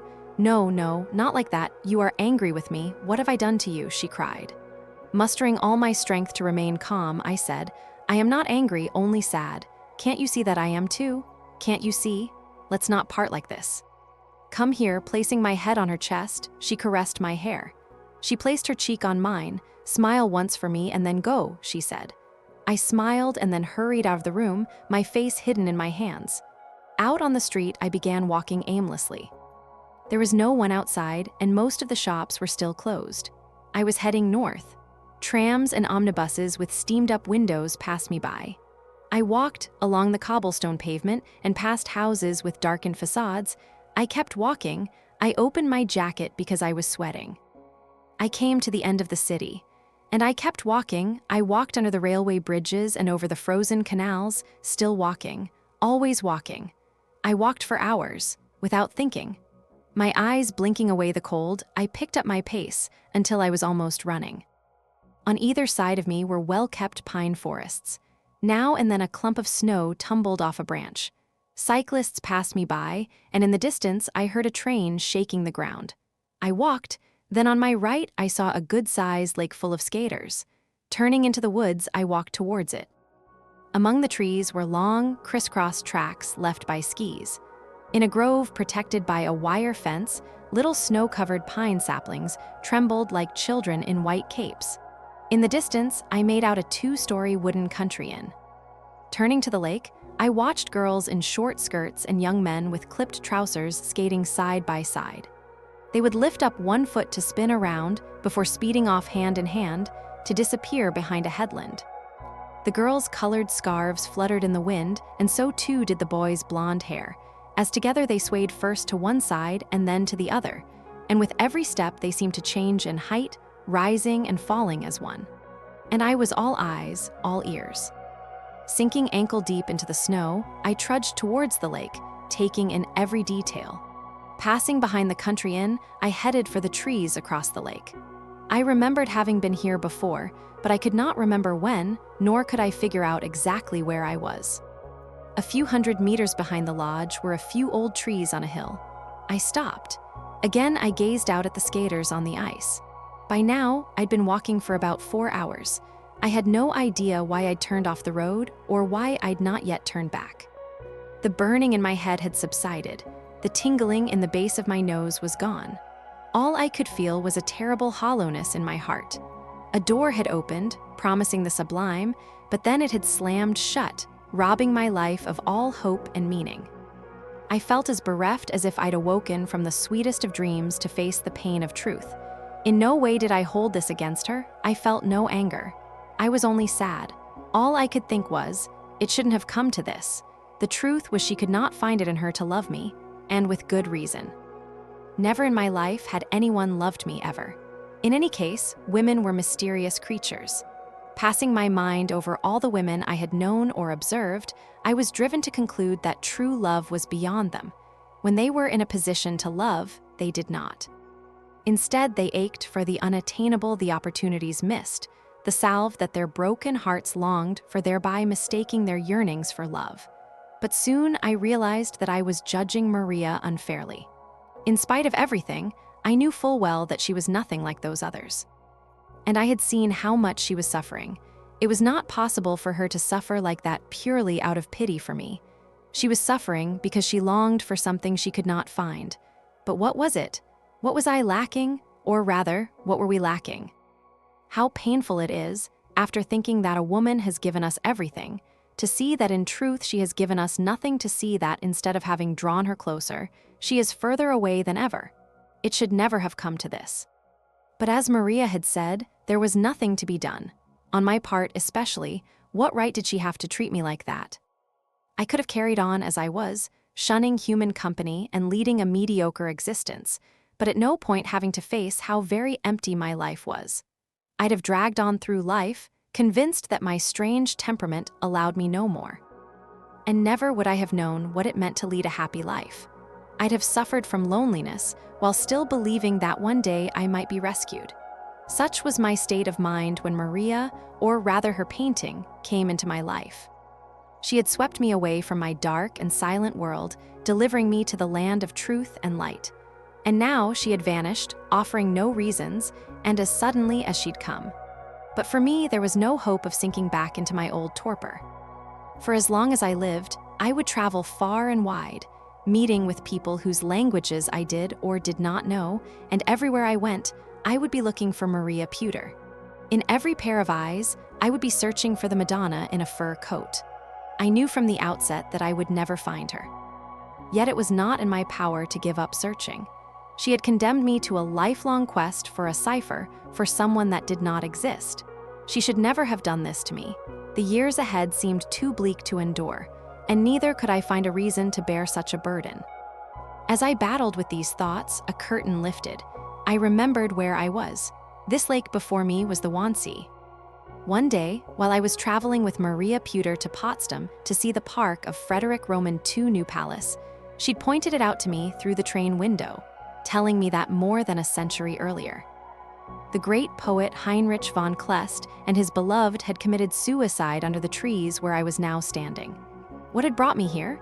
What had possessed me to return to a place I'd only glimpsed in passing? It was almost as if I'd come straight here, in answer to a promise.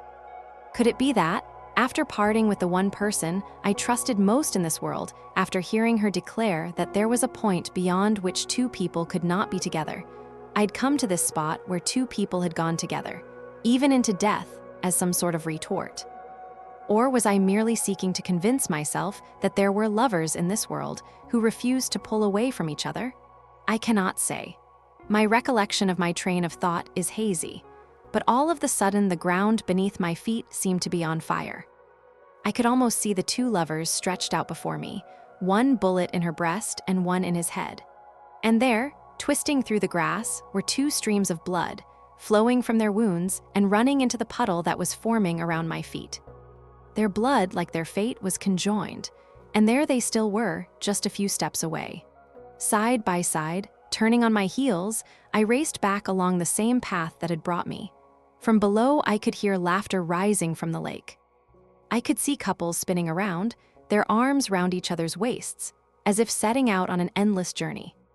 Now and again, the inn's front doors flew open, letting out snatches of music and stomping feet, as those who had skated long enough climbed up the hill, most probably to drink grog and enjoy a bit of dancing. They were having fun. They were alive. While I stood apart, locked up inside my own head, and watched not, as I now understood, from above, but from below.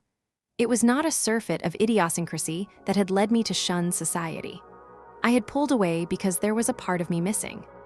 But life was meant to be lived, as these people were doing. They were taking their share of life and giving something back. What was I in comparison? What did my soul ever do, apart from gnawing away at me like a woodworm? This gramophone, this wooden inn, this ice-covered lake, these snow-covered trees, and this jumbled crowd, they were all busy with the tasks that life had given them. There was meaning in everything they did, even if I could not see at first glance. And I was but the wheel that had spun off its axle, still searching for reasons as I wobbled off into the void. No doubt I was the most useless man in the world. The world would be no worse off without me. I expected nothing of anyone and no one expected anything of me. From that moment, something in me changed, setting my life on a new course. From then on, I have believed myself to be useless and worthless. I have, on occasion, felt myself on the verge of coming back to life, of returning to the land of the living. As I mulled over my change in circumstances, I would, for a few days, allow myself to be consoled. But then I would return to my deep-rooted conviction that this world had no use for me. There was nothing I could do to free myself from its influence, so much so that even today, so many years later, I can still recall the full force of that moment when I pulled away from the world, my courage shattered. I can see just as clearly that I was not mistaken in my conviction. I raced down to the asphalt road and headed back to Berlin. I hadn't eaten anything since the previous night, but I did not feel hungry so much as nauseous. My legs weren't tired, but every muscle in my body was taut. I was walking slowly now, steeped in thought. The closer I came to the city, the greater my despair. I simply could not accept the fact that I would be spending all my days without her. The very idea seemed remote, impossible, absurd, yet I could never go to her with my head bowed to beg. It was not in my nature. It would serve no purpose. I conjured up mad scenes that had more than a little in common with my childhood fantasies, except that they were even bloodier and more improbable. How splendid it would be to call her to the telephone just before she was to take the stage at the Atlantic, and after I had asked her forgiveness for having disturbed her and bade her farewell pump a bullet into my head, while she listened at the other end. Upon hearing this deadly sound, she would pause uncomprehending before madly screaming Rafe. Rafe into the receiver. And if, by chance, I happened to hear her cries as I lay there on the ground, taking my last breath, I would die smiling. With no idea of my whereabouts, she would flail about in desperation, too distracted to call the police. And when, the next day, as she leafed through the papers with trembling hands, reading the details of this mysterious tragedy, she would seize up with remorse and regret. Knowing she would never be able to forget me now that I had bound myself to her memory in blood. By now, I was close to the city, passing over and under the same bridges. It was almost evening. I had no idea where I was going. I went into a little park and sat down. My eyes were burning. Leaning back, I looked up at the sky. The snow was turning my feet to ice, but I sat there for hours nevertheless. A strange numbness spread through me. Oh, to die here of cold, to be buried without fanfare the next day. What would Maria do when she chanced upon the news a few days hence? What sort of shadow would pass across her face? What regret would overtake her? My thoughts kept going back to her. I got up and continued on my way. I still had hours to go before I reached the city center. I began to mumble to myself as I walked. Everything I said to her. My head was spinning with 1,000 brilliant ideas, 1,000 seductive illusions, just as it had been during our first few days together. But I knew, nevertheless, that no words existed that could change her mind. As my eyes filled up with tears, I would tell her in a trembling voice that it was nigh impossible for two people to find the kind of intimacy that we had already shared, therefore unthinkable for us to part for such an absurd reason.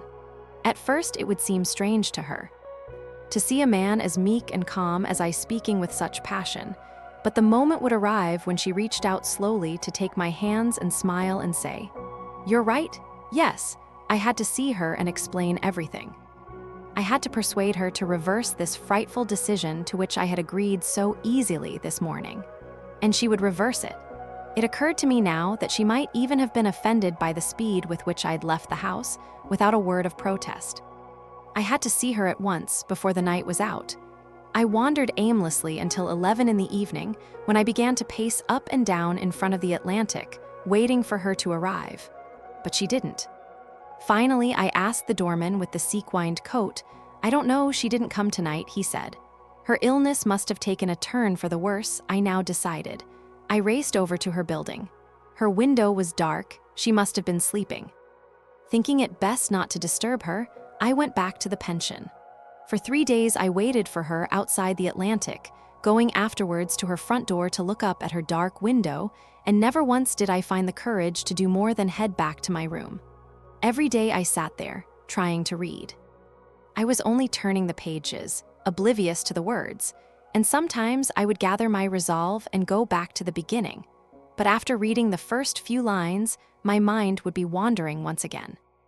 I knew that there was nothing more for me to do save accept her decision as final and wait for time to pass. But in the evenings, my feverish imagination took hold, tormenting me with impossible thoughts. And then, late at night, I would rush out onto the street, in contravention of all my daytime resolutions, to wander around her house and any other street I thought she might take. By then, I was too ashamed to ask the doorman with the sequined coat, so I made do with watching the entrance from a distance. 5 days passed like this. I saw her every night in my dreams, closer to me than she ever was before. On the 5th day, after seeing that she had still not turned up for work, I telephoned the Atlantic and asked to speak to Maria Puder. They told me that she had not been in for a few days on account of illness, so she really was seriously ill. Did I have any reason to doubt that? Why had I needed some sort of confirmation? She was hardly going to change her working hours or tell the doorman to drive me away. I set out for her building, determined to wake her up even if she was asleep. Whatever limits she set on our relationship, I surely had the right to do so. Yes, we'd both been very drunk, but it wasn't right to attach such importance to the morning after. Breathlessly, I raced up the stairwell and without a moment's hesitation pressed the doorbell. Just one short ring. Then I waited. Not a sound from inside. I pressed again, several times, this time for longer. I was hoping for footsteps, but I heard nothing. Then the opposite door cracked open. It was a maid who looked half asleep. "What do you want?" she asked. "I'm looking for the person who lives here." After giving me a good look, she growled, "There's no one there," and my heart skipped a beat. Did they move? When she spoke again. Her voice was softer, perhaps because she'd heard the panic in my voice. No, her mother never came back from Prague, and she fell ill. No one to look after her, so the doctor at the infirmary sent her off to hospital. Hearing this, I rushed across the landing. Where is she then? Is it serious? Which hospital did they take her to? When, taken aback by my frantic questions, the maid retreated a step. "Stop shouting. You'll wake up everyone in the building. They took her away 2 days ago." "I think it was Charité Hospital. What's wrong with her?" "I don't know. I didn't even think to thank her." I left her staring in amazement as I flew down the stairwell 4 steps at a time. The first police officer I came upon told me where I could find Charité Hospital. I went straight there, with no idea of what I was going to do. On first glimpsing the enormous stone building from 100 meters away, a chill went through me. But I walked resolutely, passing the large gate and calling for the porter to come out of his room to speak to me. Though I was given a level of courtesy beyond what I deserved, I had, after all, arrived in the middle of the night and forced him out into the freezing cold. The porter could tell me nothing about Maria. He had no news of a woman having been admitted recently, let alone what she might be suffering from or where I might find her. Although he tried to cover up his frustration with a smile, he had the same reply for every question. "If you can come tomorrow morning at 9, they'll be able to tell you." That was all he would say. It was during that long night, as I paced the hospital's high stone walls, that I came to appreciate just how much I loved Maria Puder and how desperately I was attached to her. I thought about nothing but her. When I looked up to see patients peering down at me through windows bathed in a pale yellow light, I tried to guess which one hers might be. And oh, how I longed to be at her side, wiping the sweat from her brow and attending to her every need. That night, I came to understand how it was possible to be more attached to another person than to life itself. And that night, I also came to understand how hollow life would be without her. As hollow as a walnut shell tossed by the winds. As the wind hurled the snow from one wall to next, it came close to blinding me. The streets were deserted. Now and again, a white car went through the front gate, and a little later it came out again. A police officer gave me a long stare when passing me for the second time. Passing me for the third time, he asked me why I was there. I told him I knew someone inside, and he suggested that I should go home and rest and come back in the morning, but when we ran into each other after that, he gave me a pitying glance and moved on. As the sky brightened, the streets slowly came to life. Now there were more white cars going in and out of the hospital gate. At 9 o'clock sharp, I got permission from the doctor on duty to come inside, even though it was not a visiting day. It was my desolate expression, I imagine, that convinced him to make an exception for me. Maria Puder was in a single room. I was shown in by a nurse who told me that I should not stay long as the patient needed rest. She was suffering from pleurisy, but the doctor did not think her condition was serious. Maria turned her head, and the moment she saw me, she smiled. But then her expression changed. She looked alarmed. Once the nurse had left us alone, she said, "What's wrong, Rafe?" Her voice was still the same. But her pale face had taken on a yellowish hue.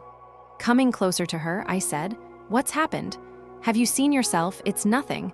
I suppose it will pass, but you look exhausted. Last night the people at the Atlantic told me you were ill.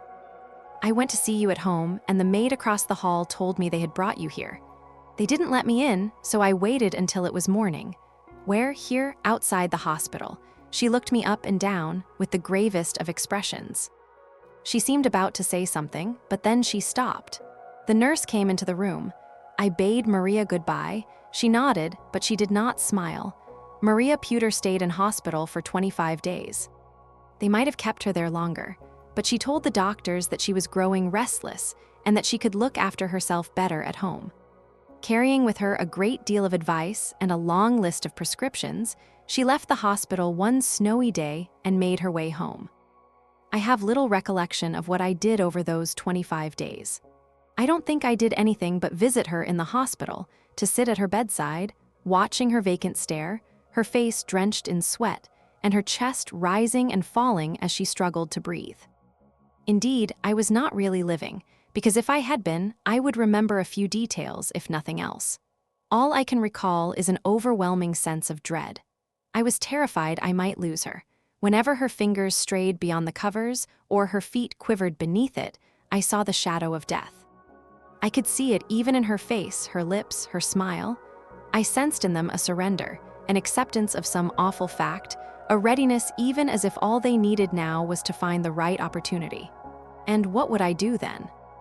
Yes, I would have to take care of the final stages, preserving the peace, choosing a cemetery as I consoled her mother, who would have returned from Prague by then. And finally, with a few others, we would lay her to rest in the earth. After a while, everyone would leave. But I would return in secret to stand alone beside her grave, and that was when it would begin. That was when I would truly lose her forever. And then what would I do? I could imagine it in detail up to that moment, but what would happen afterwards? Yes, after we had laid her to rest in the earth, and all the others had gone their separate ways, what was I to do? From then on, there would be nothing more for me to do for her, and there would be nothing more absurd or meaningless than to still be here on earth. It was soul-destroying just to contemplate. One day, when she'd begun to show some sign of improvement, she said, "Speak to the doctors. Have them let me go." And then, in the most casual of whispers, she added, "You'll do a better job of looking after me." Without further ado, I raced out of the room. The consultant wanted her to stay a few more days, so we came to an agreement. And then, at last, on the 25th day, I draped her fur coat around her shoulders and led her down the stairs. I took her home in a taxi, and the driver helped me take her up. But even so, by the time she'd undressed and got into bed, she was exhausted. From then on, I was truly the only one who looked after her, except for the old woman who came in the morning to do the cleaning, light the large tiled stove, and cook a meal for the patient. Despite my pleas, she refused to summon her mother. In the letters she wrote to her with trembling hands, she said, "I'm fine. You have a good time and spend the winter there. She wouldn't be any help to me if she came. She's the one who needs help." She would worry needlessly, and before long I would be worrying too. And then, in that same blithe whisper, she would add, "And you're already looking after me. Or are you tired and beginning to lose patience with me?" But she wasn't joking when she said these words, and she wasn't smiling. Since falling ill, she'd almost never smiled. When she first set eyes on me in the hospital, she'd smiled, but after that she'd turned serious. Whenever she asked me for something, or thanked me for something, or spoke of anything at length, her manner was solemnly pensive. I'd sit with her until late at night, returning early in the morning. Later on, I took to sleeping on a good-sized sofa in the same room, using the blanket from her mother's bedroom. We'd not said a word about our contretemps, although it would not be right to call it that our little chat on the first morning of the new year. My visits to her in the hospital, and our life together since I'd brought her home, it had all happened so naturally there'd seemed no need to discuss it. Indeed, we both avoided even the slightest reference to the new arrangements. Yet clearly she was mulling something over. As I pottered about the apartment, or read to her out loud, I could feel her eyes on me constantly. It was as if she were looking for something in me. One evening, I was sitting in the lamplight, reading her a long story by Jakob Wasserman entitled The Mouth That Was Never Kissed. It was about a teacher who'd never known love, and who'd grown old without so much as admitting to himself that he longed for the human warmth of love. It was a masterful depiction of a man struggling to keep his dying hopes alive, unbeknown to anyone around him. After the story finished, Maria closed her eyes and fell into silence. Then she turned to me and in a languid voice asked, "You've never told me what you did after New Year's Day. During that time, we weren't seeing each other." "Nothing," I replied. "Really?" "I don't know." Another silence fell over the room. It was the first time she'd broached this subject. But I was not surprised. Indeed, I realized that I had been waiting for this very question for some time. But instead of answering, I gave her something to eat. Then I wrapped her up nicely, and sitting beside her I said, "Shall I read you something?" "As you wish." I had become accustomed to reading her something faintly tedious after supper to help her fall asleep. I hesitated for a moment. "Why don't I tell you about the first 5 days of the new year?" "That will put you to sleep right away," I said. She did not smile at my little joke. She just nodded as if to say, "Go ahead then." I began very slowly, pausing now and then to gather up my memories. I told her where I'd gone after leaving her house, and what I'd seen and what thoughts had passed through my mind as I'd walked around the Wannsee and how, as evening fell, I'd headed back to Berlin to circle her building. And finally, I told her about the last evening when I'd heard she'd been taken into hospital, how I'd raced straight over and waited there until morning. My voice was calm as if I were recounting events that had happened to someone else. I poured it all out, everything I could remember, piece by piece, lingering on the details, stopping from time to time to attempt an explanation. She listened in silence, her eyes closed. She was so still I thought she might be sleeping. Nevertheless, I went on. It was almost like speaking to myself. I admitted to feelings I had never acknowledged until now, and I questioned them, but before I could draw any meaningful conclusion, I would move on. Only once, when I was telling her about how I had imagined bidding her goodbye on the telephone, did she open her eyes. She looked at me intently and then shut her eyes again. Every line of her face was still. I concealed nothing. I felt no need to do so, because I had no particular motive. My imagining seemed so strange to me now, so distant in time, and so far away. That is why there was not a trace of subterfuge or calculation in what I said about her, or about me. In that regard, I was merciless. I could not recall a single one of the delusions that had assaulted me during that night I'd spent waiting outside, nor did I seek them. I wished only to tell a story and nothing more. I judged each event on its own merits, and not by what it meant to me personally. And she gave me her full attention, though she never stirred. I felt this in my bones when I told her of my thoughts as I sat at her bedside, and of how I'd imagined her dying. She blinked several times, but nothing more. At last, I reached the end of my tale. I had nothing more to say, and neither, it seemed, did she. We sat there in silence for perhaps 10 minutes. Then she turned to face me, opening her eyes, and for the first time in a long while, she smiled faintly, or so it seemed to me, and in a soft voice, she said, "Shall we go to bed?" I got up and prepared my bed, then I undressed and switched off the lights. But I couldn't get to sleep. I could tell from her breathing that she was still awake too. With time, I could feel my eyelids growing heavy, but still I waited for that soft and steady whir I had come to know so well. I struggled not to drift into sleep, yet I was still the first one to succumb. Early in the morning, I opened my eyes. The room was still dark. A faint light filtered through the curtains, but that soft and steady whir that I had come to know so well, I could not hear it. An eerie silence filled the room, for we had both reached our limit. There was so much too much welling up in our hearts. I could feel that almost viscerally. And at the same time, I was gripped by a fearsome anxiety. How long had she been awake? Or had she not even gone to sleep? Neither of us was moving as our thoughts swirled around the room. Slowly, I looked up, and as my eyes adjusted to the darkness, I realized that Maria was looking at me with her head propped up against a pillow. "Good morning," I said. I went into the other room to wash my face. When I came back, I found the patient in the same position. I opened the curtains. I put away the night lamp. I gathered up my bedding and tidied the sofa. I opened the door for the maid when she arrived, and I helped Maria drink her milk. I did all this with hardly a word. I tended to these tasks every morning before heading off to the factory, where I would stay until noon. In the afternoon, I would read to her from a book or a newspaper. I'd tell her about everything I'd seen and heard until it was evening. Wasn't this the way it had to be?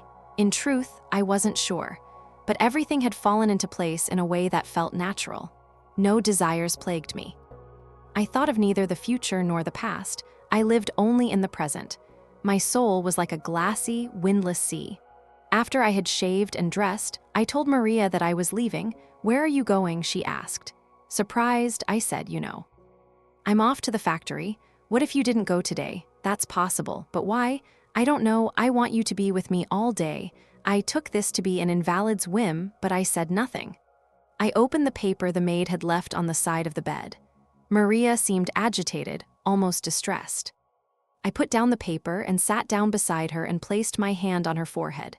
"How are you feeling today?" "I'm fine, much better," despite her stillness. I could sense she wanted me to keep my hand on her forehead. And as I kept it there, I could almost feel her gathering up all her will. Trying to sound lighthearted, I said, "So you're doing well? So then, why didn't you sleep at all last night?" That threw her for a moment. Blood rushed up from her neck into her cheeks. I could see that she was looking for a way not to answer. Then suddenly she shut her eyes, leaning back as if drained of all energy. In the softest of voices, she said, Rafe, what's wrong?" She pulled herself up. "It's nothing," she gasped. "I just don't want you to leave me today. Do you know why?" "I suppose it has to do with what you told me last night. I know that once you've gone, it will all come racing back and I won't have a moment's peace. If I'd known that, I'd never have told you," I said. She shook her head. "No, that's not what I mean. I'm not thinking about myself. It's just that now I can't trust you anymore. I'm afraid to leave you alone, you're right. I hardly slept at all last night. I couldn't stop thinking of you. I could only think of everything you did after you left me that day, and how you wandered around outside the hospital, and all those other things you told me about, and even the things you didn't. That's why I can't leave you alone anymore. I'm afraid, and I'm not just talking about today, I shall never let you out of my sight, ever." Little beads of sweat had formed on her brow. Gently, I wiped them away. My palms felt warm and wet. I gazed at her in awe. She was smiling, the first pure and innocent open smile I had seen in some time, but tears were streaming down her cheeks. Taking her head in my hands, I pulled her into my arms. Now her smile was even softer, much, much softer, but the tears kept falling. She didn't make a sound, and her chest was still. I had never imagined that anyone could cry in such stillness. Her hands were like two little white birds resting on the white bed cover, and I took them in mine to caress them. Her fingers curled, opened again, and then tightened into a fist in the palm of my hand. The lines on her palms were as thin as the veins of a leaf. Slowly, I let her fall back onto the pillow. "Don't strain yourself," I said. Eyes glimmering, she said, "No, no," and she held onto my arm. Then, as if she was speaking to herself, she said, "Now I know what's been missing. It's not anything in you, it's in me. I simply could not believe that you loved me that much, and so I assumed I wasn't in love with you. Now I understand. It seems that people have taken from me the ability to believe, but now you've taught me how. I love you, not madly, but I love you with a clear mind. I want you, such an overwhelming desire. If only I can get better. When will I get better?" Without answering. I dried the tears in her eyes with my cheeks. Then I stayed at her side until she felt strong enough to stand up. If I had to step out to buy food and fruit or stop off at the pension to get a change of clothes, she was alone for 2 or 3 hours, which seemed to me like a terribly long stretch of time. When I took her by the arm and sat her down on the couch or placed a thin sweater over her shoulders, I felt that boundless happiness that comes from devoting your life to another. We sat in front of the window, gazing outside for hours, saying nothing, only occasionally looking at each other to smile. Her illness had brought out the child in her, and my happiness had done the same for me. In a few weeks, she regained much of her strength. When the weather improved, we began to venture out onto the streets, to stroll for half an hour. She would take great care getting dressed. When leaning over, she would often be overtaken by a fit of coughing, so I even had to put on her stockings for her. Then she would put on her fur coat, and I would gently lead her down the stairs. 50 meters from the house, we would sit down on a bench to rest. From there, we would amble across the Tiergarten to the shores of a pond to watch the swans glide over the weedy waters. Then one day it all came to an end. It was that simple. It ended so abruptly that I failed to grasp the enormity of what had happened. I was only a little surprised, but deeply saddened. And I would never have thought that such an event would leave such a great and lasting effect on me. In those final days, I was reluctant to go back to the pension. Though I had continued to pay for my room in advance, the manageress had become cold with me because I was so seldom there. One day, Frau Heppner said, "If you have moved elsewhere, then let me know and we can inform the police. Otherwise, they will hold us accountable." I tried to make light of the situation. "How could I possibly leave you?" I said, and then went up to my room. I had lived there for over a year, and now the personal effects I had brought with me from Turkey, like the books strewn across the room, seemed utterly foreign to me. Opening my suitcases, I pulled out a few necessities and wrapped them up in newspaper. Then a maid came into the room. "There's a telegram for you. It's been here for 3 days now," she said, and handed me a folded piece of paper. At first, I could not take in what she was saying. Somehow, I could not bring myself to take the telegram from her hand. No, this piece of paper could have nothing to do with me. I hoped against hope that, whatever tragedy was looming, I could fend it off for as long as I refused to read that telegram. The maid stared at me in disbelief. Deciding that I was not about to move, she put the telegram on the table and left the room. Whereupon I seized the telegram and tore it open. It was from my brother-in-law. "Your father has died, have wired money. Come at once," nothing more. Only 9 or 10 words, the meaning all too clear, yet I stood there looking down at the page, reading it over and over, each and every word. Then I stood up, stuffed my newly packed parcel under my arm, and went out. What had happened? I could see that nothing around me had changed. It was all just as it was when I came. I could see no change in me or in the world around me. Most likely Maria was waiting for me at the window, yet I was not the same person I had been half an hour earlier. Thousands of kilometers away, a man had stopped breathing, and though this had happened days, if not weeks, ago, neither Maria nor I had noticed.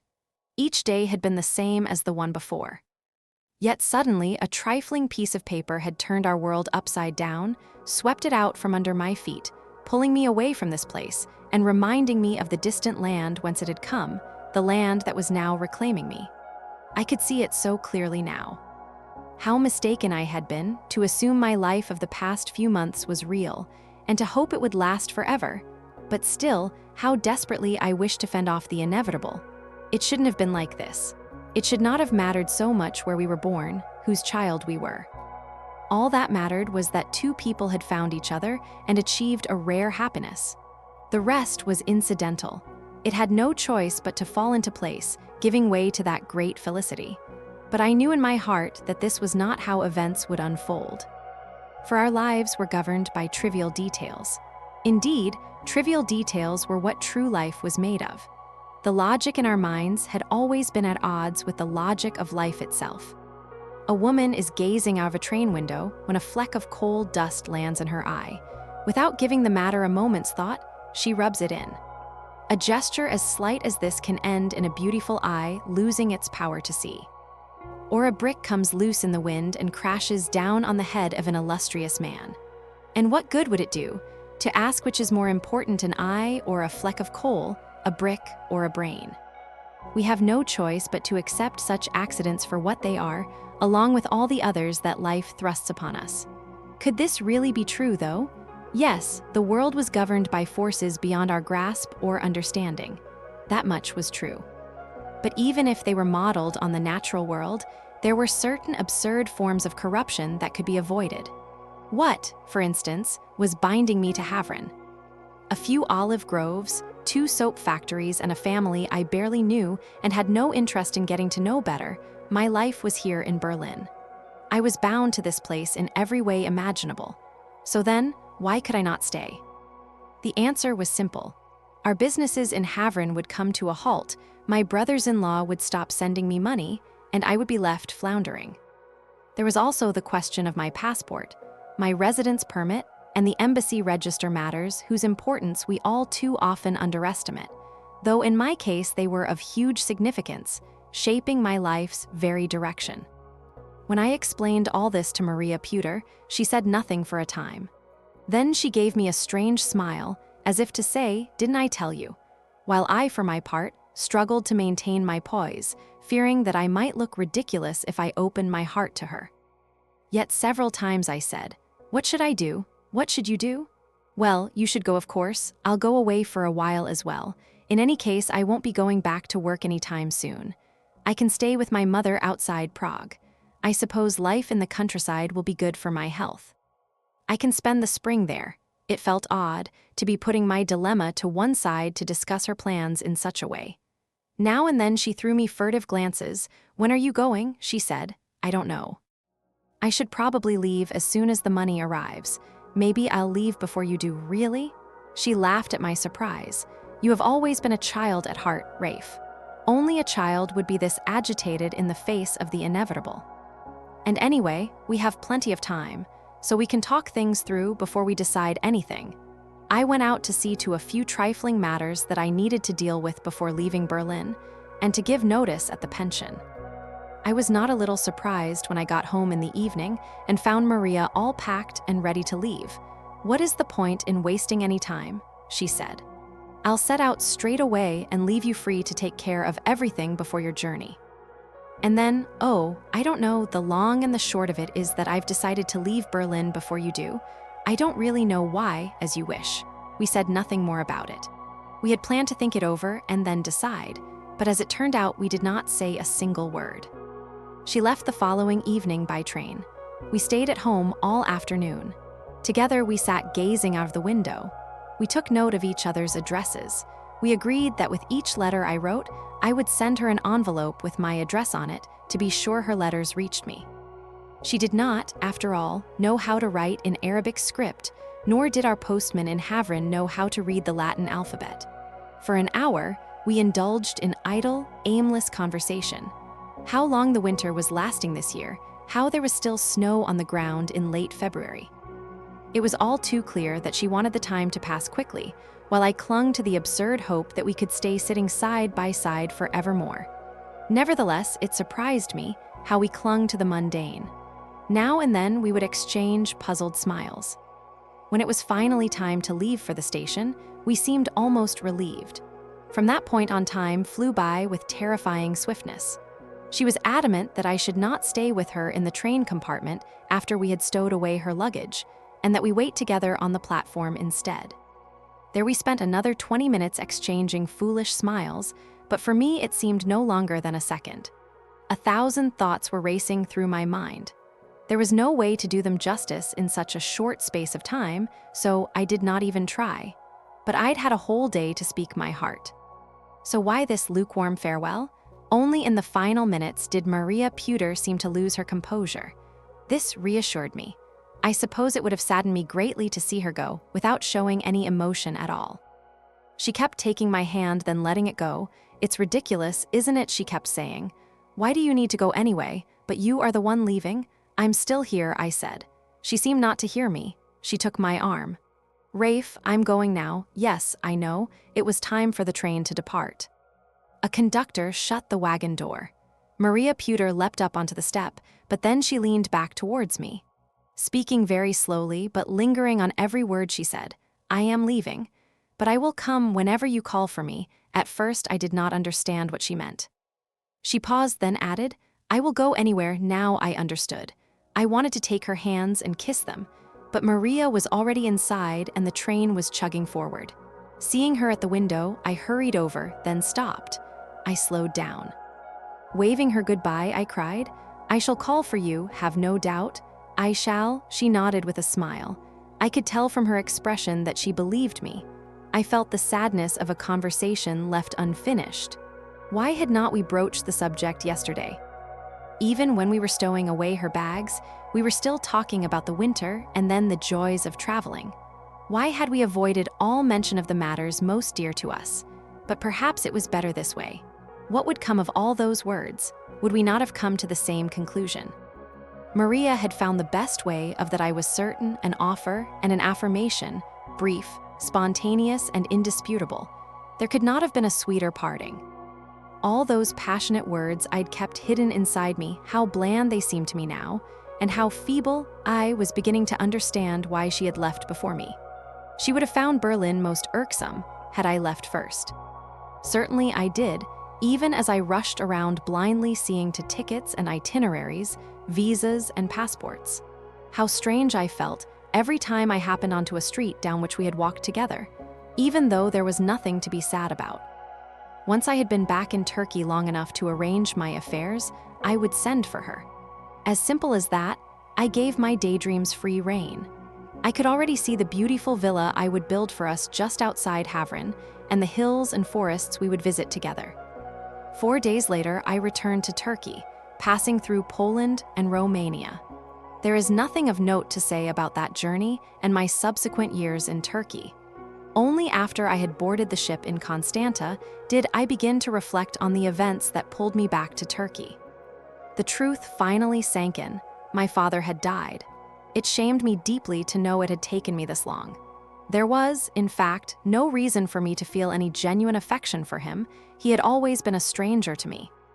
Had someone asked me if my father had been a good man, I would have been at a loss for words. For I had never been close enough to know how good or bad he was. It was hard even to think of him as a real person. For me, he had always been an abstract idea. A father. A bald man with a round gray beard who came home every evening in frowning silence, who saw no reason why he should pay the slightest attention to his children or to our mother. How different he was from the fathers I saw in the Havasloo coffee house, drinking Aaron as they laughed and cursed over their backgammon boards. How much I would have liked to have had a father like that, if ever he saw me in the company of such fathers. He would glower and shout, "What are you doing here? Go over to that stove and get yourself a hot sherbet." Then go straight back to our neighborhood and play there. Even when I was older and back from the army, he treated me the same. The more I grew in my own eyes, the smaller I was in his. If I happened to share my thoughts with him, he would look away in contempt. If in later years he indulged me in my whims and did not deign to argue with me, it was further proof of his low opinion. There was, nevertheless, nothing in my mind that could sully his memory. What I felt most keenly was not his empty presence, but his absence. The closer I came to Havrin, the greater my sadness became. It was difficult to imagine our home or our town without him. There is no need for me to go on about this. Indeed, I would rather not speak of the 10 years that followed, but I should still allow for at least a few pages about this, the emptiest chapter of my life, if only to clarify certain matters. I did not return to a warm welcome. My brothers-in-law treated me with derision, my sisters treated me like a stranger, and my mother was more miserable than ever. The house was empty, my mother having moved in with my eldest uncle. As I was not offered a place there, I found myself living alone in our enormous house with an elderly family retainer. When I looked into taking over my father's business, I was informed that his estate had been divided up before his death. And I could not get a clear answer from my brothers-in-law about what had been left to me. There was no talk of the 2 soap factories, but over time, I learned that one had been sold by my father some time ago and the other by my brothers-in-law. No doubt this was because my father had run through all the money and gold that he had generally been thought to be hoarding. My mother knew none of this. When I asked, she said, "How would I know, my son? We can only conclude that your late father left this world without telling us where he buried it. Your brothers-in-law never left his side in his final days. Did he know that he was dying? No doubt in his last breath he told them where he had buried everything. What should we do now? We could at least speak to the treasure finder. They know everything." And the truth was that my mother visited every treasure finder in or near Havren. Following their advice, we dug around the bases of nearly every olive tree and wall in the area. What little money she had left, she spent on this enterprise.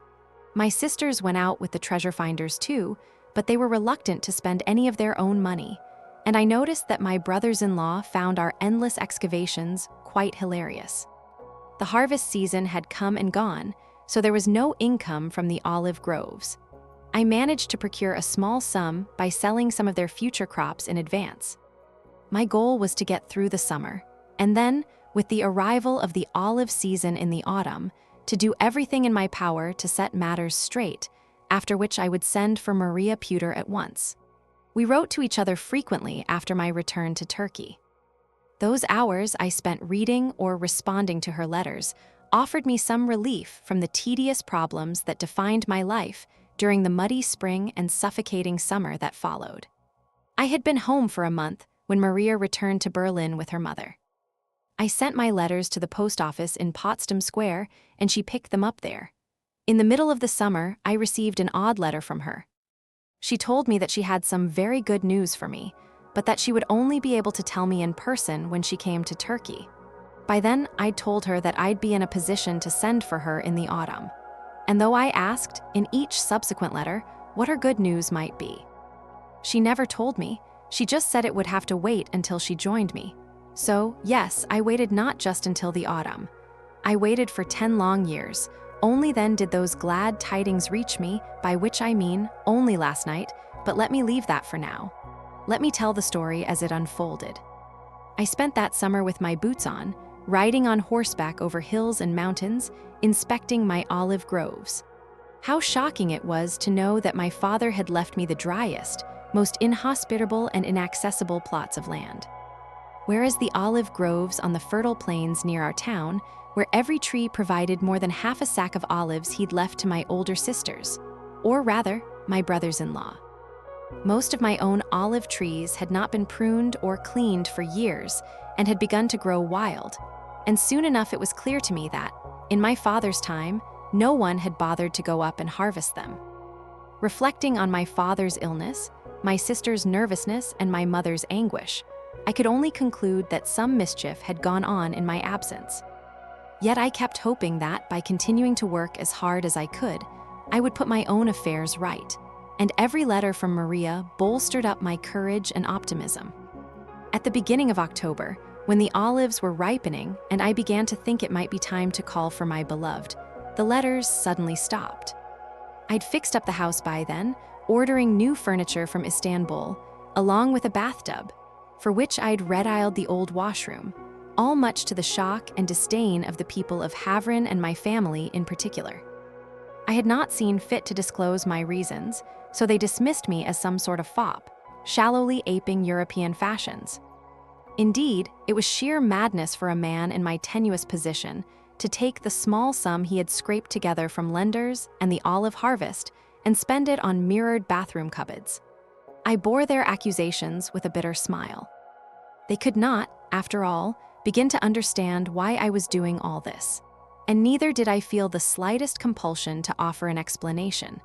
But nearly 20 days had passed without a letter from Maria, and I'd fallen prey to a terrible foreboding. Prone as I was to suspicion and paranoia, I imagined 1,000 possible reasons for her silence. I kept writing to her letter after letter. Receiving no answer, I slipped into the deepest despair. Even before her letters had stopped altogether, they'd been coming less frequently. She'd been writing less, and, it seemed, with more difficulty. I brought out all her letters and read them all again. In recent months, there'd been veiled, even evasive, passages that were utterly unlike what I had come to expect from a woman as open as she.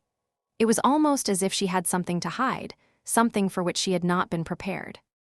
So much so that I began to ask myself if she really wanted me to call for her, or if, dreading the prospect of having to break a promise she feared, that I might do so.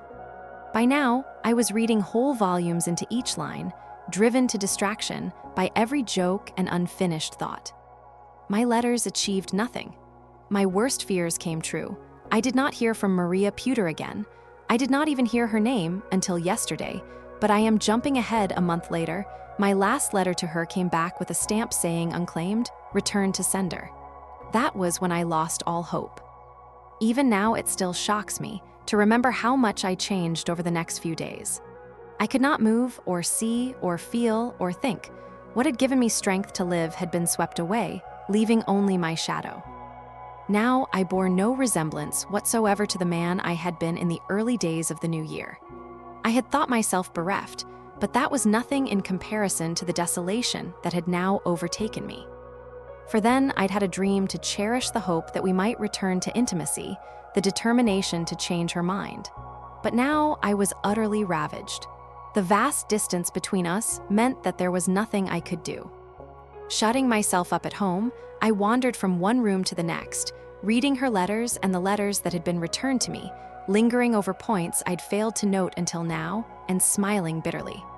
I gave up on work and on life in general. There was indeed nothing left for me. I stopped shaking the olive trees, stopped taking their fruit to the factory to be pressed into oil. Sometimes I would pull on my boots and head out into the countryside, where I could wander without fear of seeing another human face.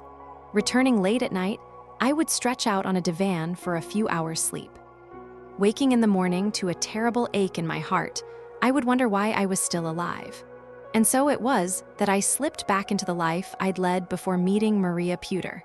My days were just as empty and aimless as before, but also more painful. Because there was a difference. I'd believed, in my ignorance, that there was nothing more to life than this. I was suffering now because I knew that there was another way to live. I no longer took any notice of my surroundings. The joys of life were forever closed to me. For a brief while, a woman had pulled me out of listless lethargy.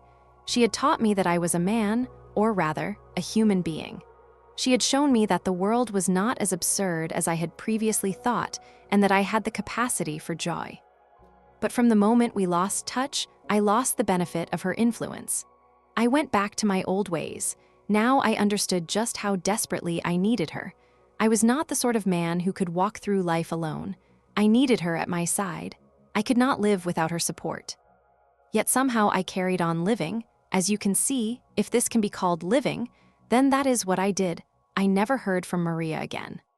I did write to the pension, but the manageress wrote back to inform me that Frau van Tiedemann was no longer in residence and had left no forwarding address. Who else could I have asked?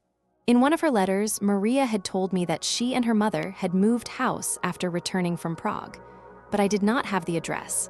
When I thought about how few people I'd come to know during my 2 years in Germany, I was truly shocked. I had never strayed far from Berlin, but I'd explored its every avenue and cul-de-sac. I'd been to every museum, gallery, botanical garden, forest, lake, and zoo. Yet in a city of millions, I had only spoken to a handful of people and only really come to know one. Perhaps she'd been all I needed. I suppose that is what any of us need, one single person. But what if that person wasn't really there? What if it all turned out to be a dream, a chimera, a delusion? I had lost the power to hope, and with it the power to believe. My distrust of others was so great and so bitter that I sometimes scared even myself. Everyone I met with hostility. Everyone I encountered, I assumed to be full of malice. This attitude did not soften with the passage of time.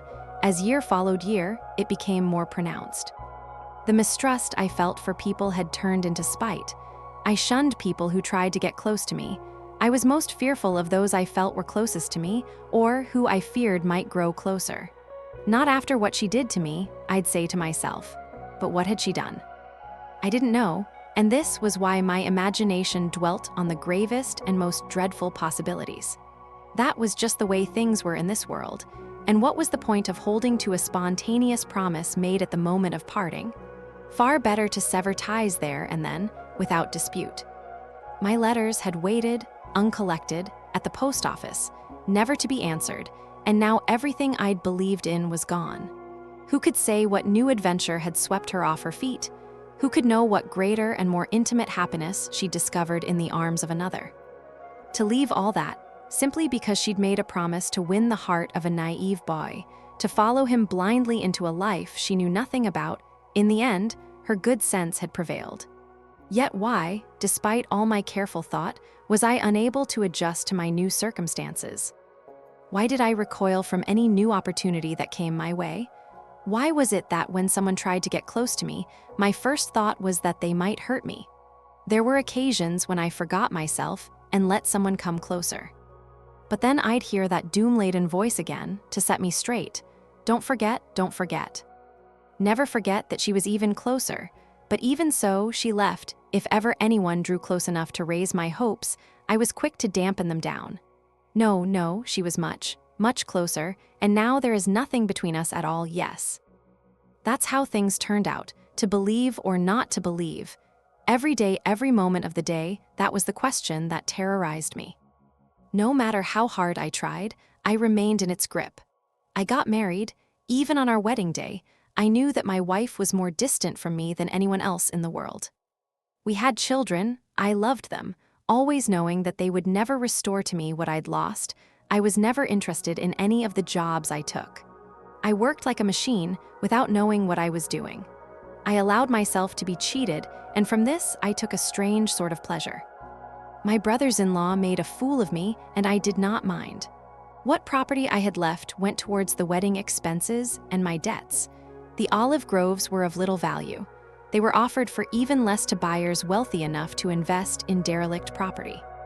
But there was not a single buyer willing to pay half a lira for a stump of a tree that only produced 7 or 8 liras worth of a harvest per year.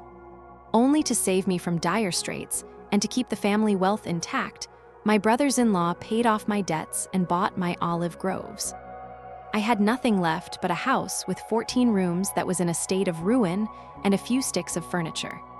My wife's father was still alive and working as a civil servant in Balıkesir. With his help, I was able to secure a position at a firm in the provincial capital. I stayed there for many years. As my family responsibilities grew, I became steadily more detached from the world, for I had utterly lost the will to connect. Then my father-in-law passed away, and I was left with my wife's brothers and sisters. I was unable to support them all on my 40 lira wage. So a distant relative of my wife's arranged a job for me at a firm in Ankara, where I am still working today. Shy though I was, there was hope that I'd advance quickly in this firm, on account of knowing a foreign language. But nothing of the sort happened. No matter where I was, I failed to make my presence felt. Opportunities abounded. Many different people gave me a fleeting hope that I might start my life over, drawing on my heart's abundant reserves. But I just could not shake off my cynicism. There was only one person I'd ever believed in. I'd believed in her so deeply that once deceived, I lost the will ever to believe in anyone again. I felt no anger towards her. I could not begrudge or resent her, or even think ill of her. Rather, I begrudged and resented everyone in the world, because for me, she was the symbol of humanity. As the years rolled by and my bond to her persisted, I felt even more aggrieved. She must have long since forgotten about me. Who could say where she was living now, or with whom she spent her time? In the evenings, as I listened to my children's wailing and my in-laws' squabbles, and my wife's slippers as they padded across the kitchen, and the clatter of plates as she saw to the washing up, I'd close my eyes and imagine Maria Pewter somewhere. Perhaps, at this moment, she was walking through the botanical gardens with a like-minded friend, admiring the trees' red leaves. Perhaps she and this like-minded friend were strolling through a somber gallery, admiring the works of great masters in the light of the setting sun. One evening, I stopped off at the local shop to pick up a few things. As I was stepping outside, I heard the overture of Weber's Oberon playing on the radio of a young bachelor who lived across from us. I nearly dropped my shopping. This was one of the operas I'd seen with Maria. She'd been especially fond of Weber. When we were out strolling, she'd always whistle this same overture. I felt such a fresh longing for her at that moment that we might have parted only yesterday. The pain of losing something precious, be it earthly happiness or material wealth, can be forgotten over time. But our missed opportunities never leave us, and every time they come back to haunt us, we ache. Or perhaps what haunts us is that nagging thought that things might have turned out differently. Because without that thought, we would put it down to fate and accept it. I never received much attention from my wife or my children or from anyone in my family, for that matter. But equally, I never expected it. That cloak of worthlessness that had first settled over me on that strange New Year's Day in Berlin, it had now become my skin. What use was I to these people, beyond providing the loose change they needed to buy bread? What we crave from others far more than money or material assistance is love and attention. A family man who receives neither is not a family man at all. He is merely putting a roof over the heads of strangers. How I longed for the day when they no longer needed me, and all this would come to an end. Over time, my life came to be defined by that faraway hope. I lived almost like a convict, dragging myself from day to day. If I also treasured each passing day, it was because it took me closer to the end. I lived like a plant, unconscious and uncomplaining and without a will. Emotion was beyond me. I felt neither sadness nor joy. How could I feel anger towards people? The one I had deemed most precious, splendid and beloved, had served me up the cruelest fate, so how could I expect anything else from the others? I could no longer love or risk any form of intimacy, for I had been deceived by the one person I'd trusted and believed absolutely. After that, how could I trust anyone again? When I thought about the future, I imagined years of tedium, until at last the longed-for day arrived and it all ended. I wanted nothing more. Life had dealt me a bad hand, but there it was. Best not to blame myself or anyone else. Best to accept that this was how it was and would needlessly continue to be and find some way to endure. I found life tedious, but that was all. I had no other complaint. Then one day, yesterday to be precise, Saturday, I came home and undressed. My wife told me that we needed a few things for the house. The shops are closed tomorrow, so you'll need to make one more trip to the market. Reluctantly, I got dressed. I walked as far as the fish market. It was a fairly hot day. There were plenty of people wandering the streets, waiting for the cool of evening to dispel the dust. I'd finished my shopping, and I was walking towards the statue with my packages under my arm. I decided to return home on the asphalt roads instead of the twisted back streets, even though it took a little longer. A giant clock hanging outside one of the shops read 6 o'clock. Suddenly, someone took my arm. A woman bellowed into my ear, "Herr Rafe," how shocking to hear someone address me in German. I was seized by the urge to flee, but the woman had a tight grip on me. "No, I am not mistaken. It is really you, Herr Rafe." "Good Lord," she cried, as passers-by looked askance. "Can a person really change that much?" Slowly, I raised my head, though I didn't need to see her face. I knew who she was from her voice and her great bulk. "Ah, Frau van Tiedemann, I never would have thought of seeing you here in Ankara," I said. "Not Frau van Tiedemann, it's Frau Derpk. I sacrificed a van for a husband, but I'm doing nicely nonetheless. Congratulations." "So, yes, as you might imagine. Not long after you returned to Turkey, we left the pension, naturally together. We went to Prague. At the mention of Prague, a knife went through my heart. Impossible to suppress the thought, but how could I ask her? She knew nothing of my relationship with Maria. If I asked after her, what would the woman think? And then, wouldn't she ask me how I knew Maria? What would she say next? Wouldn't it be far better for her never to know? So many years had gone by, 10 years, indeed, even a little more. What use would there be in her knowing the whole story? Noticing that we were still standing in the middle of the street, I said, "Come, let's sit down for a moment. We have so much to talk about. I still haven't got over the shock of seeing you in Ankara. Yes, it would be very nice to sit for a while, but our train is leaving in less than an hour. We can't miss it. I would certainly have called you if I'd known you were in Ankara. We arrived last night. And we are leaving tonight." I had finally noticed a quiet little sallow-faced girl standing beside her. She was about 8 or 9 years old. I smiled. "Is this your daughter?" "No, a relative. My son is finishing his law degree. Are you still recommending him books to read?" For a moment she seemed confused, but then she remembered and smiled. Yes, you're right, but he doesn't really pay any attention to what I recommend. He was still so young then, 12 years old or so. Oh dear God, how quickly the time flies. Yes, but you haven't changed at all, and neither have you. Her earlier words had been more truthful, but I chose not to mention this. We made our way down the hill. I had no idea how I was going to ask after Maria Pewter, and so I chattered needlessly about matters that had nothing to do with me. You still haven't told me why you've come to Ankara. Ah yes, well, let me tell you all about it. We are just passing through. Stopping over for the night, she agreed to sit for 5 minutes at a lemonade stand where she continued her story. My husband is currently in Baghdad. As you know, he trades in the colonies. But Baghdad is not a German colony. Oh, I am aware of that. My dear, but my husband specializes in food from the warmer climates. He's in Baghdad to deal in dates. Was he trading dates in Cameroon as well? She gave me a look as if to say, now, don't be foolish. I don't know, why don't you write him a letter and ask for yourself? He doesn't like women meddling in his business affairs. Where are you traveling to now, then? To Berlin, both to visit the homeland, and, she gestured to the sallow-faced girl beside her. And for the child, she has a frail constitution, so we brought her out with us for the winter. Now I am taking her home, so you travel to Berlin often? Twice a year.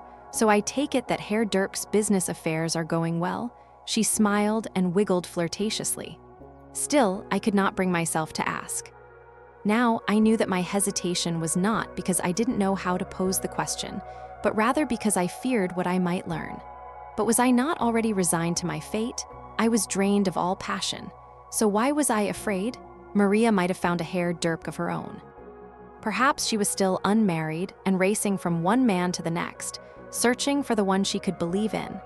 Most likely, she would not even recognize my face. When I thought about it, I could not remember her face, and for the first time in 10 years, I realized that neither of us had a photograph of the other. How shocking. Why hadn't we thought of that before parting? Yes, we'd believed that we would soon be reunited, and yes, we trusted the power of memory, but why had I not thought of this until now? Had I never felt the need to conjure up her face? I remembered how I'd once known every line in her face, how during the first months I'd been able to conjure up that vision in a moment, without any difficulty whatsoever, later. When I'd realized it was all over, I'd gone to great lengths to keep myself from seeing, or rather imagining, her. For I'd known I'd not be able to endure it. A single fleeting vision of the Madonna in a fur coat would have undone me. Now my memories had lost their power to hurt me, but when I tried to cast my mind back, searching for her face, I found nothing, and I did not even have a picture of her. Why would I need such a thing? Glancing at her watch, Frau Dirk stood up. Together we walked to the station. She was quite fond of Ankara and Turkey in general. I have never seen a country embrace foreigners so warmly. Think, for example, of Switzerland, a country that owes its well-being to all the foreigners passing through. People there look at foreigners as if they might burgle their homes, but here everyone seems eager to help a stranger in whatever way they can. And Ankara was truly lovely.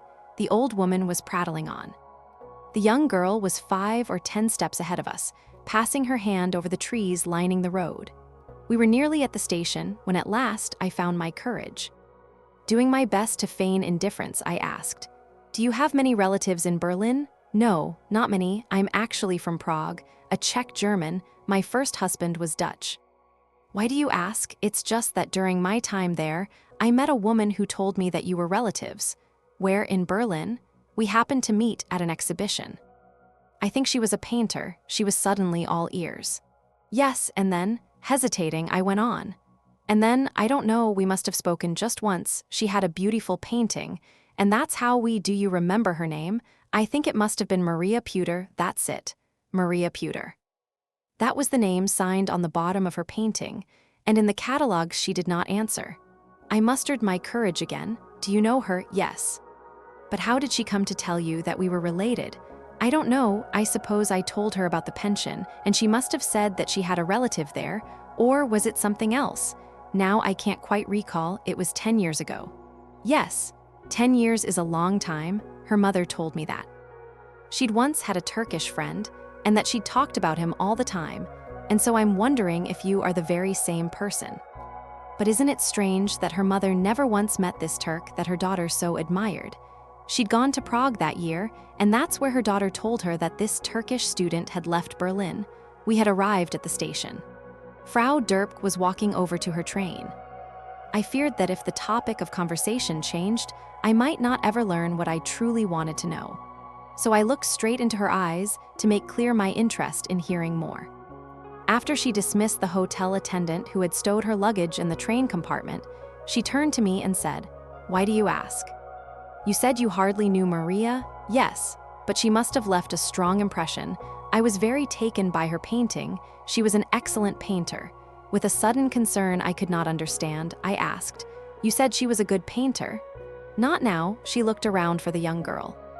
Seeing that she had already climbed into the compartment and found her seat, Frau Derp leaned closer. "Obviously not, because she is no longer alive." "What?" I heard the word whistle through my lips. People turned to look at us. The little girl stuck her head out of the window to watch me wide-eyed. Frau Derp gave me a long, searching look. "Why such surprise?" she said. "You look so pale. You said you didn't really know her." "Nevertheless, it's a shock to hear that she's died." "Yes, but not recently. It happened maybe 10 years ago." 10 years ago?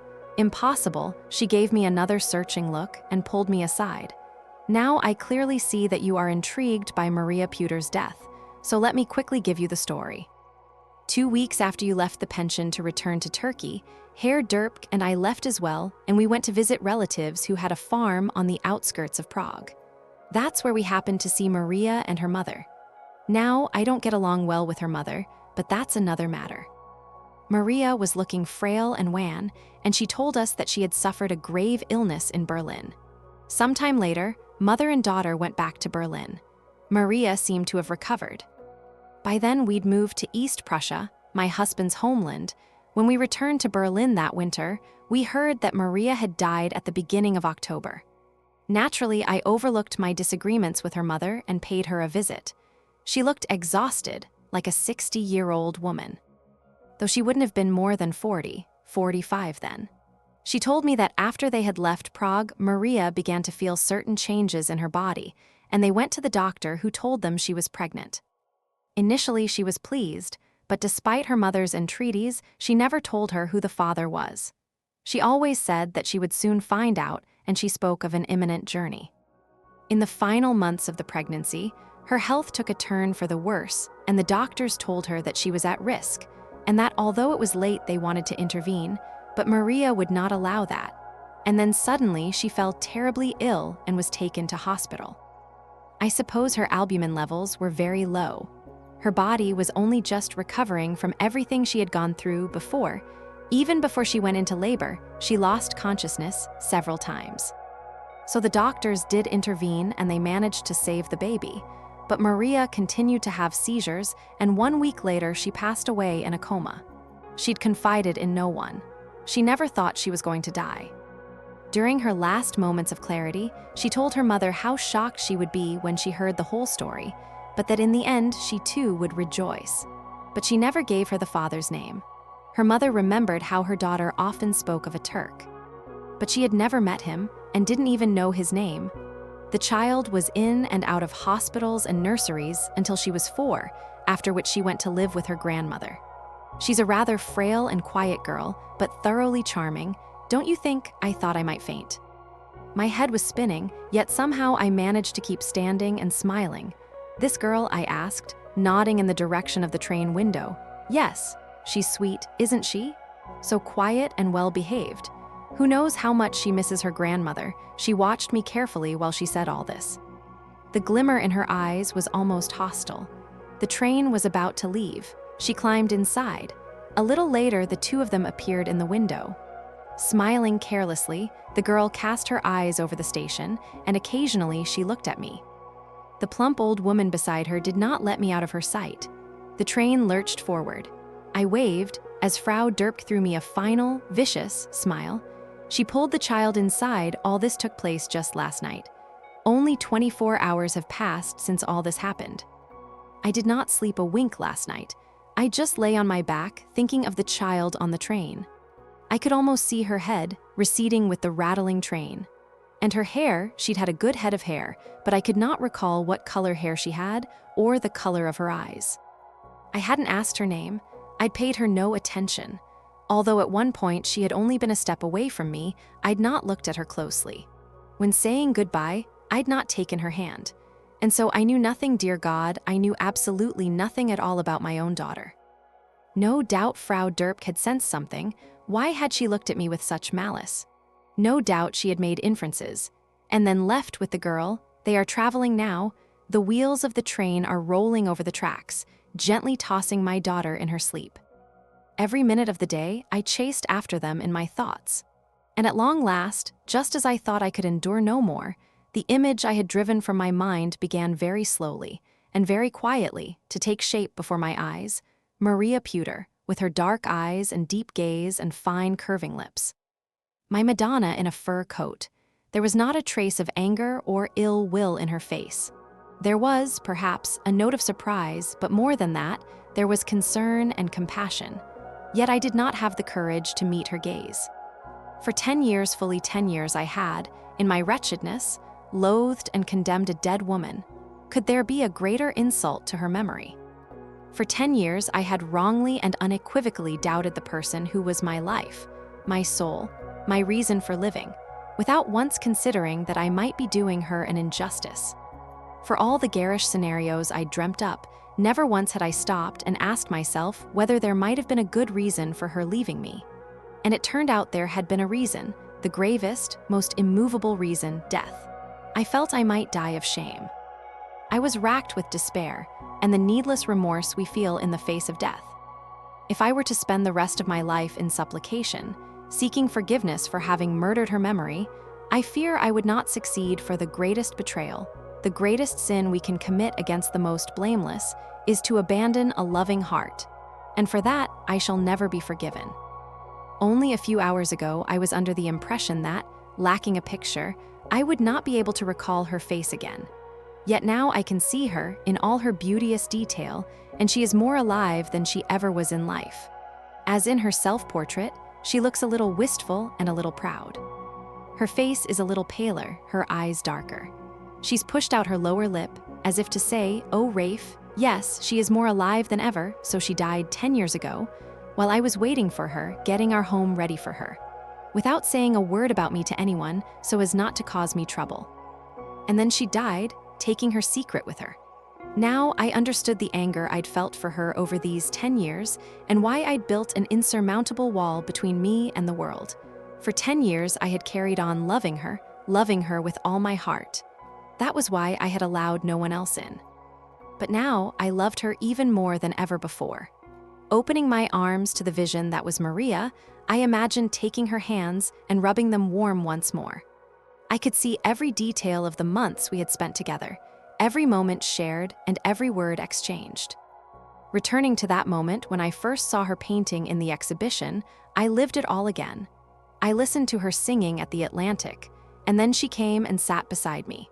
We visited the botanical gardens and sat across from one another in a room, and then she fell ill.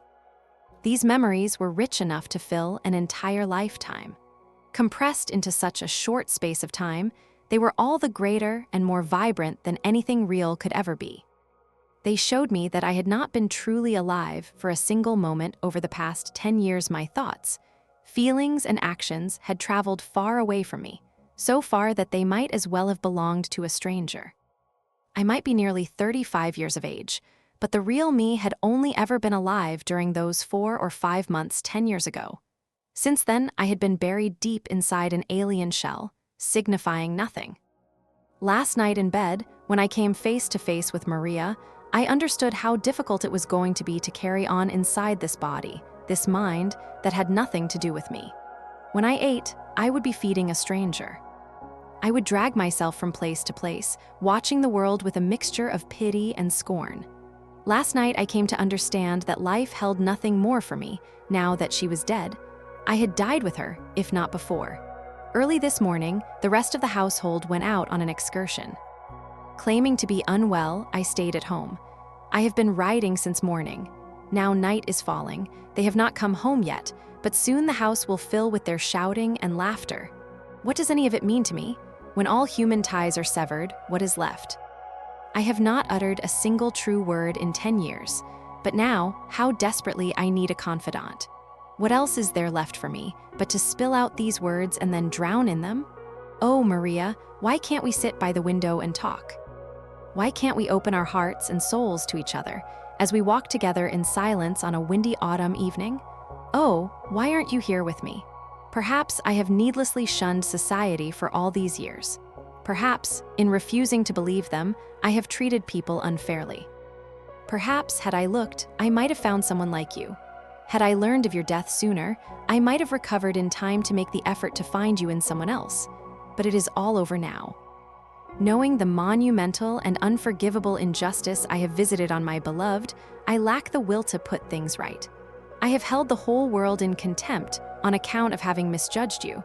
I have shut myself away. Now, I can see the truth. All the same, I have no choice but to condemn myself to everlasting solitude. Life is a game that is only played once, and I lost. There is no second chance. My years ahead will be even worse than the years already past. I shall continue to go shopping every evening, like a machine. I shall meet and tolerate people in whom I have no interest. Could I have continued living in any other way? I think not. Had I been spared this chance encounter, I might have carried on living as before, oblivious to the truth. You were the one who taught me that another life was possible, and that I had a soul. And it is not your fault that it ended too soon. Thank you for giving me the chance to be truly alive. Those few months were worth a few lifetimes, don't you think? The child you have left behind, a part of you, our daughter, she will wander the far corners of this earth without knowing her father. Our paths crossed once, but I know nothing about her, neither her name nor where she lives. But she will always be in my heart and my mind. In my mind, I shall imagine a life for her, and in that life I shall walk beside her. In my dreams, I shall watch her growing up. I shall see her to school. I shall know her smiles and come to understand the way she thinks, and with all of this, I shall try to fill the void ahead. I can hear noise outside. They must be back, but I want to keep writing. What is the point in that? I have written so much, and what of it? I shall have my daughter buy another notebook tomorrow and hide this one. I shall hide it all away in a place no one will ever find. Everything, everything. But especially my soul. Rafe Effendi's notebook finished with those words. The notebook's remaining pages were blank. It was as if he'd taken the decision to release the soul he'd kept hidden so long and so fearfully. But after spilling it onto these pages, he'd sunk back into himself, never to speak again. It was early in the morning by now.